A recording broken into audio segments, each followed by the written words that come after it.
And hi there, Fluffy. It's good to see you. I hope you're doing well.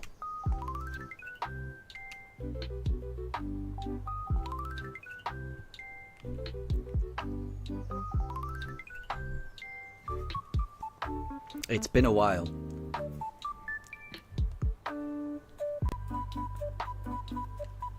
But this should be a long stream, this one.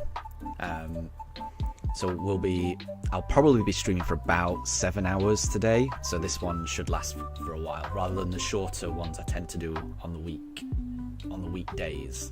And then prior to that, I had quite a lot of time off with family. So it has been a while since I've been able to do a really long weekend stream like this. So it's good to see you. And Rainy Day, hi. It's good to see you. So I remember it. Yeah, this is it. It has been a while since I've been able to do a stream at this time of day. I have had quite a bit of time off because I've had some family visiting. So long weekend streams have been a rarity for me. So this is the first one I've been able to do for quite a while. So yeah, I'm looking forward to it. I should be able to get through quite a lot of encounters this time. We've started on a fairly odd number of 2,978. I had to end yesterday's stream quite abruptly because my poochers were a little annoyed. They wanted to go out, so I had to end it. But that does mean we're going to be reaching 3,000 encounters very soon, and because I'm on the Switch too, I should be getting through these starter encounters a lot faster than I was previously. So yeah, I'm thinking we could get through maybe 200 encounters this stream. That's what I'm hoping for. I'm not sure. Really don't know what to expect, how many I can get through. So we'll see. We're getting closer to full odds. So I really hope we can get this starter. And Fluffy, congratulations on beating Pokemon Violet. That is good. It's such a great story, Pokemon Violet and Scarlet, isn't it? I love it. I love it. Yeah, it's so nice going down to Area Zero with all your buddies, going through all the main quest, especially the main quest with Arvin. I loved it all. So I hope you enjoyed your Pokemon journey in Pokemon Violet as well. And Rainy Day, exactly, no starter just yet. Yeah, I've been searching for a very long time for this. I think Capamon, one of my other viewers, added up all of the hours that I've been searching so far, and it came to 111 hours. And I've added on probably another 4 hours since then. So I think I've been searching for this shiny starter for about 115 hours without success. But the odds of finding a shiny starter in this game are 1 in 4,096. So what that means is, on average, and it's not guaranteed, on average, you could get it on the first one, you could get it on 9,999 probably, but on average most people will need to do 4,096 encounters to find a shiny starter. So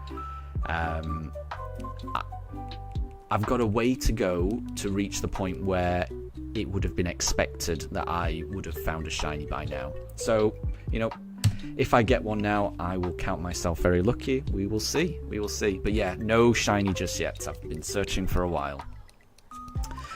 Yep, and I agree, Rainy Day. Sometimes pets just say, nope, nope, don't want to do this anymore. I want to go outside. And you've just got to listen to them. They know best. So yeah, that's what happened yesterday. Yeah, they were really calm for most of the stream, but just towards the end, when I was thinking I'd be able to stream all the way up to encounter 3000, they just, I think they heard another dog barking outside, because I've kind of got the windows open so they can hear a lot of the neighborhood noises, and as soon as they heard another dog bark, they were, Daruk especially just started barking, and then when Daruk barks he sets me for off, and yeah, it was just better just to end the stream a little bit earlier. And Fluffy, so you'll be getting Legends Arceus soon. Nice. It's a really good game, and I hope you enjoy it, but I certainly did.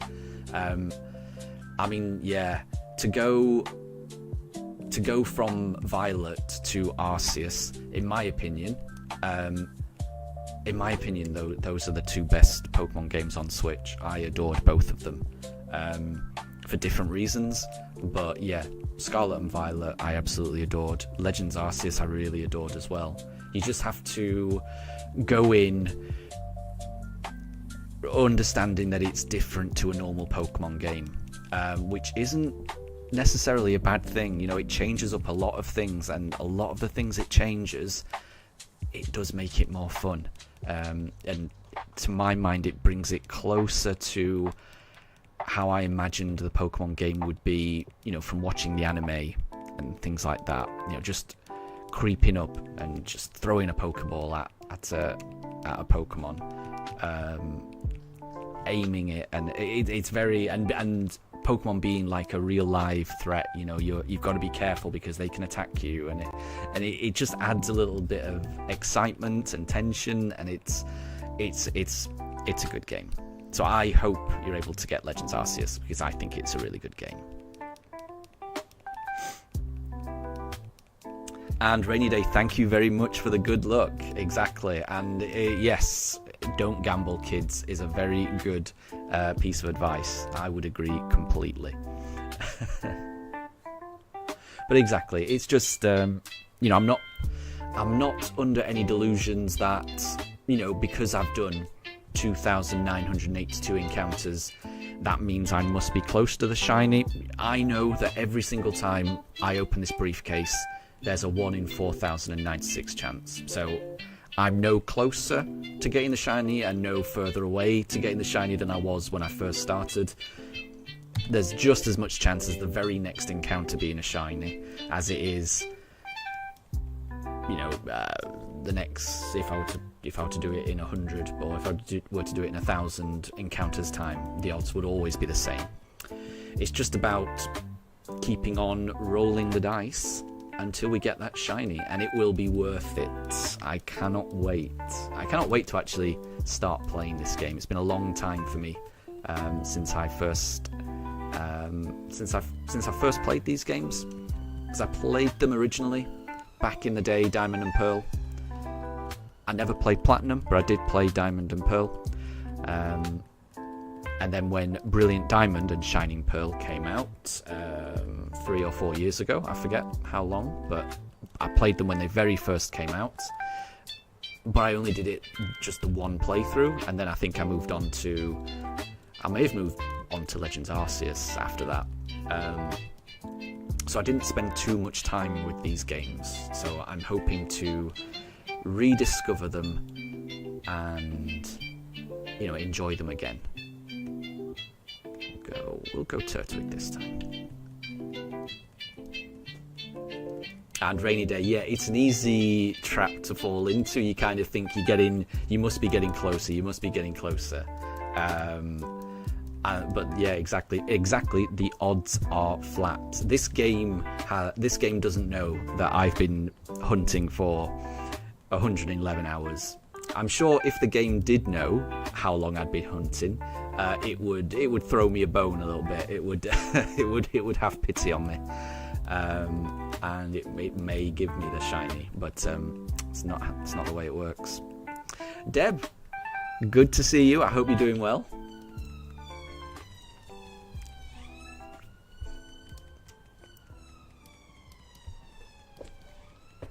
Because we're doing very well here. We've just started this stream.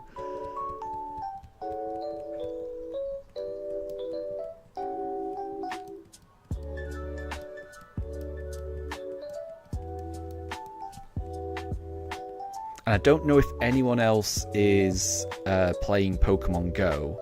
And I don't know if it's just in the UK right now, but it looks like the Pokemon Go Fest activities are live, so if anyone's playing Pokemon Go at the moment, now is probably a good time to play, because I feel like there must be some bonuses for catching Pokemon going on at the moment. So I've got a little gotcha auto catcher that I'm also catching Pokemon on Pokemon Go as we're doing this hunt. Okay, let's go. I think I may have gone for Turtwig twice in a row here, but let's see.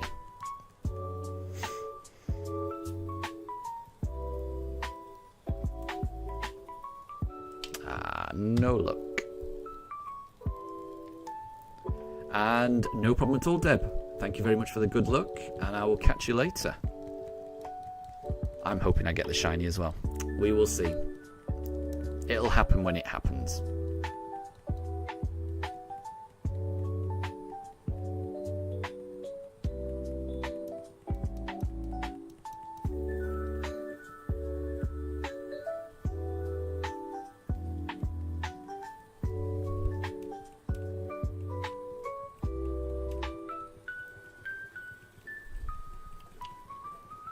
And nice rainy day.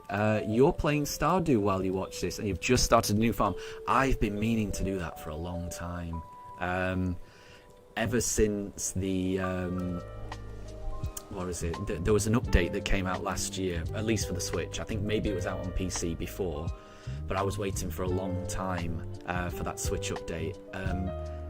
But ever since it came out, I haven't actually started a new farm, so I haven't played any of the new content that came out in the past year. It's so impressive that developer just keeps adding new content. Yeah, Concerned Ape is a wonderful developer. So yeah, please don't reveal any spoilers about what's anything that has been newly added in the past year, because that is on the list of games that I definitely want to play. Yeah, it's such a good game. It's such a good game, Stardew. So I hope you have a good time playing it, because I'm sure you will, because it's a wonderful game.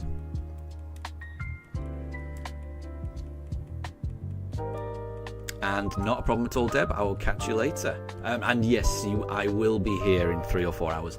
I think I'm going to be streaming for about 7 hours, roughly. So yeah, I'll be here for a while. This is one of my weekend streams, and I should be able to stream for quite a while. I'm going to get back into the rhythm of these longer streams. Oh. Daruk heard something outside, so he's having a discussion with one of the neighborhood dogs outside.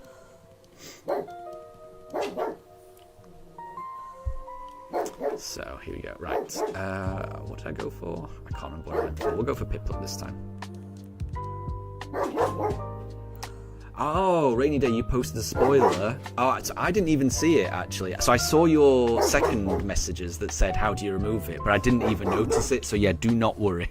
I didn't notice anything. But I do appreciate that you've, that you're conscious of spoilers. Yeah, because I appreciate it, because I am definitely going to play Stardew with the new update. I just need to find the time. I really want to do that. And that's the kind of game I could probably see myself playing on the channel. But I've got a lot of Pokemon games I want to play first. But it's also a game that I enjoy playing with my wife. You know, we kind of play couch co-op and we just start a farm, but we just haven't got around to it. I've been trying to convince my wife to play a new game of Stardew, but I think the time has to be right. We don't always have free time. But yeah, I definitely want to play it. So, but yeah, I appreciate you removing any spoilers. I do appreciate that.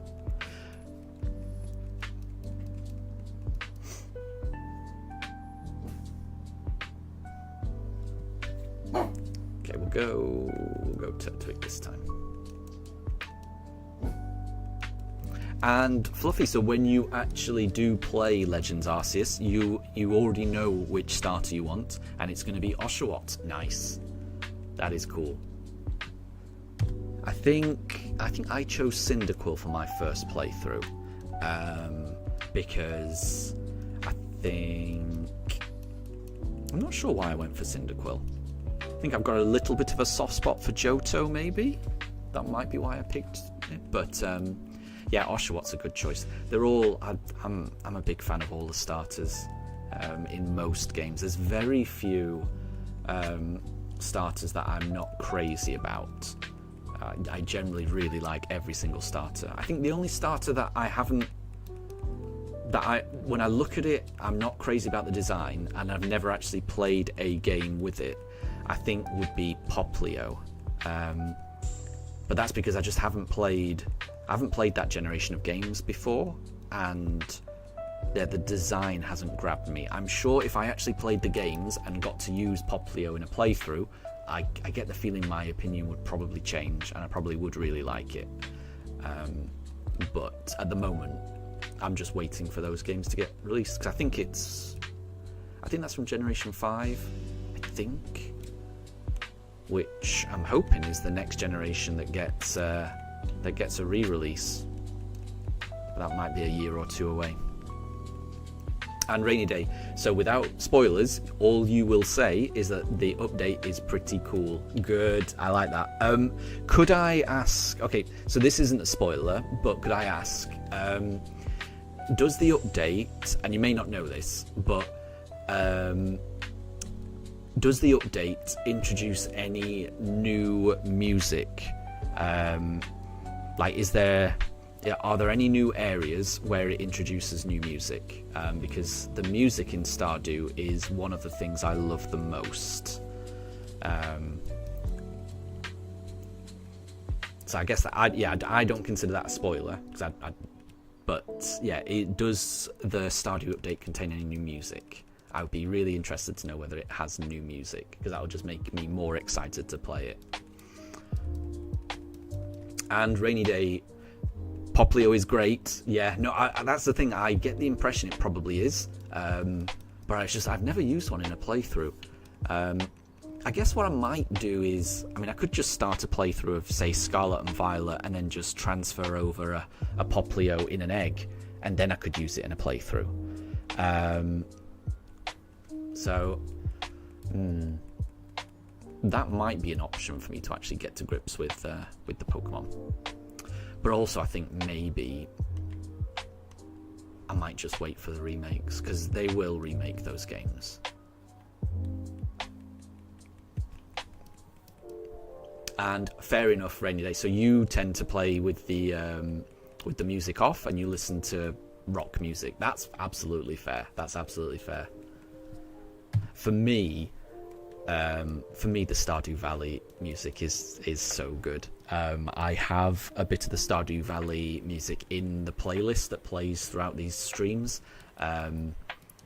I just love it so much. I love it so much. I just think Eric Barone, the guy, Concerned Ape, the one guy who made that, I just find it so impressive that he was able to code that entire game, and not only code it, design it, artwork, everything, the gameplay mechanics, but he made the music as well. He composed the music.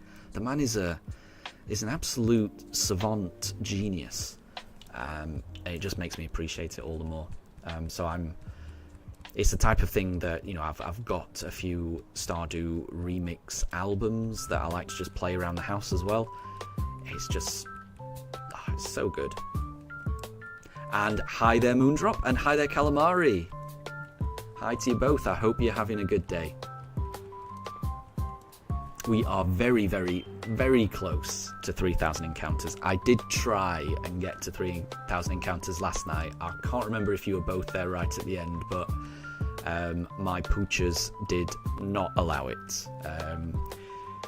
We got to 2,978 encounters, and then Daruk heard a dog barking outside, and then had a very long and heated argument with that dog, which also set me off. So we're going to reach 3,000 in this stream. And Rainy Day, yeah, you find the music a little bit repetitive in Stardew, but you do like the winter and the night market tracks, yeah.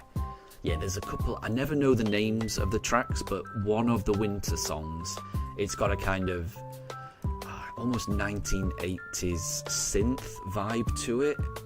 It's so good. Yeah, I really love it. I really love it. I could listen to it all day.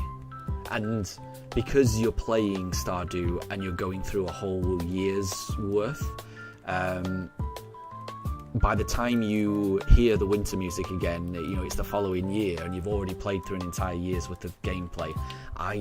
It never gets repetitive for me, but I can understand if other people do find it repetitive. I can definitely see that point of view. And Capamon, welcome to stream. Good to see you. Good to see you. Apologies, Daruk's heard another thing outside. That's going to be a common theme. Apologies. Yeah, so apologies if anyone has pets with them, especially dogs with them, while you're listening to this stream. Because I could imagine that Daruk barking periodically might set your own dogs on edge. So apologies if that is the case. But exactly, Capamon, I'm so close to 3,000. So close. This is going to be this is a weekend stream, so I will be streaming for longer than normal. So I should be able to stream for the next 7 hours or so, I'm thinking. So my weekday streams using the Switch 2, I've been able to get through almost 100, and that's in about a 2-hour period. So I'm thinking I might be able to get through, 200 encounters, maybe 250 encounters. Not sure, but I should be able to get through quite a lot today. So who knows? There is a chance that we find the shiny today. There is definitely a chance. There's a bigger chance than any in any single stream that we'll find it. I feel, because we're going faster with this Switch 2. So I feel we've got a better chance than any other time of finding it. Daruk is currently having an argument with a dog across the street. I can hear it. I may have to close the windows. Otherwise he's just going to keep arguing. So Catherine, you have a bird, but he's in the living room. Fair enough, fair enough. And Catherine, yeah, I think this is the first weekend stream with a Switch 2. The first full 7 hour. I may have done, I'm trying to remember whether I did a quick stream on one of the days when my family was here. So I may have been able to do like a 3 or 4 hour stream, possibly. I can't remember actually. But I think this is the first. This is definitely the first long 7 hour stream that I'm doing with the Switch 2, because I got the Switch 2 while my family was here. So, and I definitely haven't been able to do a long weekend stream, while they've been here. So, yeah, I think this is the first time. And Calamari, thank you for the good luck. I hope I get it this weekend. I've got a good feeling about it. I've got a good feeling about this weekend. You know, we've got the Switch 2. I'll be able to stream tomorrow as well. So, yeah, there's a chance it happens. And Rainy Day, you're currently using headphones. That's a good idea. Because, yeah, your cat Mirage would not like the barks. And I totally appreciate that. Yeah, I totally appreciate that. So your cat is an indoor cat. But your cat actually managed to get out. Oh no. I hope she's okay. I hope she's okay. But it's, yeah, it sounds like she's been chased before. That can traumatize a cat, I'm sure. It can traumatize me. I can remember growing up, I got chased by a dog when I was like 5 or 6, just being chased around a park. I don't think it ever bit me, but it scared the crap out of me. I'm sure the dog was just being friendly. In fact, I'm certain it was, but I was too young to rationalize that. It was a dog that was the same size as me. It was a big like Doberman type thing, and I was so scared.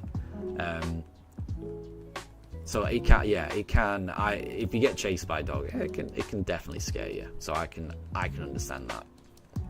So, you know, if I was a cat, I'd be scared, even as myself. As a kid, I was scared. And Calamari, you're currently starting your roaming Cresselia hunt. Good luck with that. Good luck with that. I really hope you get that. I really hope you get that. I still don't quite know how the roaming mechanics work. So yeah, it sounds really difficult because all I've got to go on is my experience with like roaming legendaries in Gold and Silver back in the day, and I had such a nightmare experience with that. Even just catching them, I found really difficult because they would just constantly flee.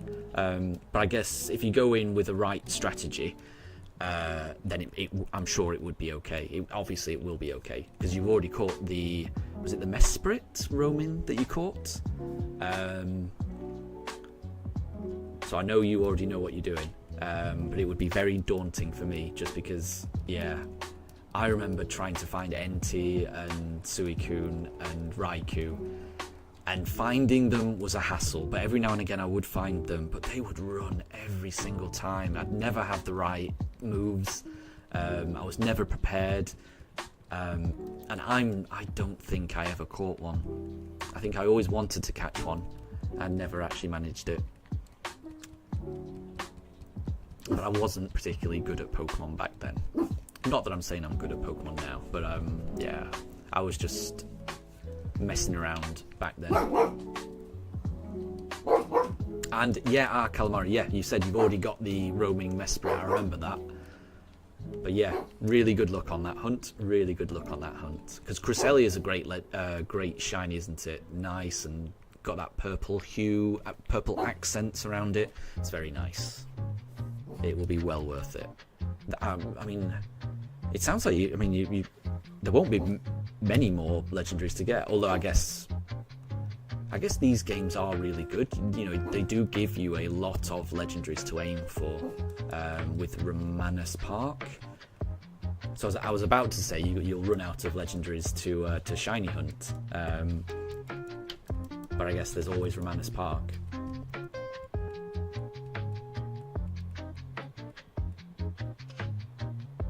Oh no, Rainy Day. So when Mirage got chased, she hid in a random person's attic to get away from the dog. Oh.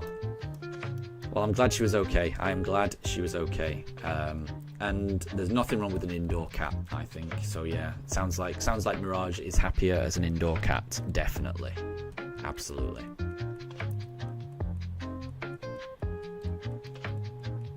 Mean Look is a good move to use. Yeah, I guess you've got to make sure you've got that. Could I ask about Mean Look? So, let's say your starting Pokemon has Mean Look, which traps the Pokemon. if you were to swap out that Pokemon for a different Pokemon that maybe has, say, Thunder Wave and False Swipe, or something to make the Pokemon a little bit easier to catch, the opposing Pokemon could then still run away, right? What I mean is, so if your first Pokemon has Mean Look, that doesn't last the entire match, does it? You have to keep that Pokemon there in order to keep it trapped. Because if you swap out your Mean Look Pokemon for just a normal Pokemon, then it could still flee. I'm assuming that's the case. It just sounds so difficult, because I guess you've got to make, I would imagine you've got to make your Mean Look Pokemon, or your Arena Trap Pokemon, the Pokemon that does all of the catching, I guess. You know, all of the either paralyzing or putting to sleep, or the false swiping. It's the type of thing I would imagine you've got to do a lot of preparation for. So, well played, Calamari. Ah, Calamari, yes. So once you switch Mean Look, well, yeah, that's where I was thinking that's how it worked. I just wanted to make sure. Thank you, Calamari. Yeah. So, Calamari, so after you've caught Cresselia, you only need Dialga, Palkia, and Giratina. Nice, nice. And I don't blame you not having any plans to hunt any other legendaries, because I guess that's, I mean, if you get that, then that's your Sinnoh legendaries, I would imagine, all done. Because I think I remember you saying that you managed to get the event Darkrai and the event what was the other one? Shaman, I think. Which, yeah, I wish they would. I wish they'd re-release those events, but apparently that's not very likely. But that's a really good achievement, that to only have Dialga, Palkia, and Giratina left after this Cresselia. That is really impressive. That is a very nice collection to have built.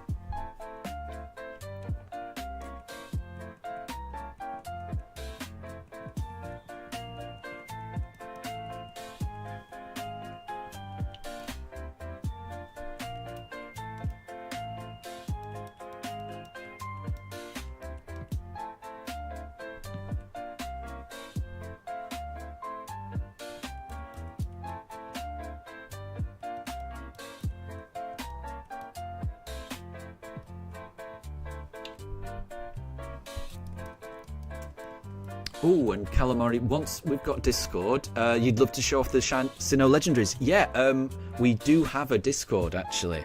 I set it up a few days ago. Bear with me, I'll post the link in chat. I've put it in my channel description. But I don't know if I've written it correctly on my YouTube channel description, because I'm not sure you can actually click on that link, so it's not really very accessible for people to use. But let me just go into my Discord and find an invite for it. Bear with me.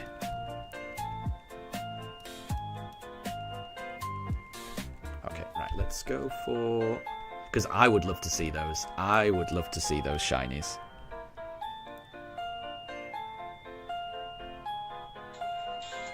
Oh, I've just...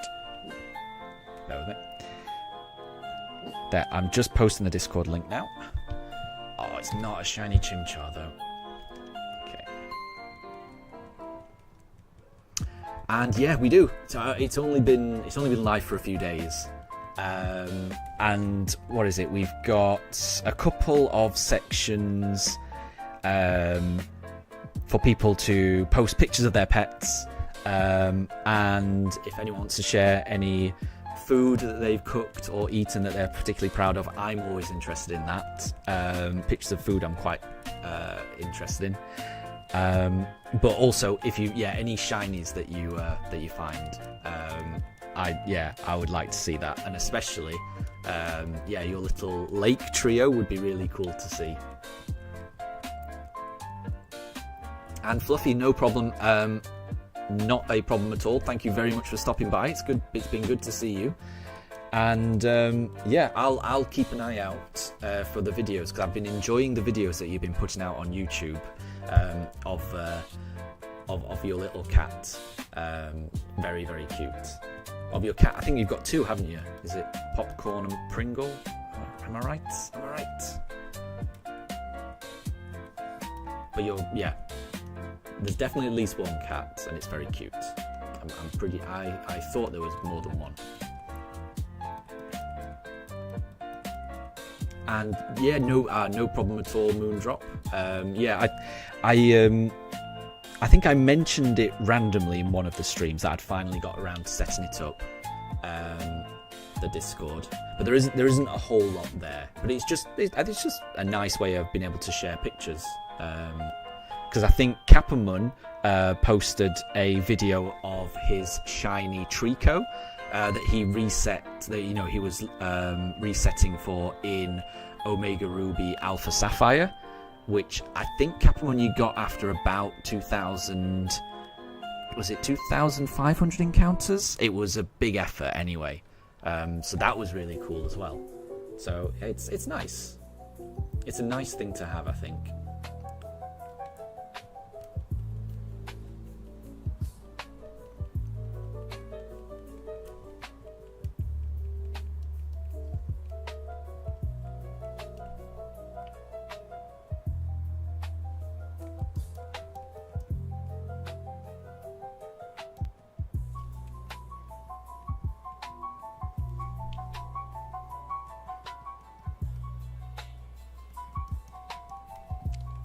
That was one of the few things I was able to get set up, while my family was here.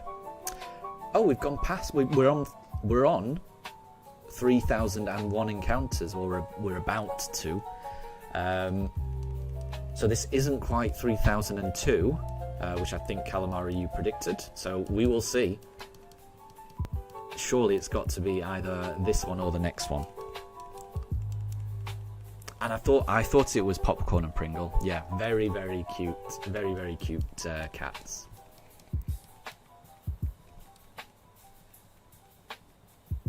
And Moondrop, you've posted some shinies in Discord. Nice. Salandit, a Revravoom, Golduck. Wait, how do I get to the next one? Oh, I scroll across, that's it. Let me pick Piplup first and let me have a look at those. Revravoom, Golduck, Oinkologne, King Gambit. King Gambit's a great shiny, isn't it? Very nice. Very nice.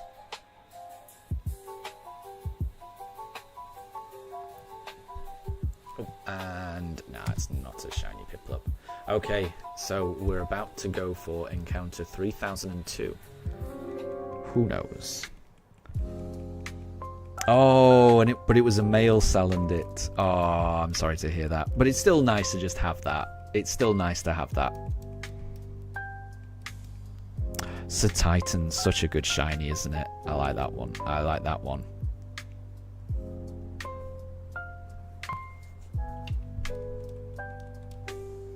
That's quite a lot of shinies. How long did it take you to catch all of those, Moondrop?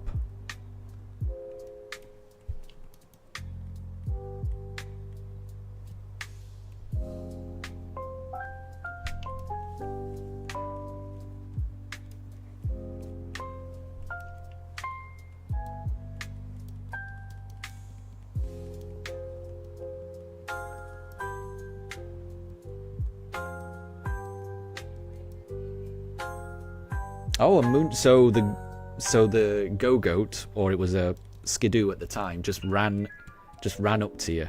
Very nice. Very nice. Sorry, I'm just reading the Discord chat. I'll come out of that. Very cool.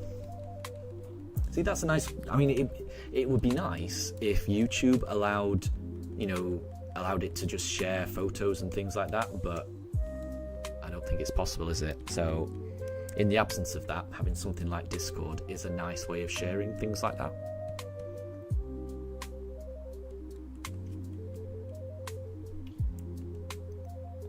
Oh, Moondrop, so it took you a few months. Nice. So yeah, that's a long endeavour catching all of those.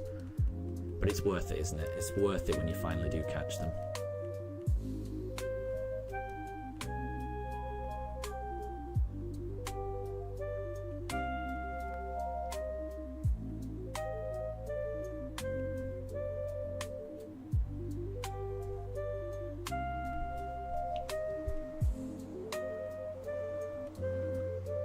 So we didn't get it on encounter 3002. We could get it on encounter 3003 though. That's a possibility.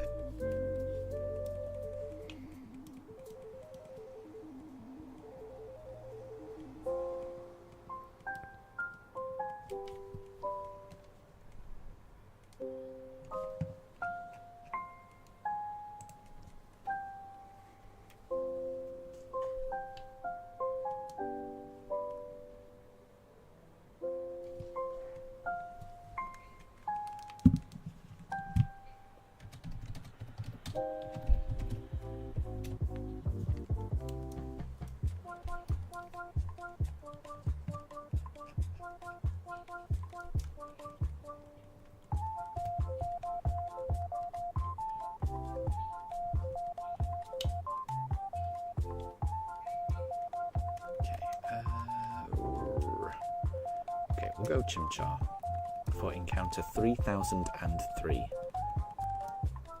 That's a nice number. It would be a nice number to get a shiny on. Ah, alas, no.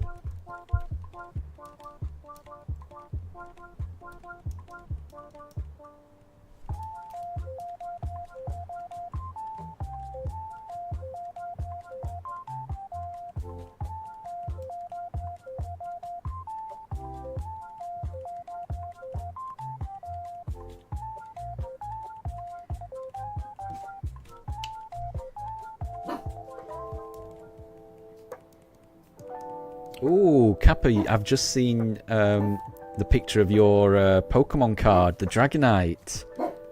That's very nice, actually. Let me just have a look at that. Is that Dragonite sleeping in midair? Or just yawning? It's very cool, that, isn't it? Just sleeping, almost sleeping as it flies in the clouds. That's very cool. I do like that. I do like that. That's very nice.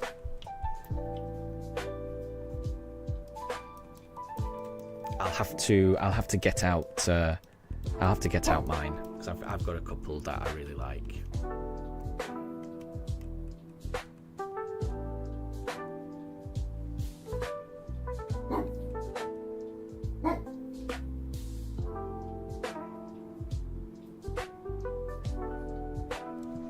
Because I think my favourite one is, and I never actually bought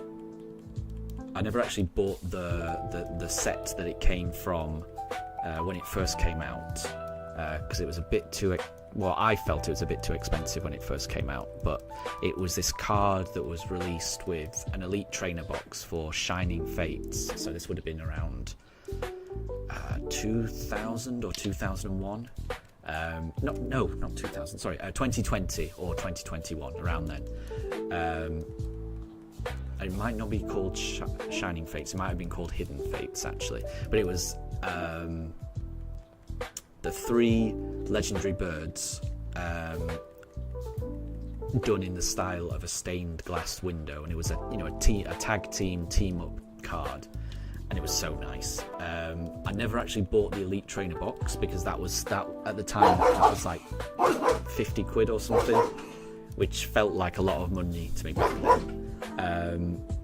But I did manage to pick up just the card itself on eBay a few years later, and I think that's my favourite card. It's such a nice card. I need to get a picture of it because I do like that one.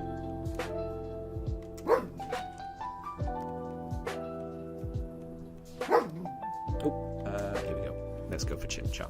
So Moondrop, you made a sparkling poison sandwich, and instead of a poison type shiny, you got the Rotom from there. I didn't see that. Hang on, let me have a look at that. But that is, so that essentially that was a full odds Rotom then, because yeah, that shiny, your poison encounter, poison shiny boosting sandwich wouldn't have had any impact on the Rotom. So that is basically a full odds shiny that you found, which is very cool. Oh, here we go. Yeah, I've just seen it. Very cool. Very cool.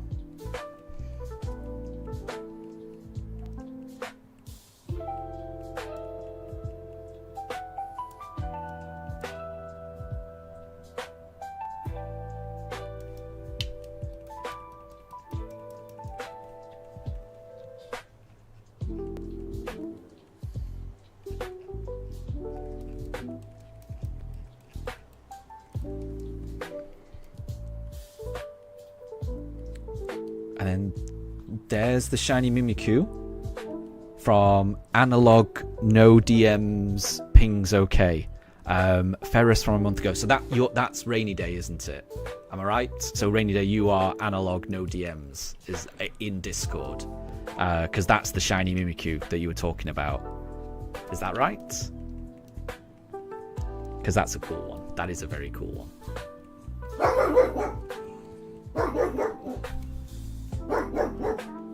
Oh, and Calamari, I can see your lake trio. Let me have a look at this. Nice. Oh, that's so cool. Mesprit. I can never remember the names. Mesprit is the one with the first one with the pink hair, I think. And then Uxian as Elf. That's so cool. That's such a nice shiny. And those are good screenshots as well. You've managed to get the sparkles just as they appear. That is a very nicely photographed there. You've captured that very well. I like that. We'll go. I think I've gone Chimchar twice in a row, but that's fine. And Upside Coco, good to see you. Good to see you. I hope you're doing well. And yeah, don't worry about missing any of these streams, because if I ever do, when I do finally catch the shiny, I will always, I will definitely rename the stream to make it very clear that's where the shiny was found. But yeah, for the past few weeks, 2 or 3 weeks, I haven't been able to do any of these longer weekend streams because I've had a lot of family visiting. So yeah, don't worry about missing, because I think the only streams I've been able to do recently have been fairly short weekend streams, which I know don't work for everyone, because of everyone watches from around the world sometimes, and the time zones are very different. But with these longer weekend streams, because they are just for a longer period of time, I get the feeling that more people can catch at least a part of the stream on these weekend ones, which is why I like them so much. I really like the weekday ones because I find it quite a nice way to relax from my day at work. But these weekend ones, I do like the interaction that you get from just a longer stream. And that's so. I'm just reading the number of resets, Calamari, for yours, and they're all under odds, aren't they? That's really good. That's really good. Congrats on that.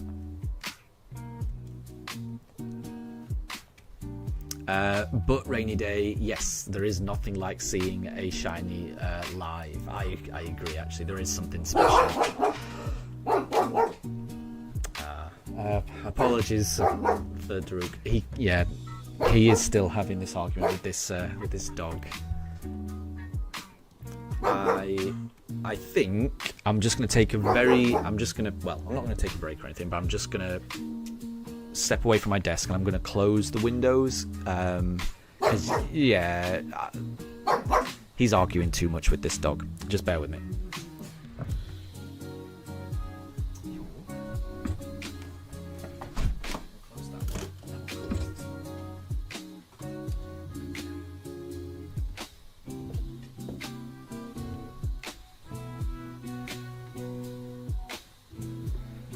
Okay, that should be fine now.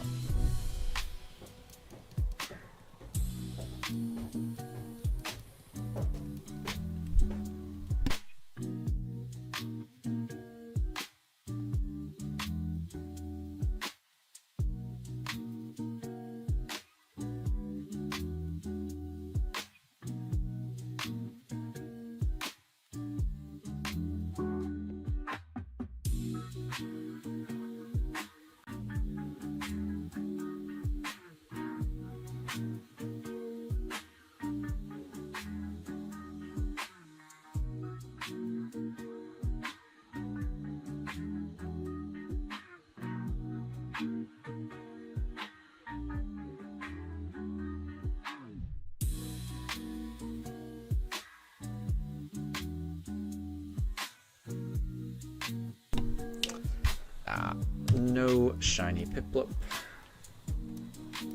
try for the next one. Rainy day, yes, the dogs are having a falling out. Yeah, well, I've closed the windows now, so I think it'll make it a little bit more difficult for Daruk to actually hear the other dog. So we'll see. He might still be able to hear him. We'll just see. We'll just see.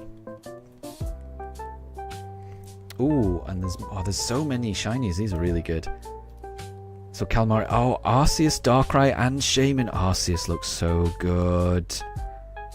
Arceus looks so. That's such a good picture. It does look like it looks like a shining golden god, doesn't it? Just that's really cool. That I really like that. That's awesome.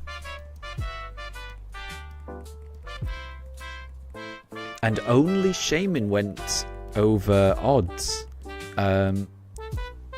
Interesting. And Coco, when did I start using my voice on this channel?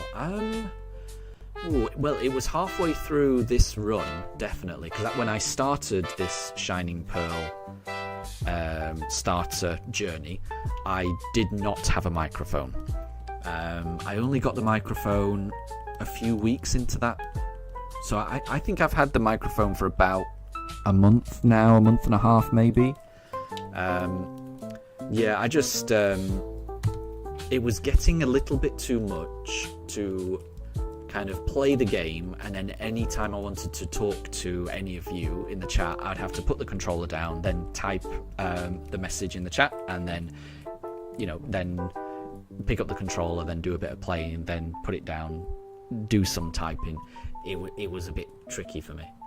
It's a lot easier to just be able to just talk into the microphone and chat with you all without having to type. So I kind of did it just to make my life a little bit easier. But I wasn't sure if other people would be okay with it or whether they would prefer to just listen to the music. But most people seem okay with it. Most people say that they can still hear the music and they don't mind my voice. That's the feedback I've had so far, which I'm very happy with, because it does make these streams a lot easier.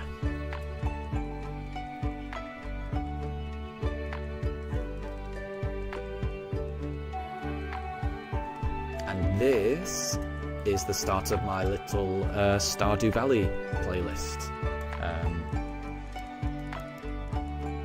Yeah, just briefly going back to Stardew Valley, I absolutely love it. And yeah, the music I absolutely adore. Coco, yeah, exactly. It was just a mic thing. I did not have a microphone before. I think I remember trying, because I've got a set of headphones that has a microphone attached to it, and I remember trying to use the microphone from my headphones, but I could never get OBS to pick that up. So I did not have a microphone before. I just ordered one on Amazon. And yeah, I can't remember the exact episode of this hunt when I first started using the microphone, but it was definitely halfway through this journey. I did quite a few streams where there is no voice, but then yeah, ever since I've had the microphone, I've always used it.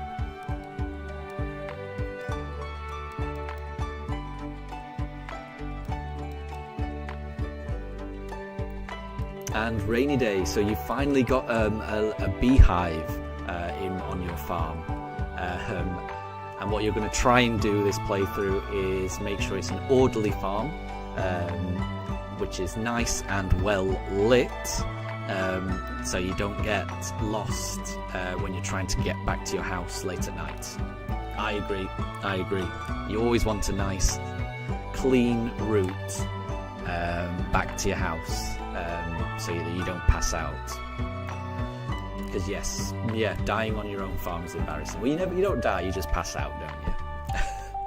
Harvey sets you right, but I think he does charge. He's got steep doctor's fees, that guy. It's a very cool game.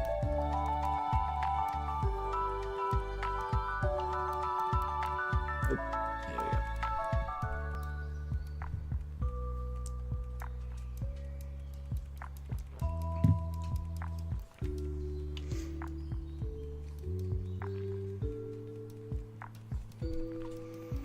I don't want to speak too soon, but Daruk seems calmer now that I've closed the windows, so that's good.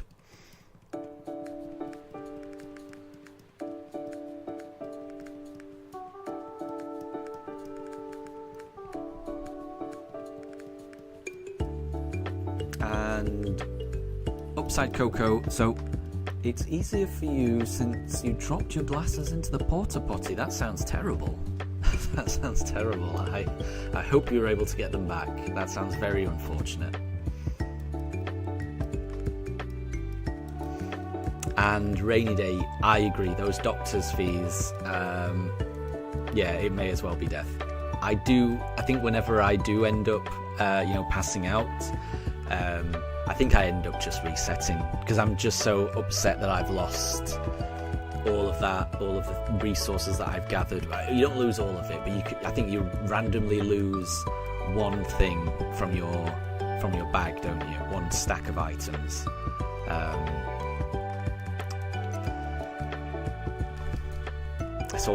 It's just too traumatic for me to face losing stuff like that. So I think I tend to just rage quit, and then it always loads up. Because it always saves on the night before, doesn't it? So you can always just reset and then just replay the day. I tend to do that if that happens. And Capmon, you remember entering the mines and getting jumped by hundreds of flies? Exactly. Yeah, I remember that as well. I can remember being absolutely terrified of those flies, the ones that hone in on you, the ones that come out of the cocoon, and the cocoon turns to like almost steel at one point, and then you know that you can't do anything about it, and this fly is going to come out and it's going to start chasing you. Then I can remember being absolutely terrified of those things when I first started playing it, and then I think I ended up not playing it for a while for whatever reason, I'm not quite sure, and then coming back a few years later, realising that it's pretty easy to deal with those flies, but at the time I was absolutely terrified of them. But yeah.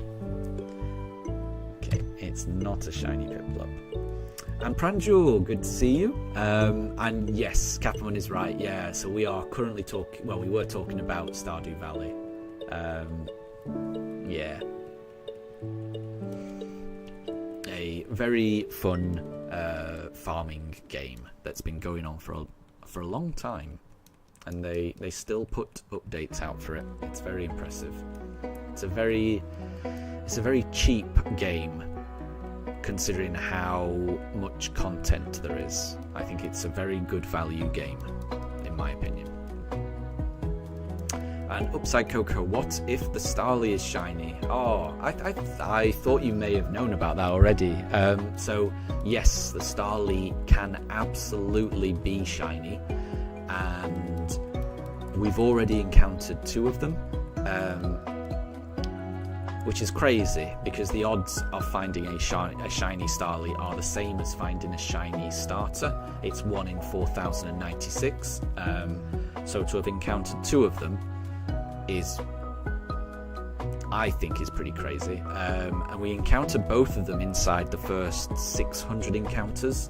So the first shiny Starly was at encounter 77.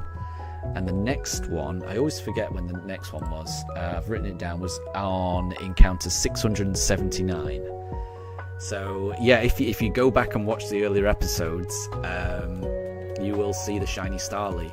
Both of those shiny Starlies appeared before I had the microphone, so there is no reaction to them, other than the reaction in chat. But yeah, it's a shame. But I mean, I don't mind finding those. I know I know it upsets a lot of people because you cannot catch those starlies, and I would imagine if you were just starting the game and you were picking the starter and you were just going to play through the game with that starter no matter what happened, and just you're picking the starter and then you're playing, to then find a shiny starly immediately, but there's no way for you to catch it, that would be traumatic. But for what I'm doing, even if I could catch the starly, I would not catch it because I am going for a starter. I'm not going for the start of the starly. Not that you can actually catch the starly anyway, but it's just more of a fun quirk.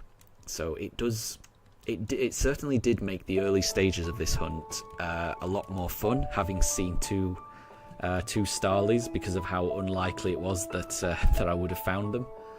So I would be okay with finding more. They liven up the stream when they do appear, but they haven't appeared for a very long time. Obviously, I would rather get the shiny starter. And Moondrop, no problem at all. I'll catch you later. And Pranjul, how long am I going to stream today? I will be streaming probably for another 6 hours or so. So I've been streaming for 1 hour already. I'm anticipating this stream being around about 7 hours long. So this will be a long one, which gives us lots of chances to find this starter. And we're using a Switch 2, which is making the whole process go faster. Everything is set up. Everything, the planets are aligning here. Everything is setting up for us to encounter loads of different Pokemon. Surely there's a chance that one of these Pokemon that we encounter could be a shiny. I'm guessing we're going to get through about another 200 encounters on this stream, which gives us a decent chance. I think that gives us like a 5% chance of finding it this stream, with my very, very, very rough maths. With odds of 1 in 4,096, I think if we do about 200 encounters, that's about a 5% chance of getting it. I wouldn't trust my maths, but in my head that makes sense.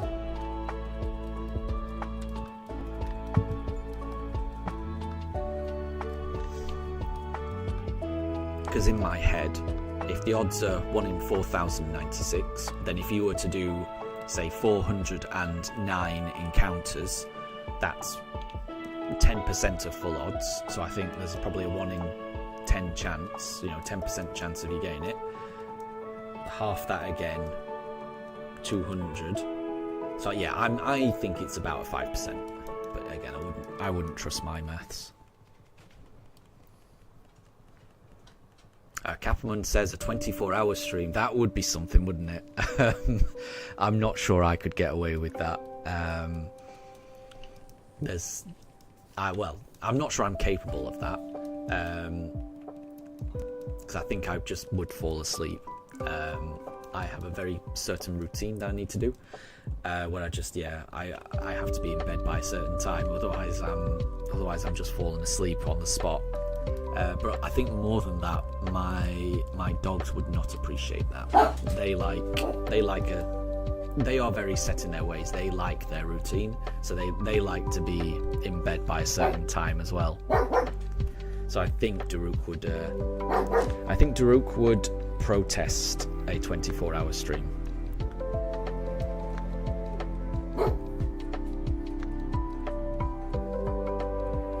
And welcome back, Calamari. Yeah, I saw a couple of them. I saw a couple of your shiny pictures.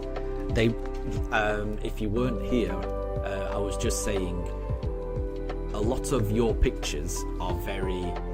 Daru, no, Daru, no. Sorry about that. He was doing something he shouldn't have done just there. Where was I? Yeah, a lot of the pictures, Calamari, that you've done, they're taken at just the right time because you can just see the sparkles in the background. They're very cool photos. I do like them. So thank you very much for sharing them. And Pranjal, you have to go study, so you'll be back in around 2 or 3 hours. Yep, well, we will be here, so absolutely do your best at studying. That's really important. That's way more important. And Coco, I think Daruk was just wrestling with Mifa, so I just had to make sure that they weren't about to have a fight or something.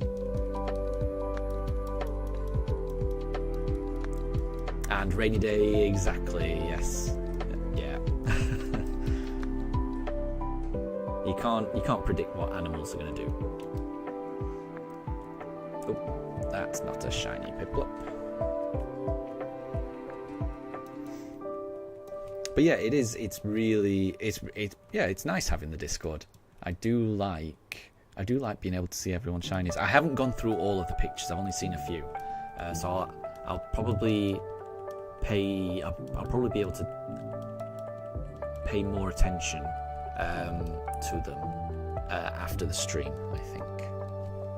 But I have seen a few.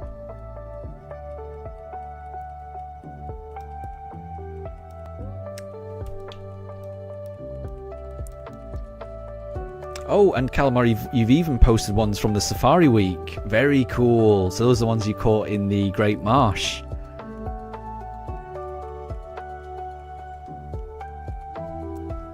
Very cool.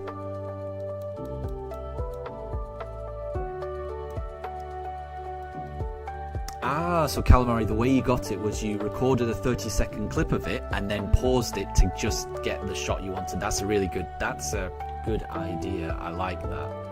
I like that idea. Because yeah, it's timed just the right way.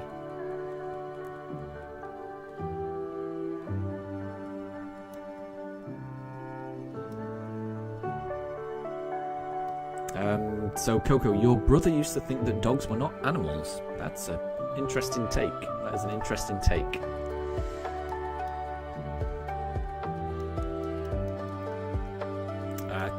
Yeah, I mean, we're all animals, really. We are all animals.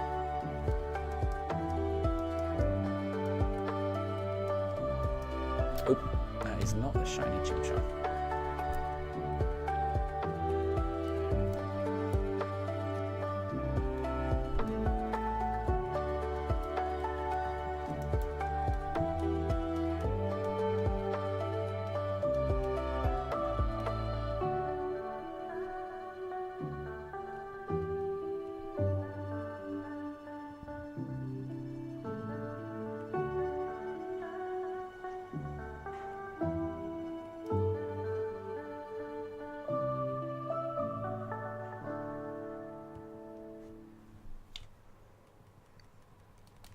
Oh wow! Sorry, I am just scrolling through Discord now. I'm just having a look at Capman's card collection. That is extensive.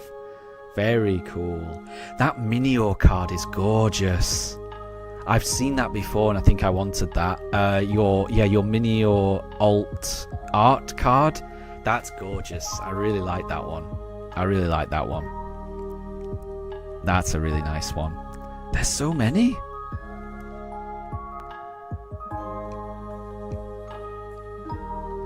Oh, it's presented really nice as well. I don't think I'll be able to look at them all. Oh wow.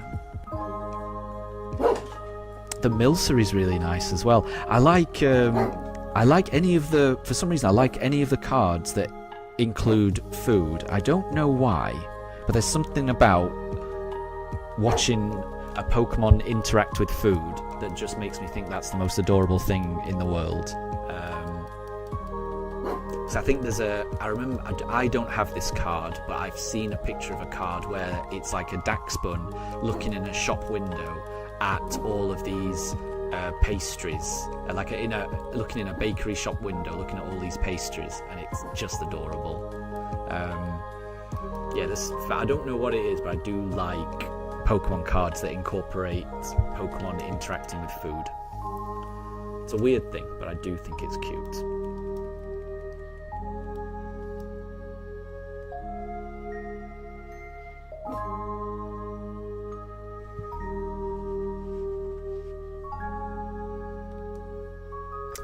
not a shiny Piplup. Coco, you wouldn't do Piplup because it's really hard to see. It is. It's quite a subtle one, isn't it? But I do like Piplup. I like them all. So, I mean, yeah, I kind of want it to be a random thing where I don't know whether it's going to be a Piplup or a Chimchar or a Turtwig, which is why I'm kind of rotating which one I pick each time. So yeah, where possible, I'm just going to go from one to the other, but I do sometimes forget which one I selected last time. So it certainly it's not actually random, is it? Because I'm not doing it in order. I'm not doing, say, Turtwig, Chimchar, Piplup in that order, and then Turtwig, Chimchar, Piplup, because I am just forgetting what I selected last time.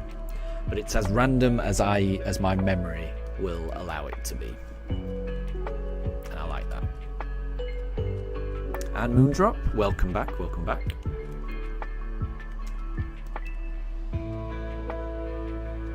And Catherine, you like the cards where the Pokemon is with their signature trainer. Yeah, they released a set like that, didn't they?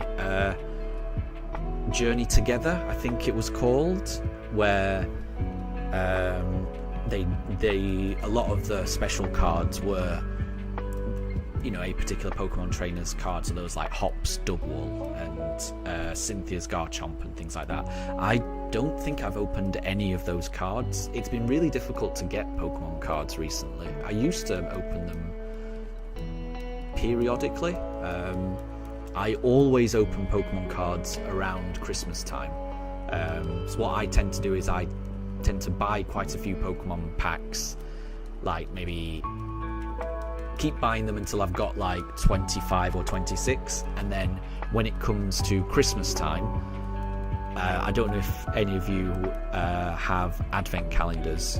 It might just be a UK thing, I'm not quite sure, but in the UK kids always get like advent calendars where you each day of December leading up to Christmas you open it's a little cardboard box with different numbers from 1 to 25. Each day you open one, and there's usually a chocolate behind it, and what I tend to do is each day in December I open a pack of Pokemon cards, and that's like my advent calendar type thing. So it tends to be like a Christmas thing that I open Pokemon cards. I don't open Pokemon cards really throughout the year, but in December I end up opening quite a few packs. So I like it. I like that. And yeah, Captain, yeah, the sets are getting scalped quite a lot. Yes. That's the thing, it is difficult to find a lot of these Pokemon. And Rainy Day, you do that in New Zealand too, and you once did a gemstone one. I bet that sounds really fun. Yeah, that sounds really cool. So a different gemstone, different like rock or mineral each day. That sounds really cool. If it also includes a little fact or something about it, that would be really good.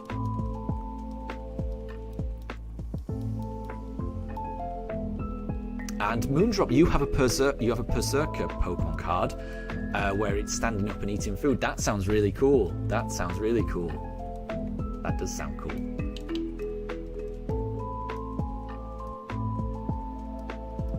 And Upside Coco, your advent calendars only have 24. I mean, ours might have 24 as well. Now you've said that, I can't remember whether it is 20. Some do have 24 and some have 25. I think it is either 24 or 25, isn't it? So that does sound similar.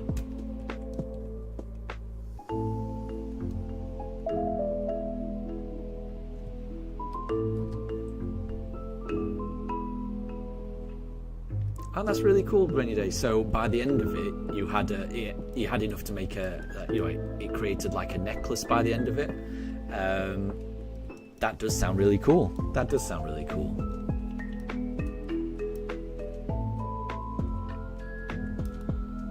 Because I remember, as a kid, all I wanted was like, a chocolate each day. That was amazing. I don't have as much of a sweet tooth nowadays, but I still like recreating the excitement of opening something each day in December. That you got from having an advent calendar. So yeah, I like to do the Pokemon card advent calendar type thing.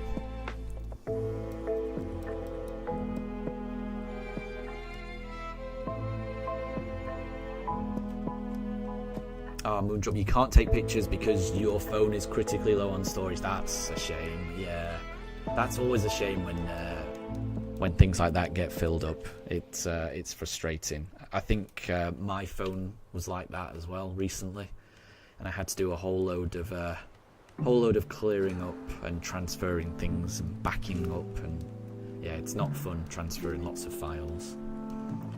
Managing photos is arduous, definitely.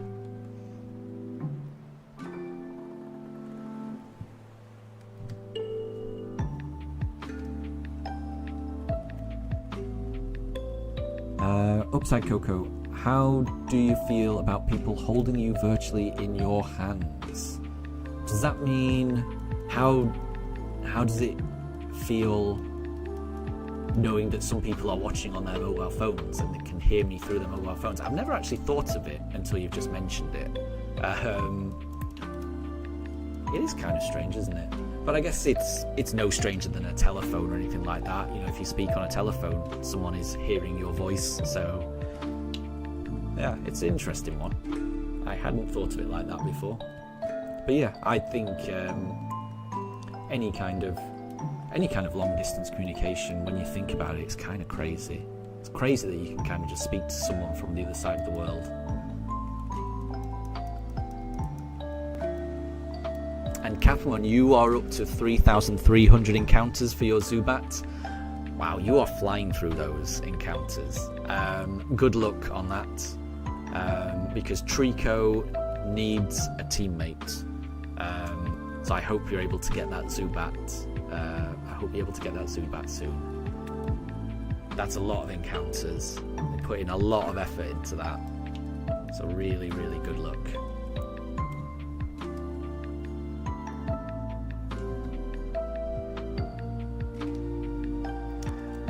Is the UK really that far away from Washington? Well, I guess it depends on which Washington. If it's Washington DC, it is pretty far away. If it's Washington State, it's even further away. Yeah.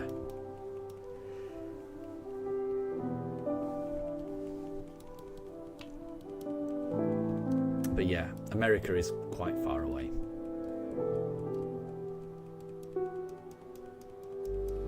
Ah, that's it, Capman. Yeah, I remember you saying that you were doing horde encounters, and you did explain it to me. It's to do with sweet scent, isn't it? Ah, Coco, you're in Olympia, so that is Washington State, isn't it? I'm pretty sure. I'm not 100% certain on cities and states in the US, but yeah, Olympia that sounds Washington State. So yeah, that is quite far away, really. In my mind, that's quite far away. That's the other side of the world almost.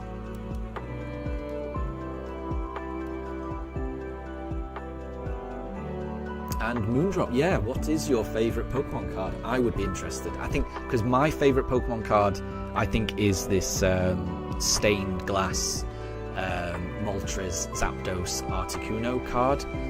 I really want to take a photo of that and share it with you guys, but I need to find it. Seeing how Capamon has nicely displayed his or their Pokemon card collection in like a binder, and everything's really nice. That makes me want to get a binder, because all of my cards are just in old boxes. I've tried to put them in order, but they are very much just in boxes. I think it's really cool just to have your favourite cards in a binder. I like that. I may end up trying to do that myself. So Moondrop, your favourite Pokemon card is a Zorora V-Star card. That sounds cool. That does sound cool.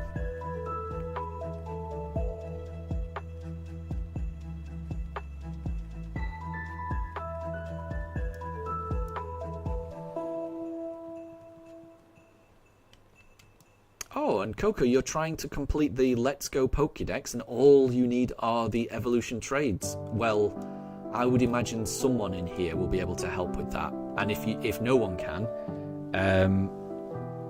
I'm pretty sure I can help with that. Although my Switch is here, but my games of Let's Go games are downstairs. So I will definitely be able to help in a couple of hours. Oh wait, no. Yeah, no. I'm trying to think. I may have to ask my wife to bring up the games, but I'm not sure where the games are.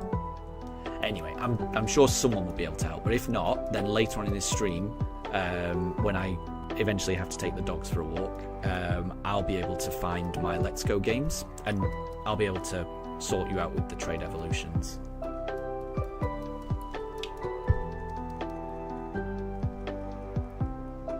And no problem at all, Calamari. Enjoy the snacks. We'll catch you later. And Capon, you have some in 3 different sleeves for protection. That's a good idea.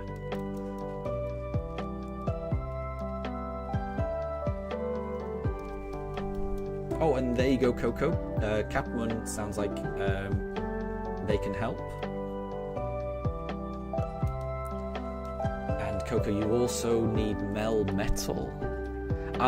So Melmetal is a bit trickier to get, but I might be able to get that. Let me just have a look at what I've got in Pokemon Go, because I think I've got quite a lot of Meltan candy. Oh, I've got 1,000 Meltan candy, so I could get you Melmetal. Again, I would have to.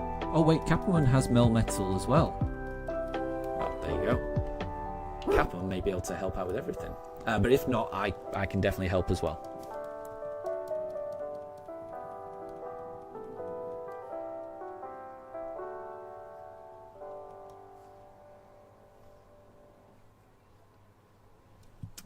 But it's not a shiny Piplup.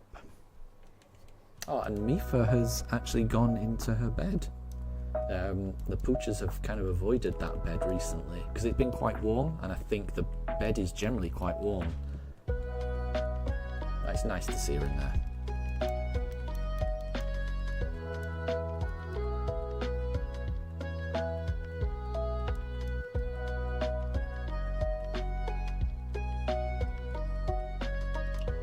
Oh, and Capone, so Meltan and Melmetal are your favourite Pokemon, so you've got lots of them. That's cool. That's really cool.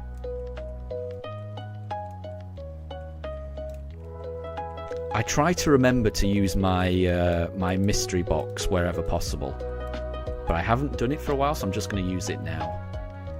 So I've got my auto catcher gotcha on in Pokemon Go. So I'll see if I can get some more Meltan and just Meltans. And Rainy Day, yeah, I think the Meltans are only caught in Pokemon Go. You need to connect, if you connect your Switch to your Pokemon Go account, I think that will give you an item in Pokemon Go called a mystery box. And if you open the mystery box in Pokemon Go, then it releases an kind of like incense which causes Meltan to spawn in your game of Pokemon Go. And it lasts for an hour, because I've just got it open now. And wasn't paying attention. That is not a shiny Turtwig. And yeah, so you catch as many as you can in an hour, and then I think the mystery box can respawn in your game if you connect it. If you connect your game to Pokemon Home again, it respawns every 5 days or 7 days, something like that.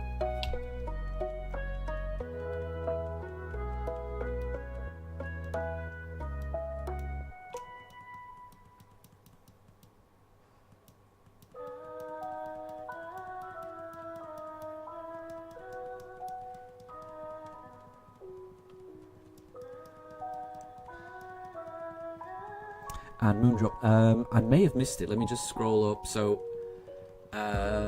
when you look it up, it's the one where it stands up.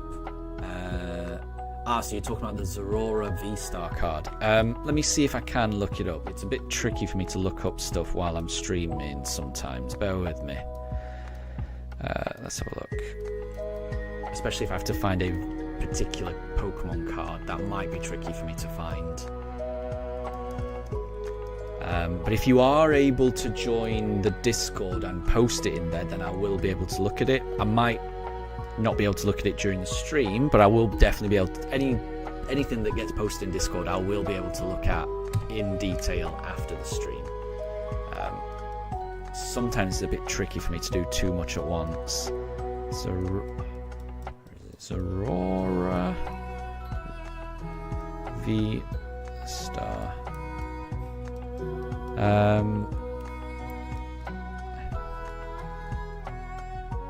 Okay, I think I can see it. Yeah, there's one where it's kind of crouching a little bit, and then there's a kind of full art one where he's kind of stood up. Yeah, I think I know the mean. That's quite a nice card. That is a nice card. That is a nice card, actually. That is a nice card.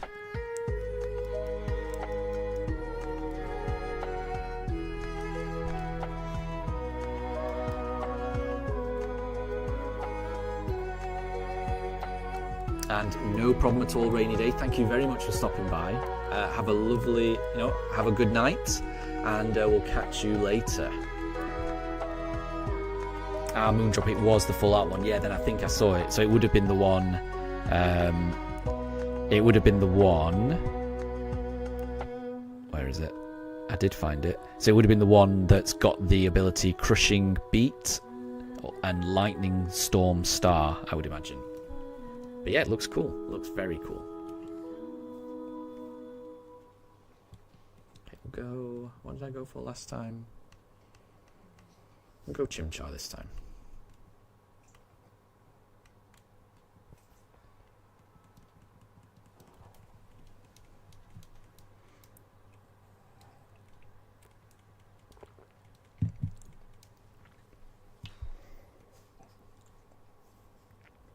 No.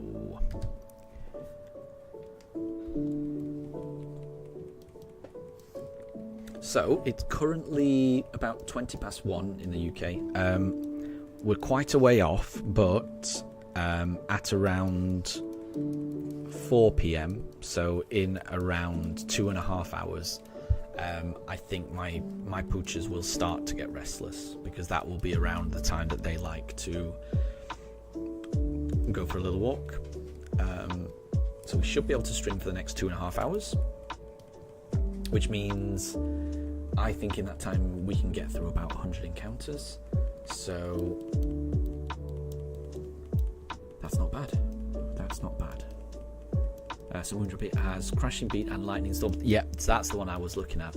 That was the one I was looking at.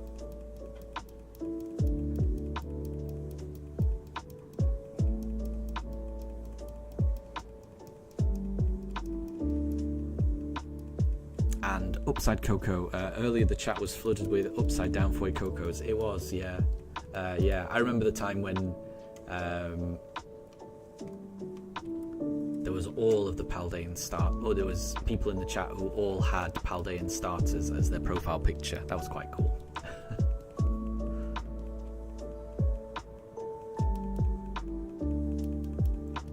And Moondrop, yeah, it's a really cool card. I do like that. That is a really good one. Oops. That is not a shiny.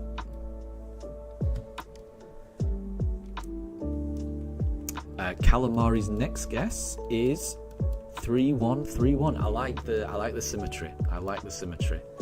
I hope it's that. because we should be able to reach that before I need to take the pooches for their evening walk. I also like 3033, so I would like to get it on this one. That would be a nice number.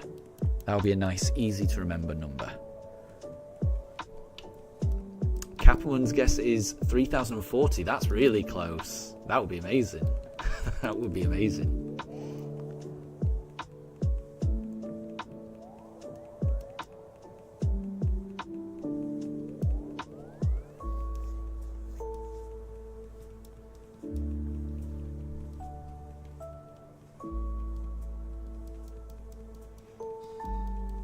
Okay, alright. I think I went Piplup last time, so we'll do Turtwig this time.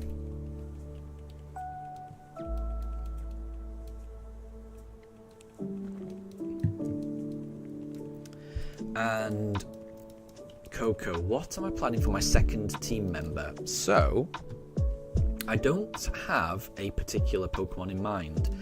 I have a place where I want to catch it though. I want to do the hunt in Eterna Forest because you can spawn, well, as you're going through Eterna Forest, you kind of team up with someone, which means that when you encounter wild Pokemon with that team member, you're encountering two Pokemon at once, which is going to double my chances of finding a shiny. So that the next one, I'm hoping the hunt should go a little faster than this. So I don't know exactly what I'm going to find. I think statistically it's probably going to be a Wurmple of some kind. I think that's more likely than not. But there's other cool Pokemon that it could be. I think you can get Budew in there, and I'm not sure. But yeah, I'll have to have a look. So that will be my next team member, someone in Eterna Forest. After that, I'm not sure. I think I think what I want to try and do is just use Pokemon Home to transfer in a whole load of Pokemon and then transfer it out, just so that I can complete the Pokédex. And once I've completed the Pokédex, then I can get the Pokéradar. And I'm thinking that my third hunt might be using the Pokéradar. That's my initial plan. I'm not saying that's definitely what I'm going to do, because I've never done a Pokéradar hunt before, and my understanding is that it's going to involve catching a lot of Pokemon, and I'm hoping I've got enough cash on hand to buy Pokeballs in order to do that. It might be tricky to do the Pokéradar with just Pokeballs, I'm thinking. Maybe it's something that's better suited to Ultra Balls. So at the moment, I definitely know what my next Pokemon hunt is going to be. I'm not 100% certain what the third, fourth, and fifth are going to be. The last Pokemon hunt I'm going to do is going to be for Palkia. So yeah, it's the third, fourth, and fifth hunts that I'm not certain on. I think I want to do I'd want to do a Masuda egg hunt for one of them, and then that leaves two. I'm kind of interested in doing a kind of Great Marsh hunt, because I've never done that before, so I'm kind of interested in doing that when I can fit that in.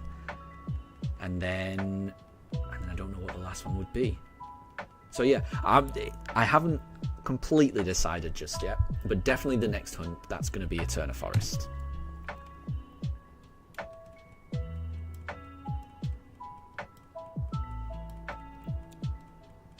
And Calamari, apparently I didn't realise there was a 1% Beautifly or Dustox. Interesting.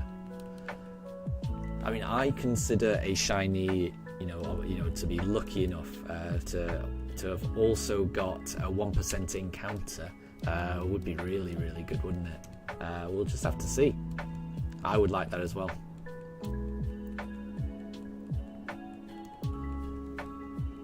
I'm hoping that it's a Pokemon that I've never used before. I have used a Budgie in one of my playthroughs before. So, you know, I'm not saying I'd be disappointed if I got a Budgie, but I don't know. I do prefer doing these playthroughs with a Pokemon that I've never used before. And I've certainly never used a Beautifly or a Dustox in a playthrough, so I would be very happy with that. But yeah, so I would be happy with a Wurmple, actually, even that.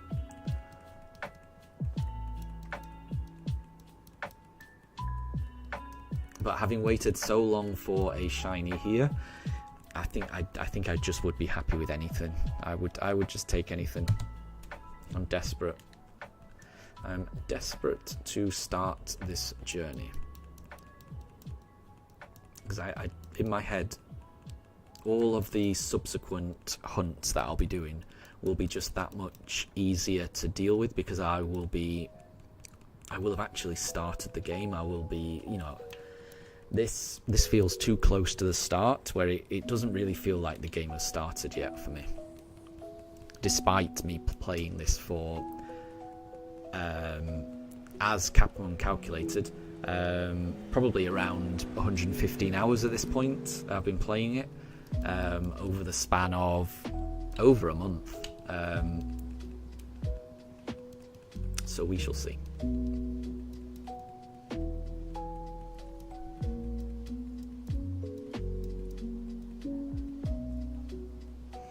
And Coco, you found a Dynamax Cyndaquil in Pokemon Go. But your dad wasn't willing to wait for the timer to go up. That's unfortunate. I didn't even know you could get Dynamax Cyndaquil in Pokemon Go.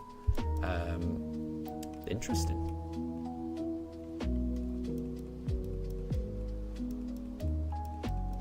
Am I just going to give up after? No, I'm not going to give up at all. There is a possibility that I am still doing these streams, still searching for a shiny starter in December of this year. That is a possibility. I hope that's not the case. I'm hoping that I find it before then, but it's not impossible. But I'm going to keep going until I do find it. The only thing that might interrupt my attempt, and it would only be a temporary interruption, it wouldn't be me giving up, but when Legends ZA comes out, I probably will, however far I am in this journey, I will probably put a pin in it and just pause that journey so that I can play Legends ZA. And then once I've done a playthrough of Legends ZA, I'll come back to Pokemon Pearl and finish my shiny only run. That's the only thing that might interrupt it, but it would be a temporary interruption. It wouldn't be a case of me giving up on this. I am going to be streaming this until I finish this shiny only run. I have no idea how long it's going to take me though, because this could conceivably take over a year, including all of the shiny hunts that I want to do. That is possible. I hope that's not the case, but it's, like I say, it's not impossible. So however long it does take, when it does turn up, it's just going to make it all the more rewarding when I finally do find each shiny, because each shiny is going to be an achievement. It's going to have been a journey to get there, and so I mean, I haven't found the shiny yet. I've been searching fruitlessly. I'm no closer to getting this shiny now than I was 115 hours ago and a month or so ago. But the journey that I've gone on to get to this point has been really meaningful. I've got to know a lot of you. I've got to chat a lot with you. You've made this journey a lot easier for me to deal with. So I don't know, the search for a shiny, it's all about how you get there, and when I do finally get this shiny, I'm gonna be reminded of all of the time and effort and the fun times that it took to actually get there. So yeah, I'm not too concerned about how long it takes. The biggest issue is there will be a break around October, because that is when I want to play Legend ZA. So I think it would be very, very optimistic of me to think that I'll have wrapped up this by October. I think when I first started this, I was kind of hoping that maybe I would have finished it by then. But I'm not optimistic anymore. I think this is going to be a very, very, very long-term thing.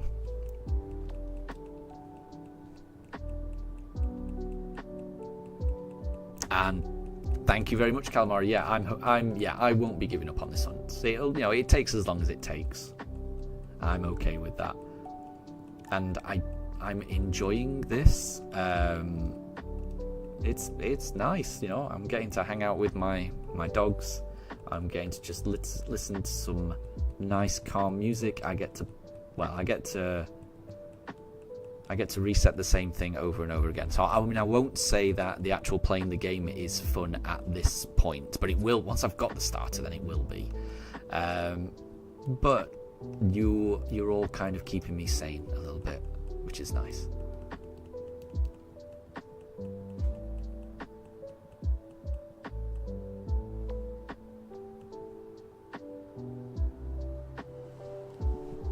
And yeah, I can imagine that, Calamari. Yeah, I can imagine a lot of people who will just take a break in order to enjoy Legend ZA when it comes out.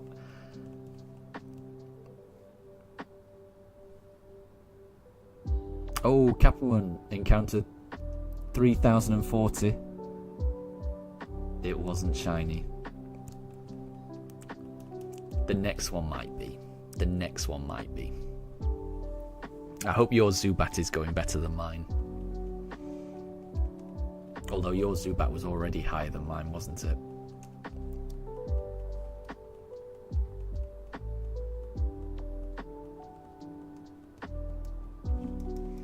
But yeah, I think when Legend ZA does come out, it will be a bit of a nice break, I would imagine.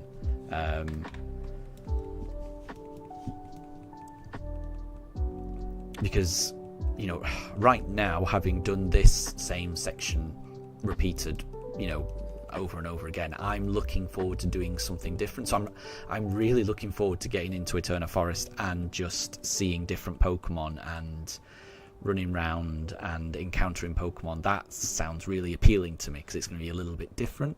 I would imagine by the time Legend ZA comes out that I will have done quite a few different hunts in Shining Pearl, and I think I probably will be ready for a little bit of a break. So we'll see.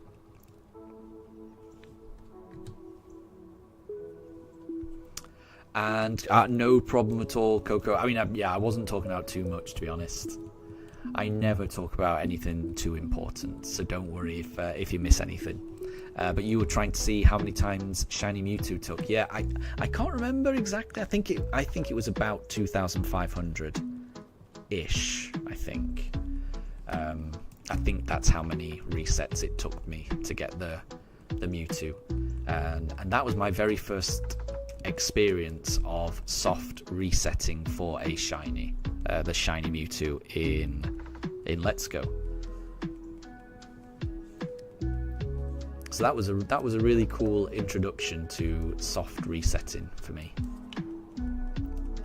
This has been a bit of a baptism of fire. So this is my second ever soft resetting of a shiny hunt.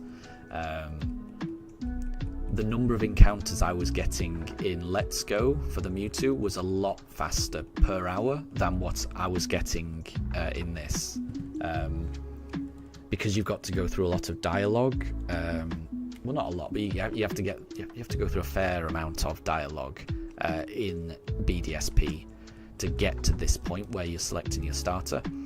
Whereas in Let's Go, when I was resetting for the Mewtwo, it was just walk up to the Mewtwo, watch that little bit of a intro video, and then Mewtwo appeared. And the loading screens were not that bad. But in BDSP, the loading screens were really bad on my Switch 1, and obviously you've got a lot of dialogue to go through, so it was taking me a very long time to get through encounters at the start of this hunt. Since I've got the Switch 2, it has improved, definitely. The speed has got better.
Not a shiny Piplup, sadly.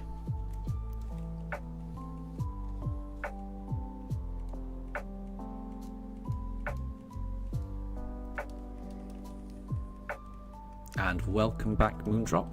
And hi there, James. Good morning to you. I hope you're doing well.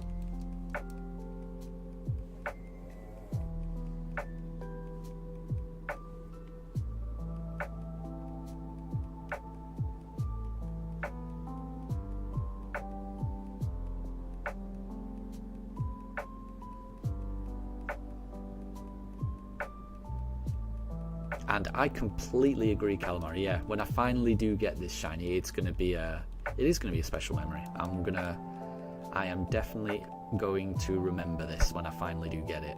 It's going to be good. And this will be the first time that I will have found a shiny whilst having the microphone as well. Because I found shinies before. During streams, but that was before I had a microphone, so I could only react in chat previously. So that'll make it really special as well. So no, I'm looking forward to it. I'm definitely looking forward to it, and it could happen at any moment, and I'll never know when it was, because when the Mewtwo appeared, I wasn't ready for it. I wasn't thinking, oh, this could be shiny. I was just in the zone, just resetting, and when it finally appeared, I was so shocked when it finally appeared. I suspect the same thing's going to happen here. I'm not going to be expecting it. It's just going to surprise me, and I can't wait.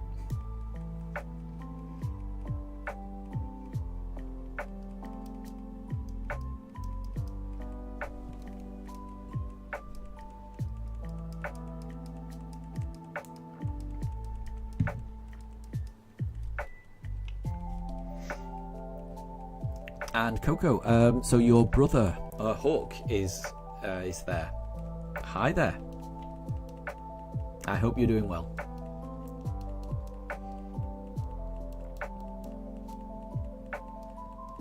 And we have people from all over the world. And I like the variety in the time zones. I agree, Calamari. It is nice. It's just people from all over the world that are united by a love of Pokemon, which I really like.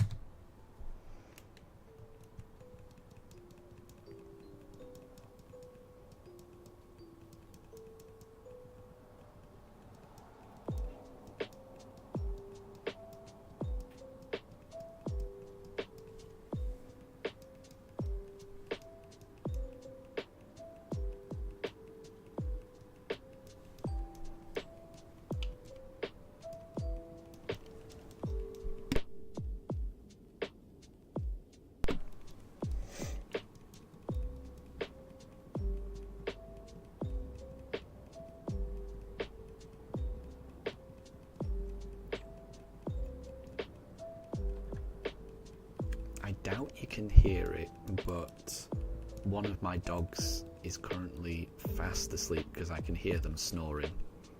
And I think it's the little one. I'm pretty sure it's Mifa. So Mifa is the one just to the right on the bottom pooch cam, and Daruk's on the left. And they're both clearly very tired.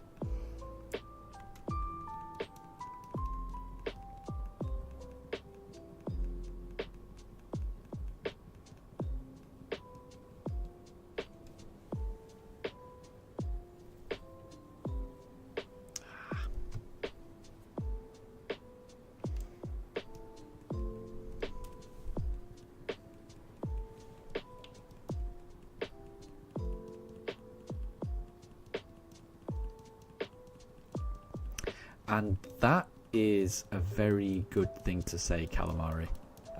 Yeah, I think that probably is a good warning. It probably isn't a good idea to include your full name in any of these messages, because it's all personal information, isn't it? These chats, they're going to go on. Well, they'll go on YouTube. So what you don't want to do is give away, is just allow your personal information to just be on the internet. You kind of want to limit that as much as possible. So yeah, I would agree. I would say try to avoid mentioning your complete full name in chat. Or any personal information, I would say, definitely. So I would completely agree with that. That is a sensible thing to say, Calamari.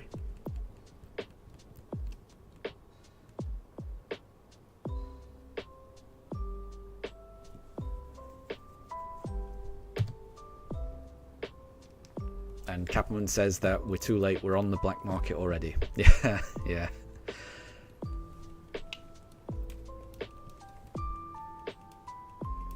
I do sometimes worry about how much of my own personal information is just floating out there in the ether. It is worrying. But yeah, I think we should all take steps to limit how much personal information we put out there. Absolutely. I definitely agree with that.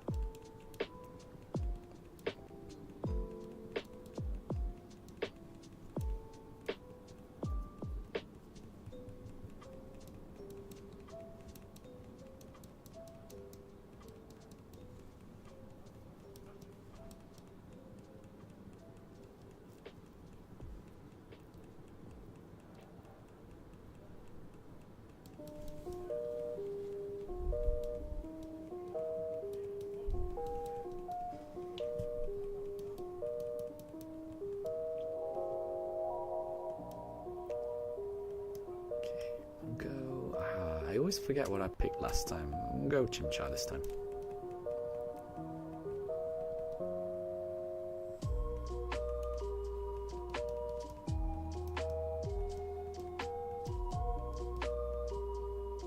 Nope.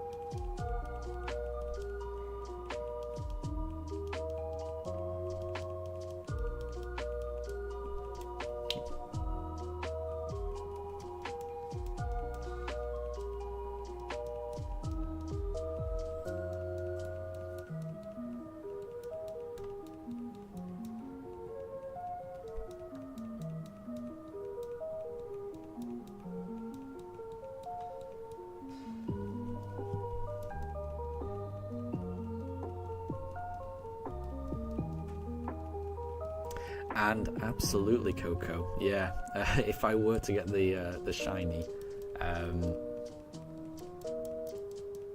there probably would be quite a bit of screaming.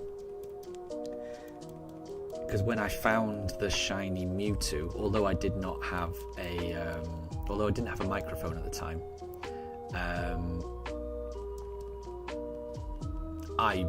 I was live on stream when the shiny Mewtwo appeared, so I was just screaming and shouting and saying how amazing it was, which my dogs did not understand why I was suddenly so animated, so they started barking and freaking out because they didn't know what was happening. So when the shiny appears, unfortunately it will probably scare my dogs a little bit, which I'm not looking forward to them being a bit scared and confused by what's happening, but they'll get over it. I'll give them some treats when it happens to calm them down. And right side up Pikachu, good to see you. I don't have the shiny yet. I'm still looking for the shiny. I've been looking for the shiny for quite a while. So we've been doing this hunt for about 115 hours so far. So we've been searching for a while. But hopefully it turns up soon. No, and don't worry Pikachu, I understood what it meant, what you meant by that.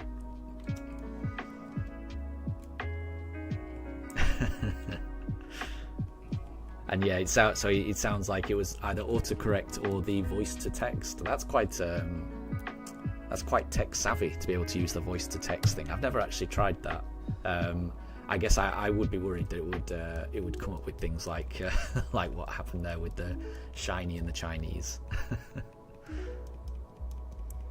James says that Turtwig is the best Generation 4 starter. I like them all. I can see why. I can see the appeal of Turtwig. I can see the appeal of all of them. I'm so torn on which one I like the most. I really am. I think I just prefer Piplup. I think Piplup edges it just for me. Let me just show you my phone. Oh wait, I need to take out something from my phone. Bear with me. But I think I've already shown this on stream once before, but I do, because I've had this phone holder thing for quite a while.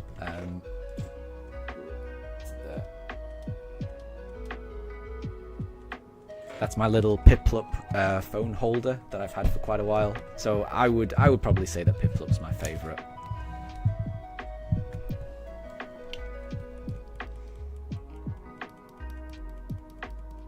And Catherine agrees with James, so 2 people are saying Turtwig is the best.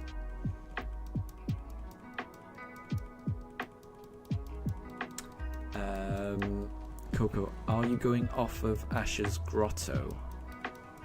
I don't know what Ash's Grotto is, I'm going to be honest.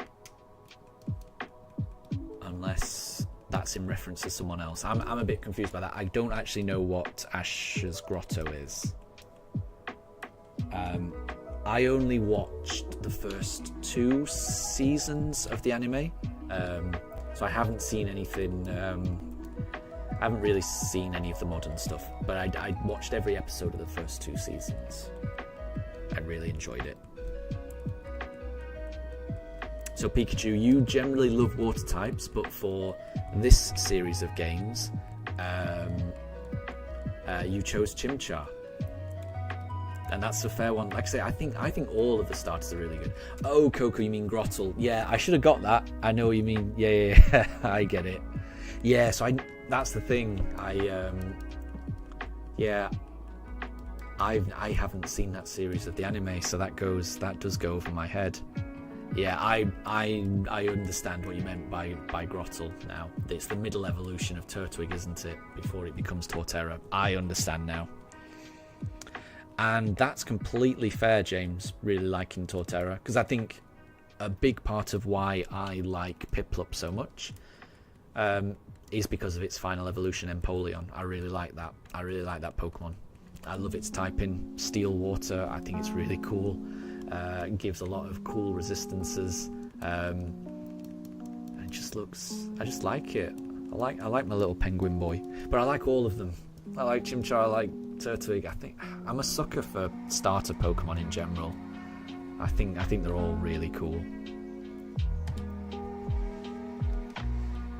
And because I like them all so much, that's a big part of why I'm just going for a different one each time, because I really do like them all. Calamari is also a Turtwig fan, so it seems like Turtwig is the majority here.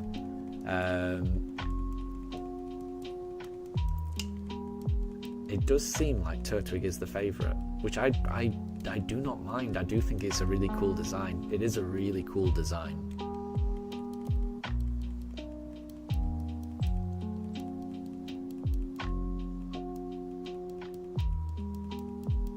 Oh, and Capone thought we were talking about the shiny versions. Yeah. So if we're just going on the shinies, I will admit that Piplup's shiny is probably a little too subtle for my taste. I would agree with that. I would agree that the Turtwig and the Chimchar shinies are a little more striking than Piplup's. I'll concede that. I still really like it though. We'll go Turtwig this time, and we'll go Turtwig a couple of times actually, because of how popular it's been.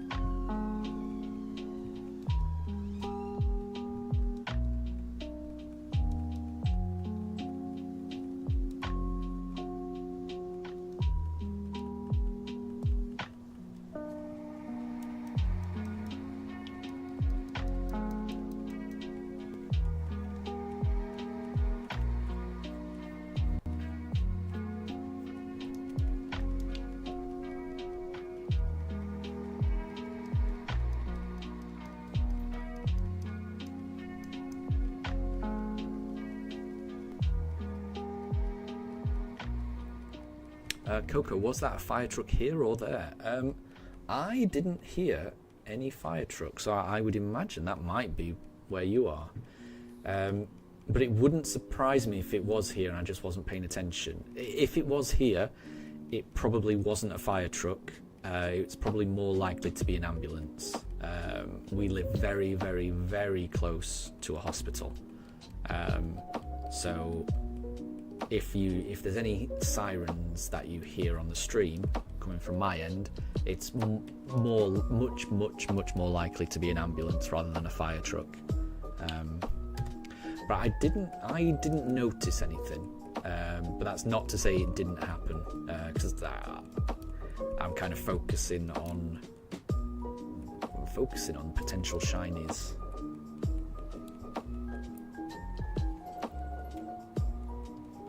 So it could have been here.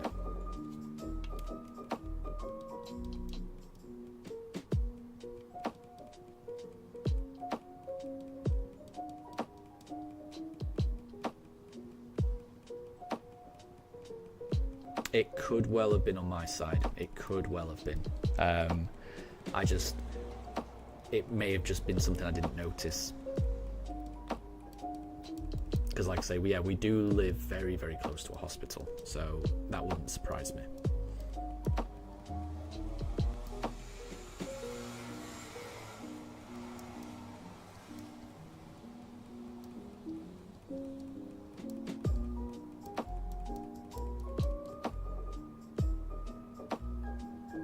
Okay, we'll go Chimchar this time. For encounter 3055.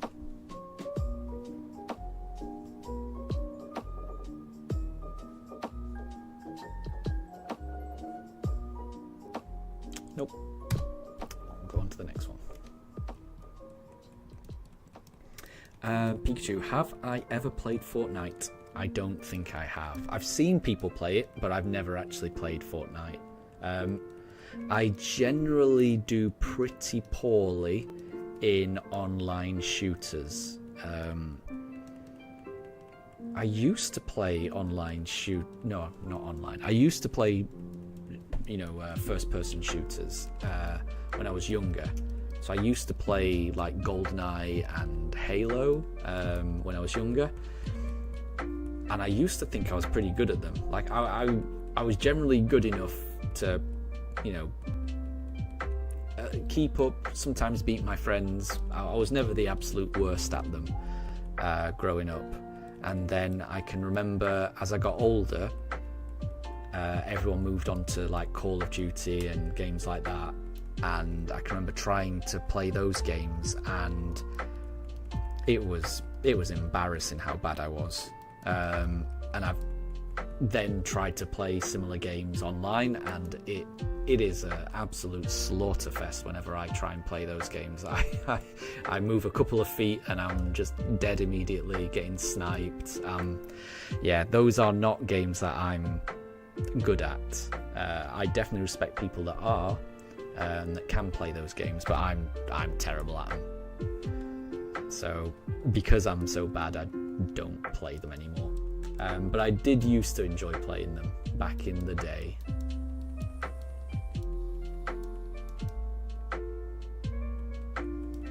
I can remember running around on the temple level of GoldenEye using remote mines, or using the golden gun, or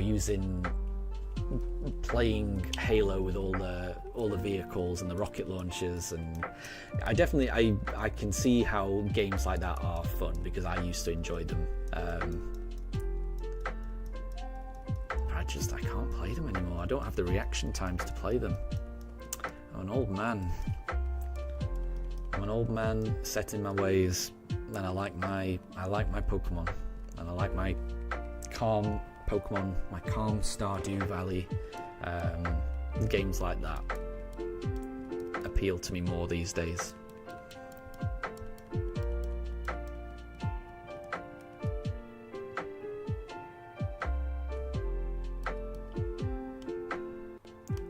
We'll do Piplup.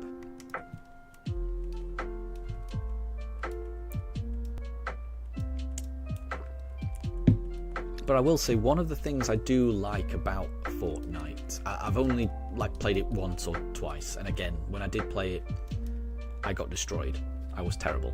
But I do like how they keep it fresh. Like, it has lots of seasons, doesn't it? And they introduce skins and characters, and I think it's things that don't necessarily affect gameplay. It's more cosmetic, and I get the sense that it does a lot of things well. It keeps engagement high with different seasons, different story beats that happen through a season. I can see the appeal of it. And Calamari, apparently Legend ZA has real-time battles, so you need to step up your gaming skills. Yeah, this is it. It might show me up, Legend ZA, with all of that real-time battling, but yeah, we'll see how I do. I probably have to brush up my skills as well.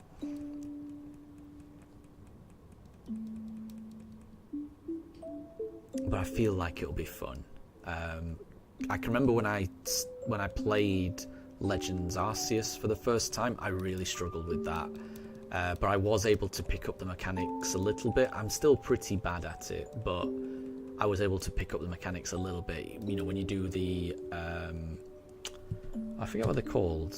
They're not the Titans. The boss fights. They have a name. I forget the frenzied Pokemon. I'm not sure they are frenzied, but I'm not sure that's the name of them. They've got a particular name anyway. When you do those frenzied Pokemon fights. That took me quite a few attempts to get the hang of dodging and throwing and things like that. But even though it took a few goes for me to figure it out, it never felt frustrating. It felt fun to try and work out those things. Alphas, that's it. Yeah, the alphas. Yeah, the frenzied alphas. Exactly. Thank you, Coco and Pikachu. Noble as well. That's noble is the word, actually. Noble is the word, Capman. Yeah.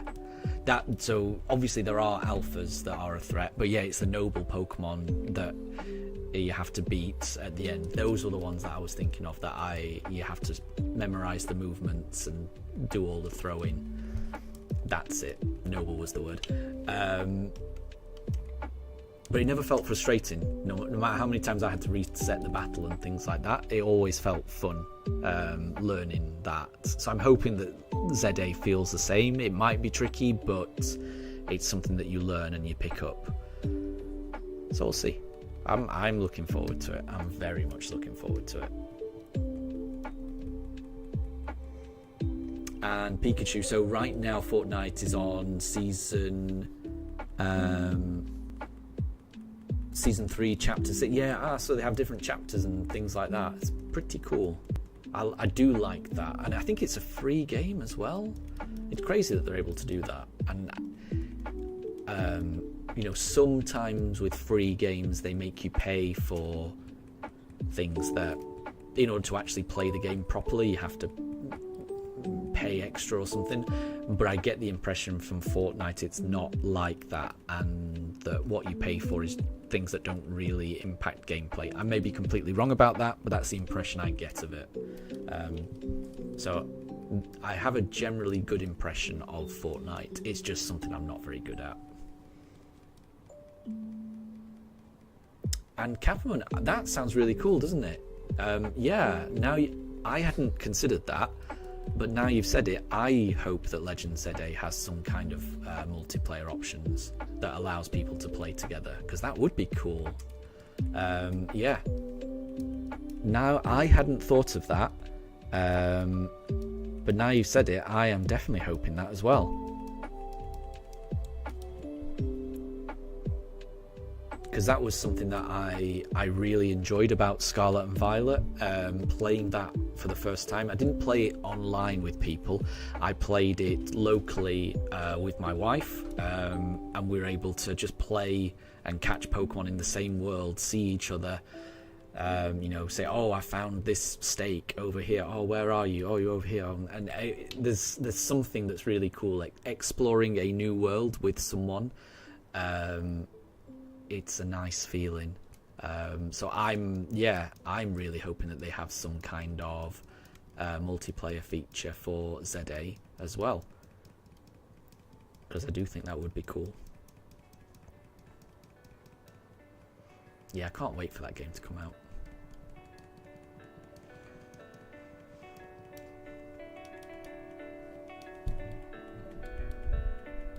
And Pikachu, so yes, Fortnite is free, but it just takes a while to download. That's not too bad then, is it? Yeah, I think that's really good. Like I say, I generally have a good opinion of Fortnite. It's just not something that I'm very good at.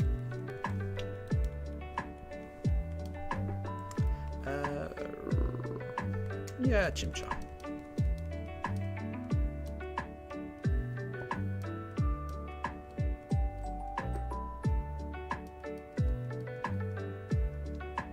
Oh, interesting, Capmon. So when it first came out, it was a little buggy at the start, but with the Switch 2, it's kind of improved things, Fortnite. So that's good to know. Yeah, I've been impressed with the Switch 2 so far, definitely. I wasn't sure in the lead up to the Switch 2, I was just under the impression that it would just be a Switch.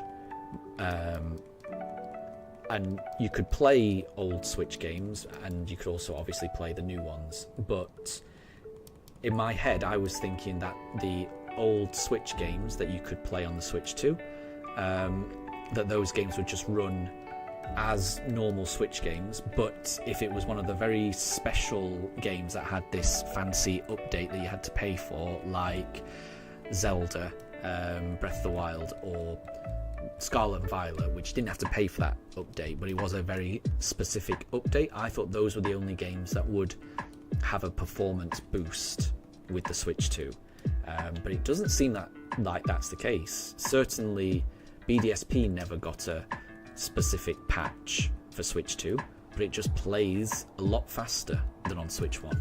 And it sounds like Fortnite is similar. Fortnite I don't think got a particular Switch 2 patch, but it sounds like it just works better on Switch 2. So I do like that. I like the fact that the Switch 2 seems to just make Switch 1 games work better, even if there isn't a specific update for it, which I'm very happy about.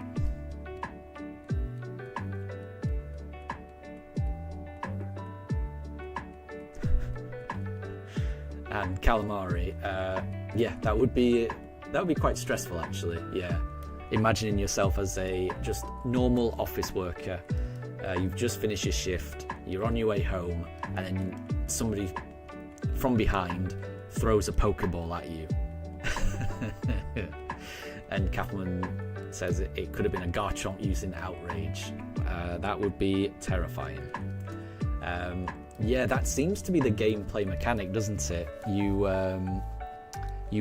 creep around the city and you ambush trainers to start a battle, and if you sneak up on them, you get an advantage in the fight, in the same way that if you snuck up on a wild Pokemon, you got an advantage in the fight.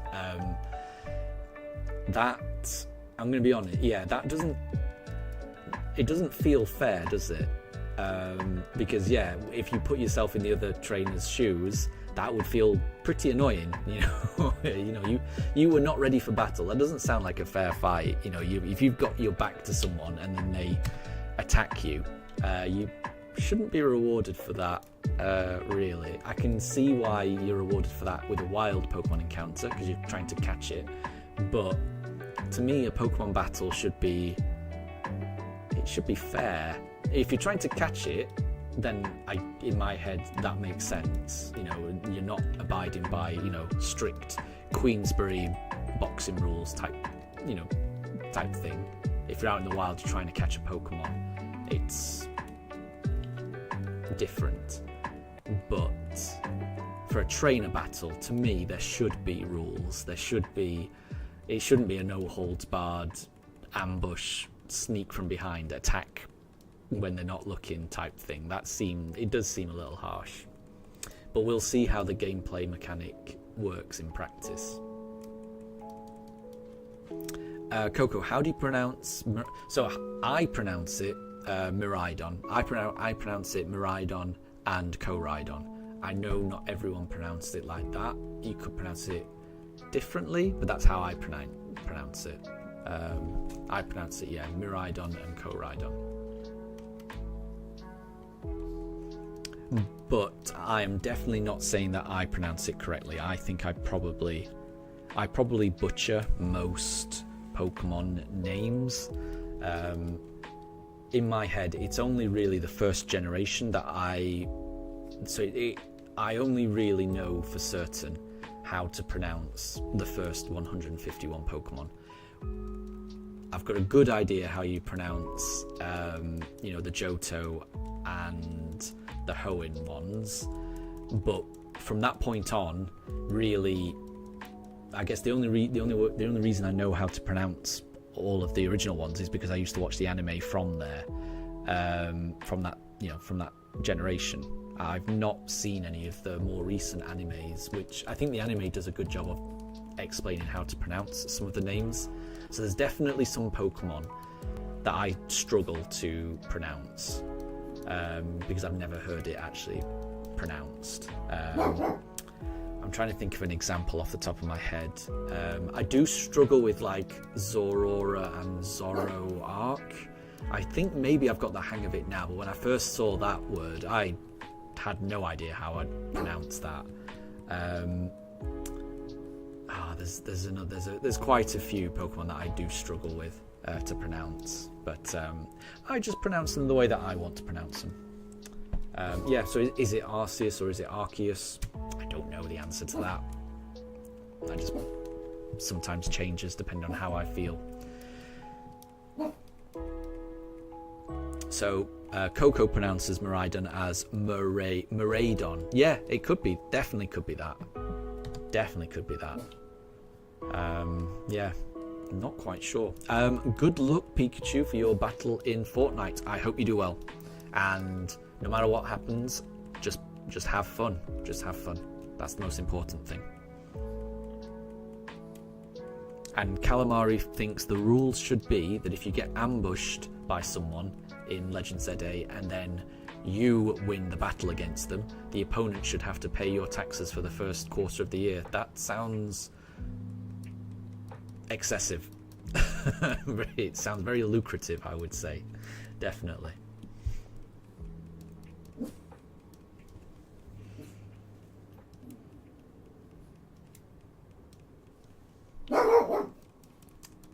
Apologies, I'm not quite sure what Daruk has heard there. Daruk, what's the matter? What's the matter? I don't know. Sit. Sit. Sit. Sit. Sit. No, he doesn't want to sit. Oh well.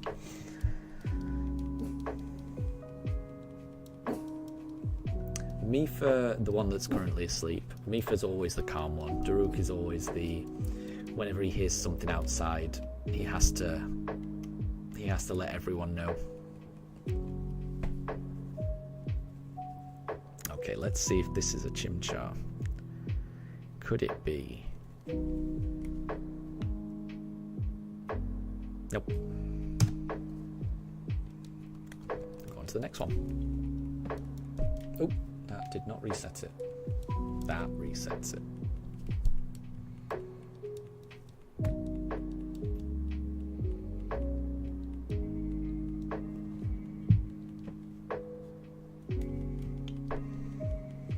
And that sounds very fair. They're definitely, yeah, so the person that ambushes you is the one who initiated the fight, so they should pay for the inconvenience. You can't argue with that. It does seem really unfair to sneak up on someone, start a fight, and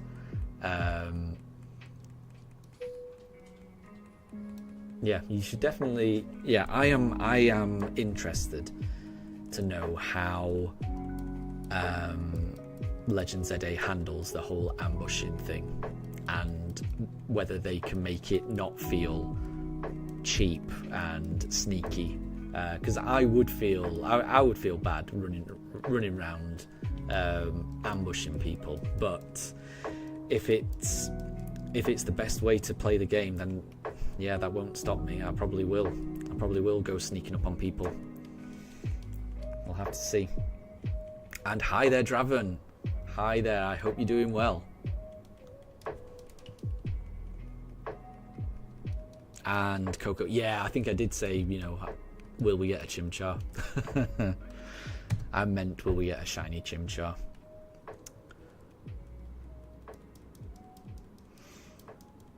So no shiny just yet. We're on encounter 3067.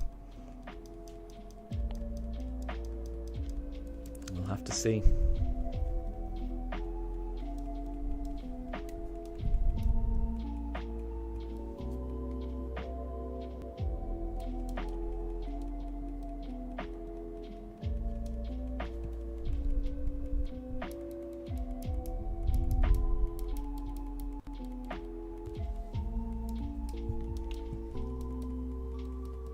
And well done, Draven. You got your first ever legendary. You caught an Articuno. Nice. Well done. Congratulations. What game was that in? Was that in Let's Go?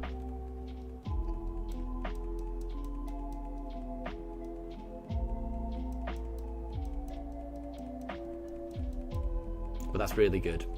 I think my first ever legendary was an Articuno as well. When the very first time I ever played Red, when I first got the game. Oh, am I picking it right? There we go. I think Articuno was the first legendary I ever caught in Pokemon Red.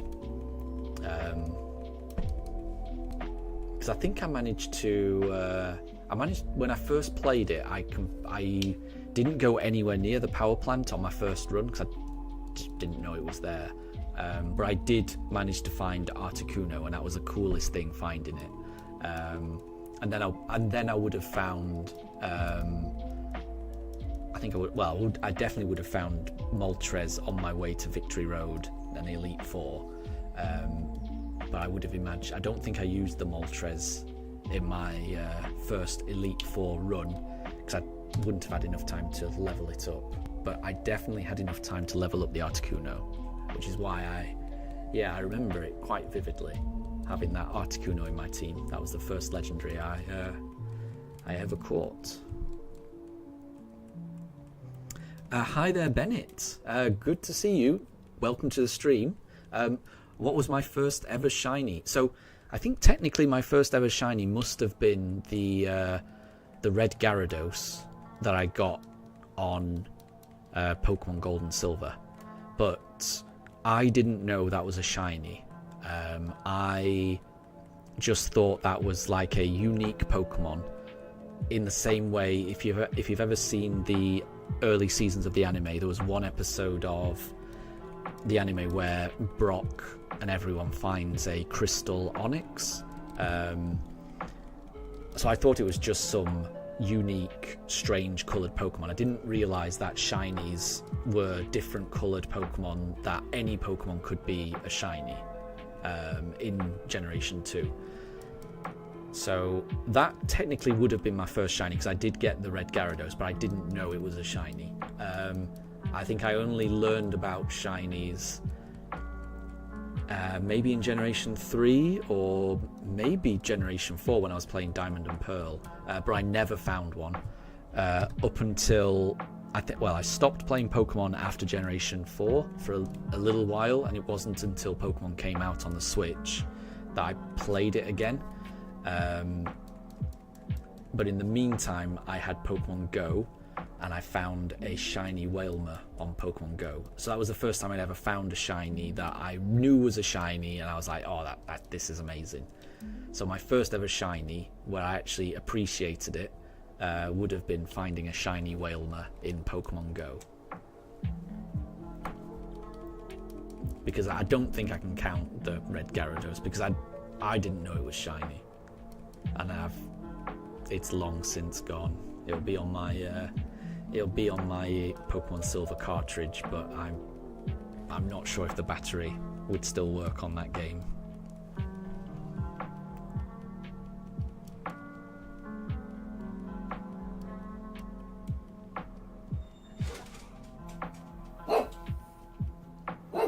Okay, we will go.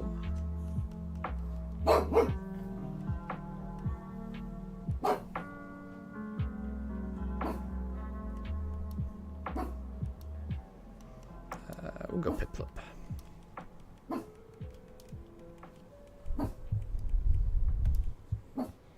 But what was everyone else's first shiny? So Draven, your first ever shiny was a random terror. You got a Metagross. That's a really good shiny, isn't it? That's a really good shiny. Yeah, so Draven, that is one of my favourites, I would say. Yeah, it's such a cool shiny, the Metagross. Pikachu, you recently caught a shiny Skidoo. That's the nice one. That's a very cool one.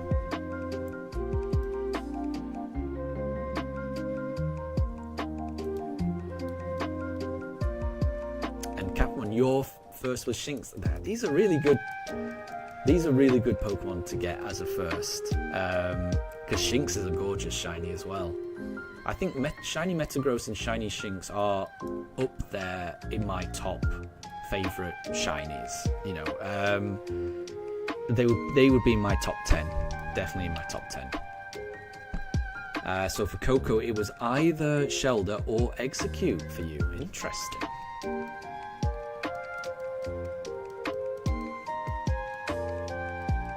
Those are pretty cool.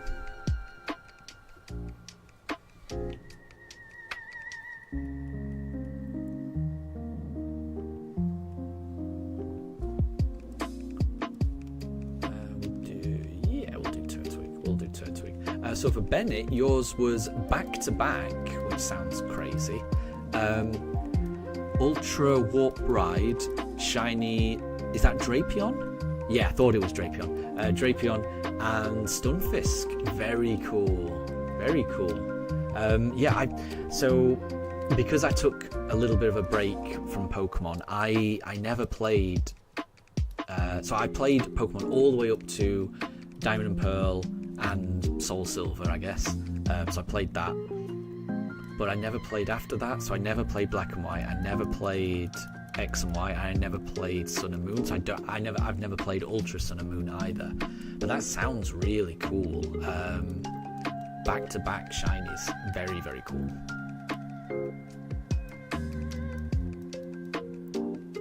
Nice. So Calamari, your first was a shiny Bulbasaur in Pokemon Fire Red.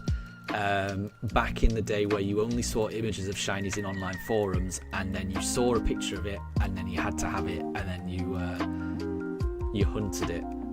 I know what you mean, because I think it was, because Fire Red, that's Generation 3, isn't it? And that is around the time when I first became aware of shinies as well, and it was through online forums. I remember just reading forums and people talking about shinies, and just reading more and more about them, where they, how rare they are, and that generation is when I discovered shinies. But I never found one. So well done for finding them, because they were even rarer back then than they are now. I think they've improved the odds quite a bit. So back then it would have been much more difficult to get the shiny. So well done. But Calamari, you lost the Fire Red cartridge. But you're planning to do the hunt again when you do finally get another Fire Red game. That would be nice, wouldn't it, for nostalgia things, to recreate your very first shiny hunt. That sounds magical, to be honest. And Pikachu, you're currently in another Fortnite battle. Good luck. I hope you do well. But because the last one you died in, but I mean, don't worry how well you do. It's all about having fun. So just make sure you have fun in your battle, is what I would say. Having fun is the most important thing.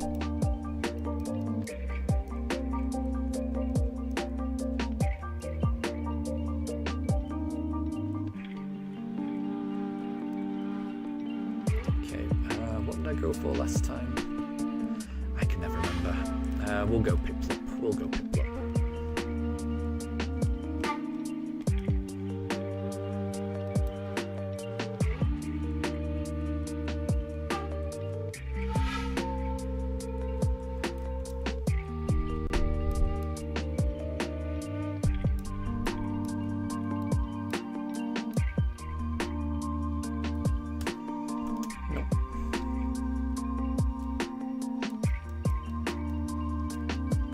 And not a problem, Captain. Thank you very much for stopping by.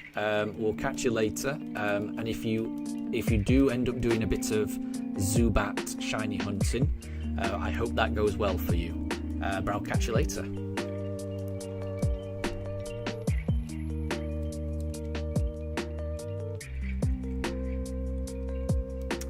So Coco, what was the game where you have to look at all three to figure out which one is shiny?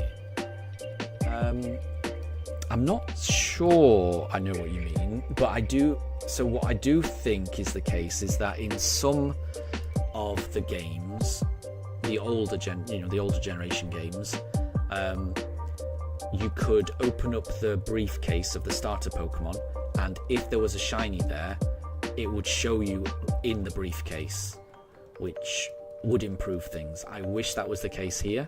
So in this game, when you open the briefcase, you can look at the pictures, but they will always show you like Turtwig looking like this, Chimchar looking like this, and Piplup looking like this, and it would show you them looking like that even if one of them was shiny.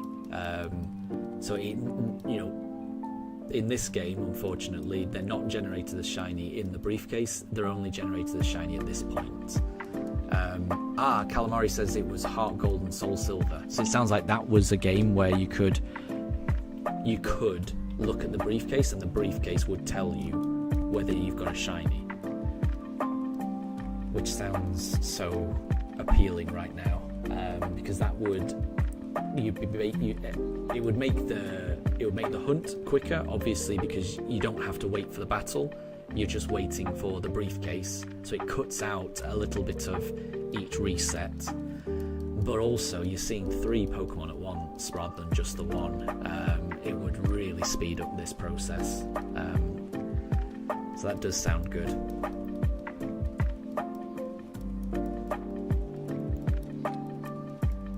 Oh, and Bennett, you actually hunted for a shiny starter in Heart Gold, and you managed to get a Cyndaquil in 7,293 encounters. Well done. That's really good. Because I might be completely wrong, but again, when I think of those old games, I think the shiny rate was so much higher. Like, you were so unlikely to get shinies back then. So like in this game, the rate is 1 in 4,000-ish. I might be wrong, but I think in Heart Gold, the rate was like 1 in 8,000. You were so unlikely to get it. So to have gone through all of that to get it, that's really impressive. I think anyone that did a shiny hunt in those older games, it's so impressive. So yeah, well done on that, because that must have felt amazing when you got that.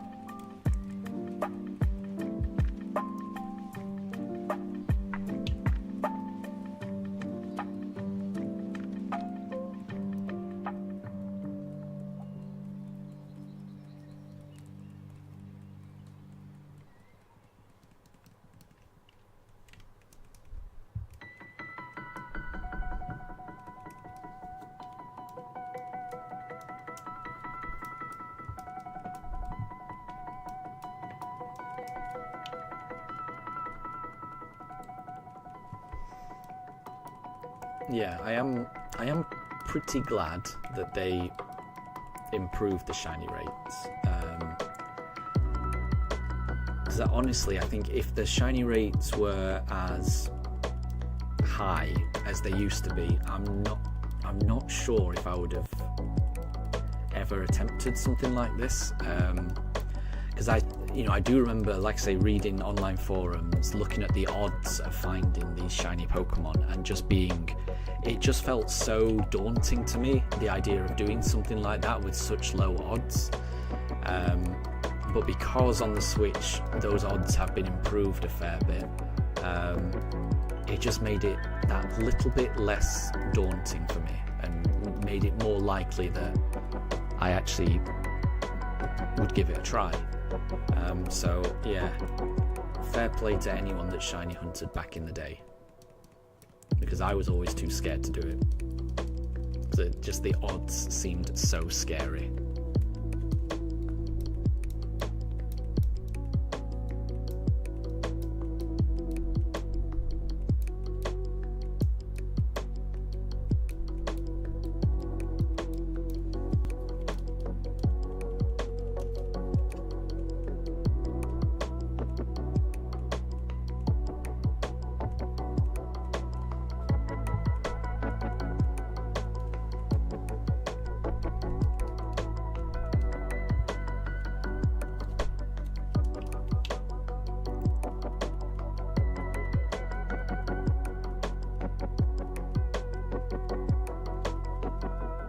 Ooh, calamari. So something fun and evil is if the trainer's Pokemon also have a chance to be shiny. Yeah, you mean the NPC? Yeah, I know what you mean. I think that was the case, wasn't it? In one of the games, I remember reading about it, that sometimes when when you're in that tutorial bit where one of the characters teaches you how to catch a Pokemon. Like, is it Ruby and Sapphire, where one of the characters will teach you how to catch a Ralts? I've heard that Ralts can be shiny, and so the other trainer will catch a shiny. Might not be true or not, but I remember hearing that, and I remember just thinking that would be so heartbreaking, just watching the computer catch a shiny, and then you don't get it. Yeah. And Bennett, yeah, I know what you mean. It's tough to see an uncatchable shiny.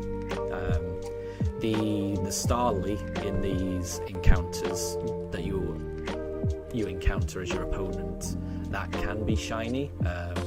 We've encountered the shiny Starly a couple of times on this stream, just twice though. But because we're going for a starter anyway, it's not too bad. It's not like, even if we could catch it, we wouldn't catch it.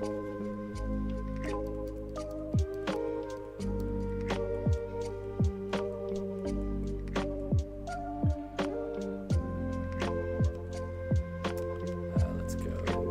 We'll go Chincha. Ooh, calamari. Wally. That rings a bell. Yeah. And Wally's routes can be shiny, but I didn't know this, but it would not show up as shiny for the rest of the playthrough. So when you encounter them later, they would not have the shiny. I didn't know that. That's a shame. That is a shame, actually. I didn't realise that. I do remember, I remember reading that particular routes could be shiny. In my head, I thought that would at least mean that you could then encounter, you would still encounter that shiny routes when you battled later on. That's a shame. That is a shame.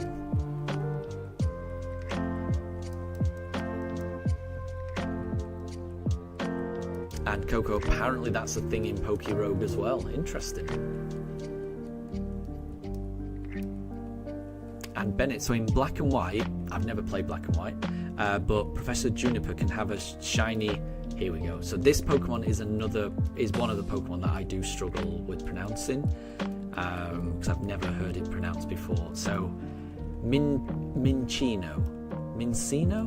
I'm going to say Mincino, but I'm almost certain I'm pronouncing that wrong, so apologies. So apparently Professor Juniper's Mincino can have a shiny Mincino in both the opening cutscene and the catching tutorial. Very interesting. I mean, it makes it more interesting, I would say. Playing devil's advocate, I don't think it's too bad. I think it's fun. Whenever I see a shiny, I think it's fun. Whether you catch it or not, you've still found a very rare event. And Coco, apparently I was saying it right. Okay, good. That is how they say it in the anime. That is good to know. That's good to know. That's what I was thinking, because I was kind of thinking like a cappuccino. So pronouncing the end bit like a cappuccino, like a mincino. That makes sense. Good. But yeah, I will be butchering certain Pokemon's names. And I would say that the further we get in the generations, so I would say especially Pokemon from like Black and White, X and Y, and Sun and Moon, I am going to be butchering some of those names, I would imagine. But I will try my best. Pikachu, what's my favourite kind of coffee? I'm not sure actually. I do like coffee. I generally find an espresso to be a bit too strong for me. So I do like an Americano. But if I'm having like a milk-based coffee drink, then I think I generally like a latte. We've got a little coffee machine in our house. And more often than not, I do tend to have like one of the milk-based drinks. But I do find that the lattes that I get from my machine at home, there's not enough coffee flavour. So what I tend to do is I have an espresso and then I have a latte mixed in. So I think my favourite is kind of like a latte with a espresso mixed into it. That would be my favourite, I think. But yeah, I do like coffee. I also like tea though. So I'll only ever have one cup of coffee a day. So the first drink I have in the morning is a cup of coffee of some kind. But then after that, I will have teas for the rest of the day. So I do like coffee, but I am more of a tea drinker.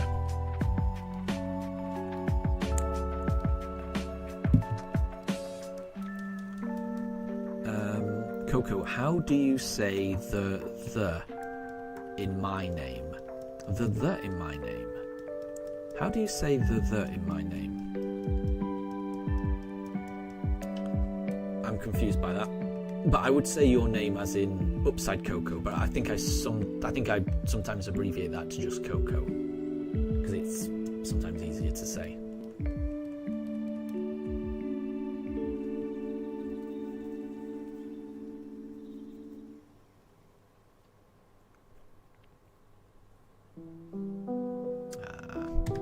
It's not a gym chart.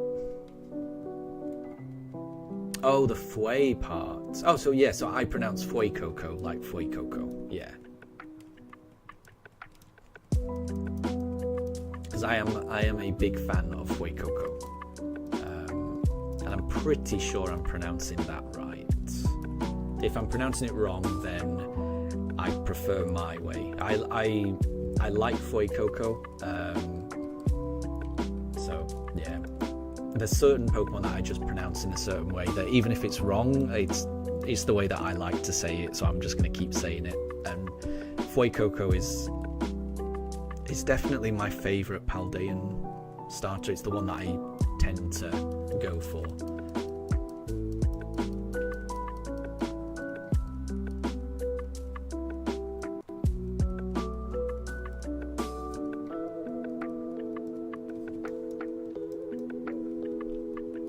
You used to say few, so like few cocoa. Okay. I prefer fue, but that's just because the way that I imagine it. I think someone told me once that the translation of fue coco, it translates as like hot chocolate. I think fuego means hot in Spanish. I might be wrong, which is why that's the reason I'm kind of pronouncing it like that. But again, I am pretty awful at languages, so I'm maybe way off on that.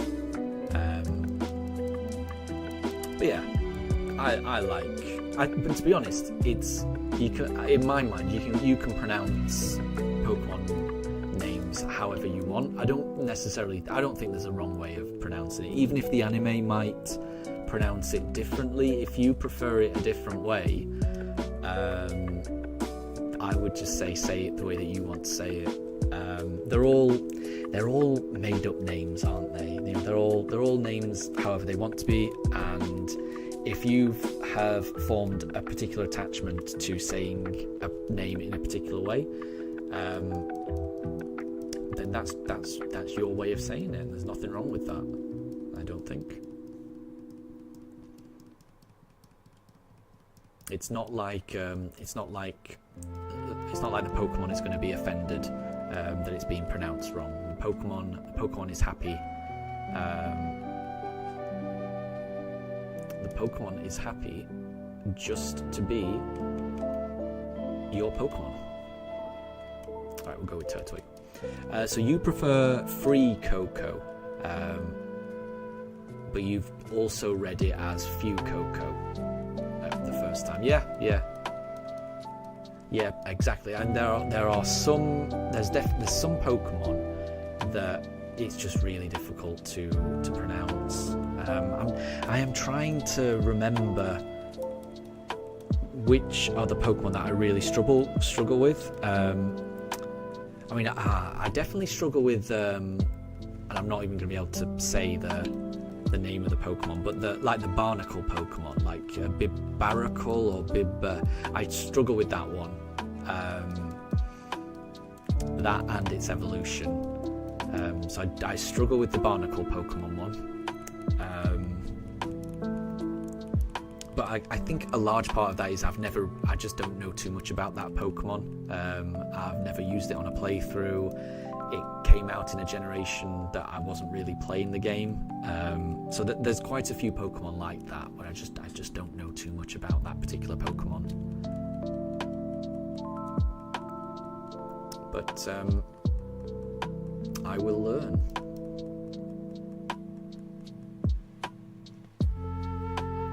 Barbarical. That sounds like the one that I struggle with. And the problem is, I can say that barbarical,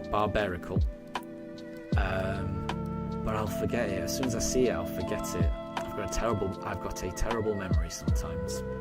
So I'll try and remember that, because that is helpful to see it spelt out phonetically. That is quite helpful. But still, I think I'll struggle.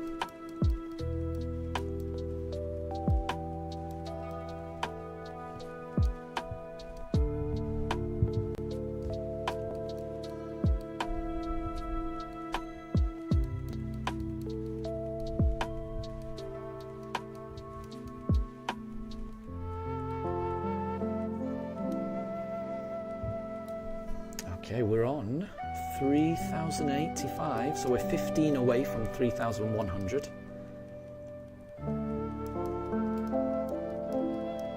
Still no shiny though. And it's starting to get warm, which is making me want to open the window, but I'm just afraid it might upset Daruk. I think after this reset I'm going to have to open the window again.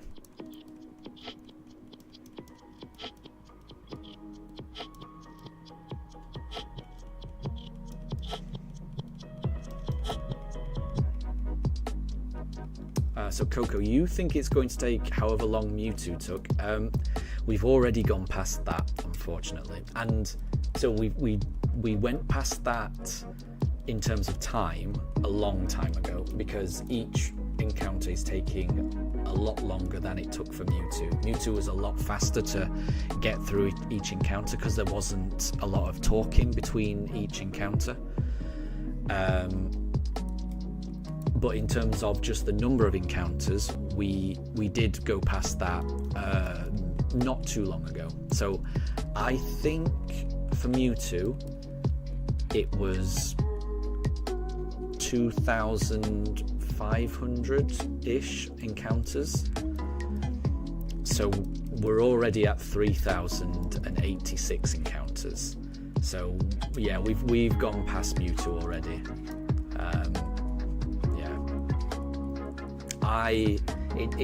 It didn't feel like it at the time, because at the time it felt like an eternity, but I did get really lucky with the Mewtwo. I definitely got lucky with the Mewtwo. It could, again, I mean, that could have gone on for a really, really long time as well, but I got lucky and got it after around 2,500. So I've been hoping to get similarly lucky with this one. Nothing yet, but we are still under odds. I'm not in a position where I can start complaining just yet. And Calamari, yes, yeah, it was in Let's Go, my Mewtwo one. Wait, Draven. Pugs is Smoochum in the game. You got a Jinx but no Smoochum. Right, so Calamari, you're asking in Let's Go, so you're talking to Draven. That makes more sense. Yeah, so there is no